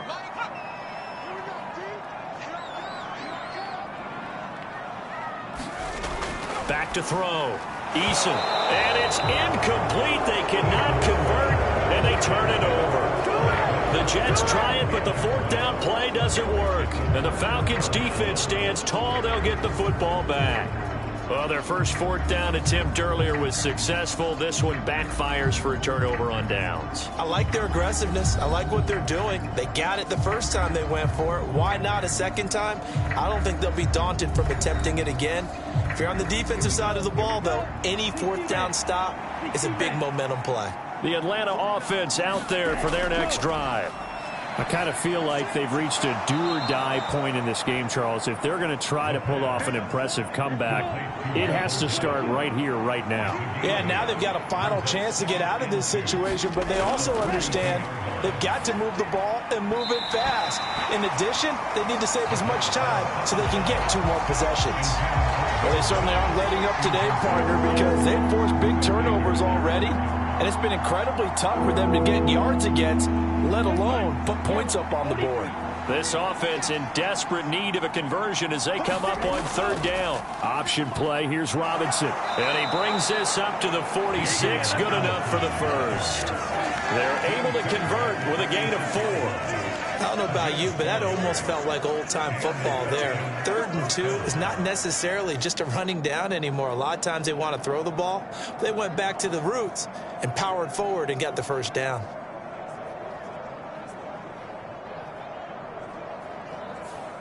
Down. 52 blue.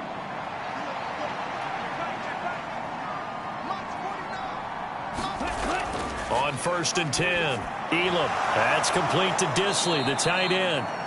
And he'll be down at the 46. So they go from 146 to the other on a pickup of 8.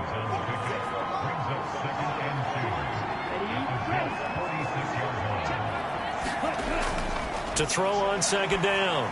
Elam looking middle, and it's incomplete. After the incompletion, here now, 3rd and 2. And they'll try and run the option to pick it up. And they go backwards here, losing yardage back at the 48-yard line. That'll bring up 4th. They had the 8-yard gain on 1st down, but unable to do much from there. Well, we saw a lot of negative plays that resulted in plenty of lost yardage in the first half, and that trend is continuing here.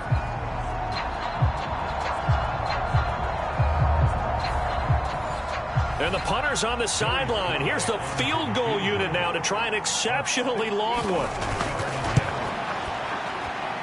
And this won't get there. Won't be on line either. It's no good. Off to the right, and the deficit will stay at 3 scores.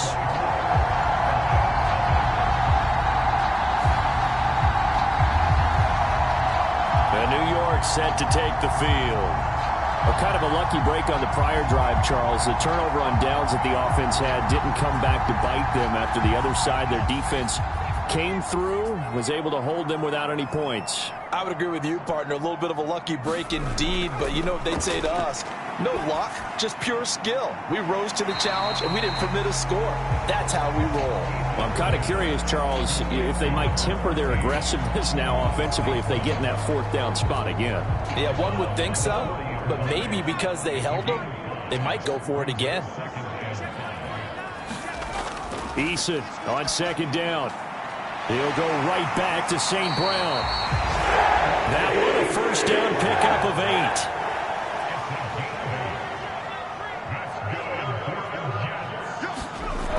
Looking to throw. Eason. It fights him off. And only able to get 2 here. Stopped at the 30. Here's a 2nd and 8.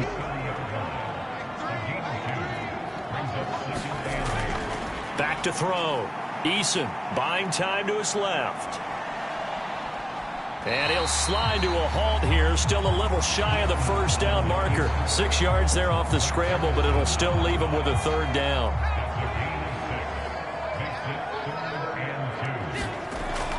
Looking to throw. Eason. And he'll be taken down, but he does have first down yardage. Only 3 there on the pickup, but that's enough to move the chains. Partner, even I can figure out who deserves the lion's share of credit for their lead right now, because he has been terrific in a dual threat role, really chewing up yardage and getting the points with his legs. Simply put, that defense has had no way of stopping him, and that's why his side is on top.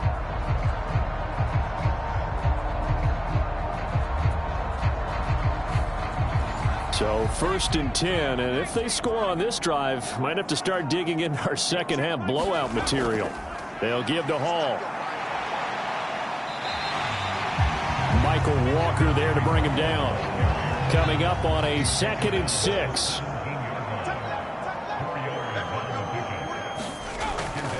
Here's Hall again. And he'll take this one down near the 15. Only a yard on the pickup there, and it'll bring up a 3rd down. This defense against the run, by the way, they're not top 5, but they are top 10. So what's your philosophy here? Do you try and run the ball against a team that's pretty good against the run? What if you're a pretty good running team? If so, you might want to go ahead and run it anyway, because that's your strength. And on 3rd and 5, this will be the 8th play of the drive.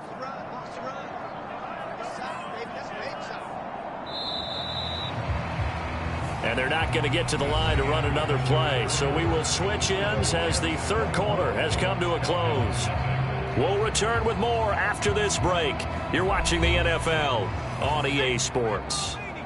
The Jets on 3rd down, not quite 50%, 4 for 9. This will be 3rd and 5. And that is incomplete. Field goal coming from Younghoe Koo. This just 32 yards officially from the right hash.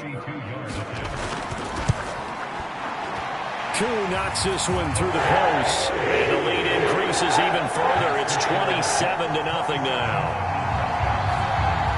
Well, ultimately not really sure that they're going to need those 3 points, but they'll take the 3 and they pad that lead. Yeah, this one's already wrapped up, but you and I both know if you're an offensive coordinator, you never let up on the gas unless the head coach tells you to do so. And maybe you've actually clicked him off in your headset so you can keep calling plays and trying to add to this lead. Here comes the Atlanta offense now ready to take over here. At this point, partner, things looking pretty bleak. They still haven't scored here in the 4th quarter, facing the big deficit. What silver linings, what can they look to do here offensively? You know, it's funny, I talked about this with a coach in the offseason and kind of had this scenario, like what feels good to you and what feels good to your team. You're down big. You really have like 1 possession left and you're trying to put points on the board that don't matter. But do they? And he told me they actually do matter. And in this situation, he's going to try and run the best offense he can run to have at least a little bit of confidence to take away from that game. So right now, they're going to try their best to get something up on the board and not get shut out. So from the 36 now, 1st and 10. Back to throw. And as he throws and the ball is out, it's a live football. And it's scooped up by, and he takes it to the house. It's a fumble recovery for a Jet touchdown. And Charles, look at the big fella. What a rumble that was. Not only to scoop it, but then take it the rest of the way for the touchdown. And now you know they're going to have to hear about it from now on. The defensive backs, he's going to want to run with them, do their drills, the whole deal. He thinks he's the pace setter now. It doesn't matter what happens in practice this week. He's smiling. Koo now for the point after.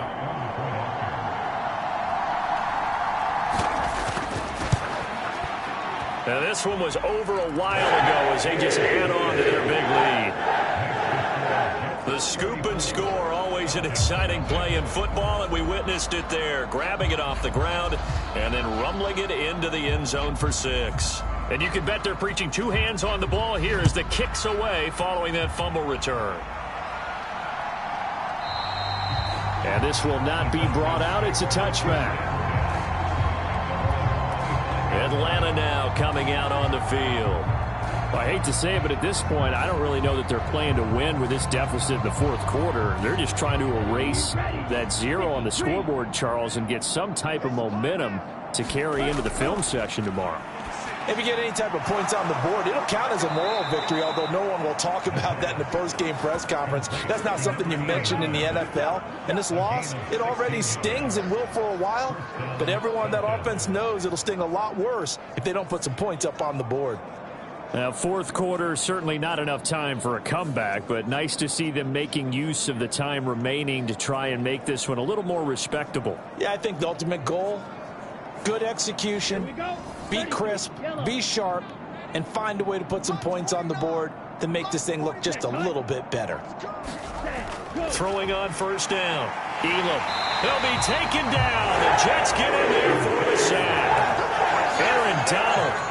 Credit him with a sack, and it goes as a loss of 6. And you hate to say it with a rookie quarterback. He's done some good things, but overall, looked a little bit overwhelmed back there, hasn't he? He certainly has, but in his defense, he hadn't had a lot of time to throw the football. You like the way I said that? In his defense. In his defense, I got it. You see what I did there? Yeah, he needs better protection, that's for sure.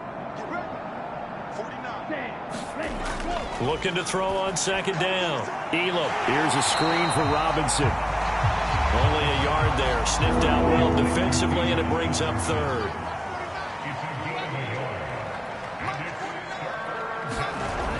Operating from the gun. Elam. And he's going to be intercepted for the 3rd time thus far. Buda Baker with a pick. And they will finally stop him, but a great return. Gets that football all the way down to the 16-yard line. The utter domination here just continues. This defense, I don't know what more we can say all around about their performance. Well, it certainly feels in this game like maybe they're facing a Canadian defense. 12 guys on the field. It feels like there's an extra on every snap because they have really struggled to make headway through the air. So the ball down to the 16 here for 1st and 10. Hall on a give up the middle. And he stopped immediately there. No gain on the play there. 2nd down. Looking to throw. Eason. That's complete to his tight end, Freiermuth. And that's good for a gain of 6. And that'll bring us to a 3rd and 4. Operating from the gun. Eason. And he works his way past the line of scrimmage and then slides to a halt. The decision to tuck and run gets him 3, but that's not enough. Now it's 4th. He certainly had plenty of success running the ball, and right now I'm getting the sense that he's looking to take off and run every time he steps back to throw it. But they did a nice job there collapsing on him and holding him to a short gain.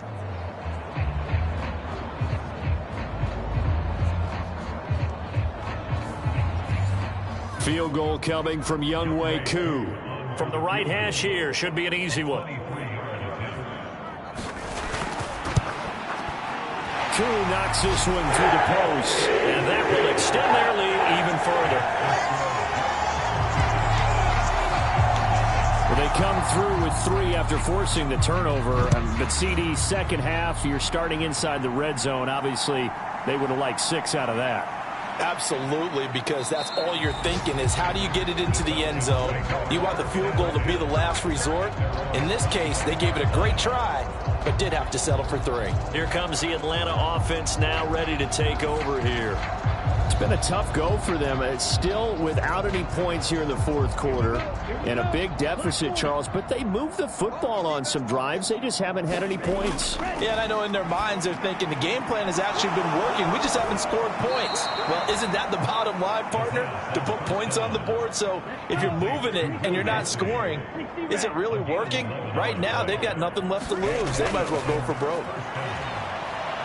And he can't get rid of it. He's taken down. Myles Garrett getting him once again his 3rd sack of the afternoon. Guys with his talent in the pocket aren't supposed to be getting hit like this, and you know an intense conversation with the offensive line is going to occur after this one. Might not be from him, but the offensive line coach will have plenty to say about this game.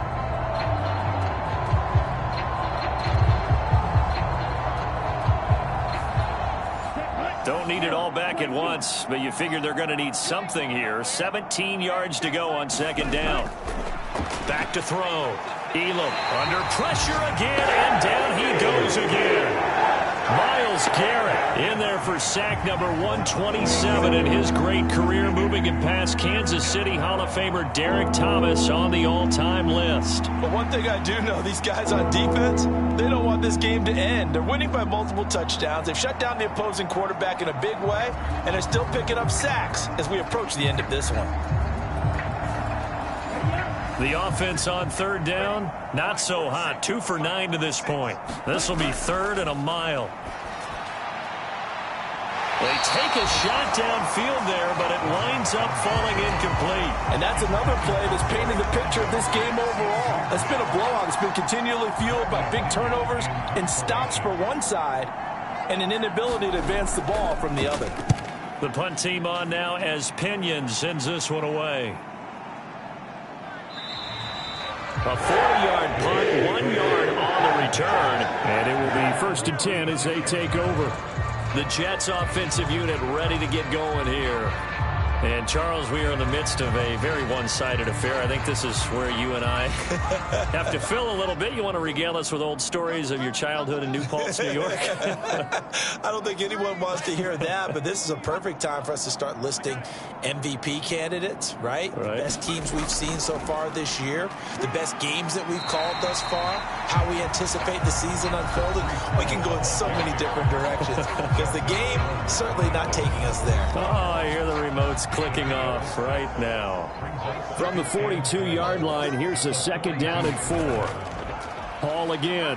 And he'll go down right around the 47 this time.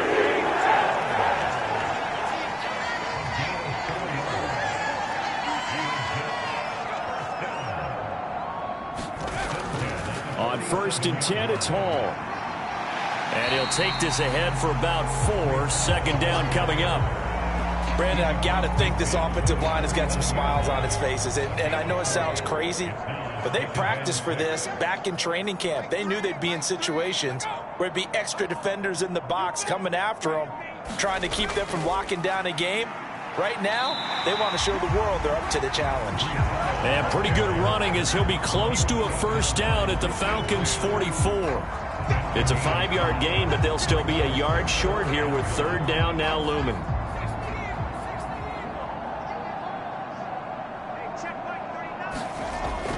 Looking to throw. Eason. He's got his target. That's complete. And that's going to be good for another 1st down as the tackle's made at the Falcons' 34-yard line. They only needed 1 yard on 3rd down. They get 10 instead by going to the air. There's a beautiful throw there, and he's been sensational the entire game, moving it around, spreading it, hitting the right guys. And look, under normal situations, partner, I would expect him to come out of the game now. They've got it in hand. But you and I have been around this league a long time, and every time we ask head coaches about it, hey, why don't you take your quarterback out when the game's in hand? They just kind of give us that look like that's what he's paid to do. So it's a very unusual situation. I'd want him out. They tend to leave him in. Ball on the 30 now. Here's 2nd and 6. Just 2 minutes remaining here in the 4th quarter of what has been a one-sided affair. So it's Jets football as we get you reset here. 2nd and 6. They've got a 2nd down now as they look to salt this one away. Hall again on 2nd down. And he'll go down here right around the 23-yard line.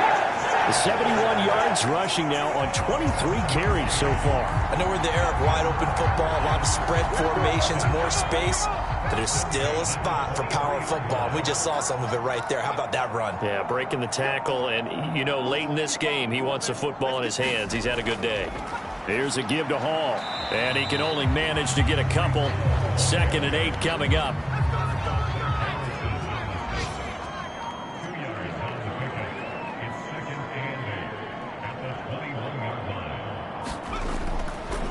A handoff for Hall. Oh, and fine work there as he gets this thing down to the 11-yard line. 10 yards is the pickup, good enough for a Jet first down. Hate to be blunt, but it is just continuing to prove to be the case that this O-line is manhandling this D-line right now. They deserve to roll up their sleeves and show up their biceps because they're doing exactly what you just described, manhandling the defensive front. They've got the leverage, they are powering through, and they're controlling this game. For the winning team here, Charles, that's about as big and clean of a win as you could hope for in the National Football League. No turnovers. Meanwhile, you forced turnovers. You didn't allow any points, and you put up a bunch of points. What an effort. And, Brandon, I just have to ask you, that's all the stuff that we saw happen today. Those are statistics, numbers, the whole deal. But my question is, how does one team come ready to play, and the other one, obviously, not ready at all? Well, I mean, I obviously don't have an answer to that, but that was the story from the get-go. One side was awake and ready, and the other just seemed to sleep. So for the Jets, they continue to show they'll be a tough out in the playoffs as they move to 14-2 on the year. I'm Brandon Gaudin. Certainly have to thank Charles Davis, my broadcast partner, and our entire crew. We'll catch you next time right here. It's the NFL on EA Sports.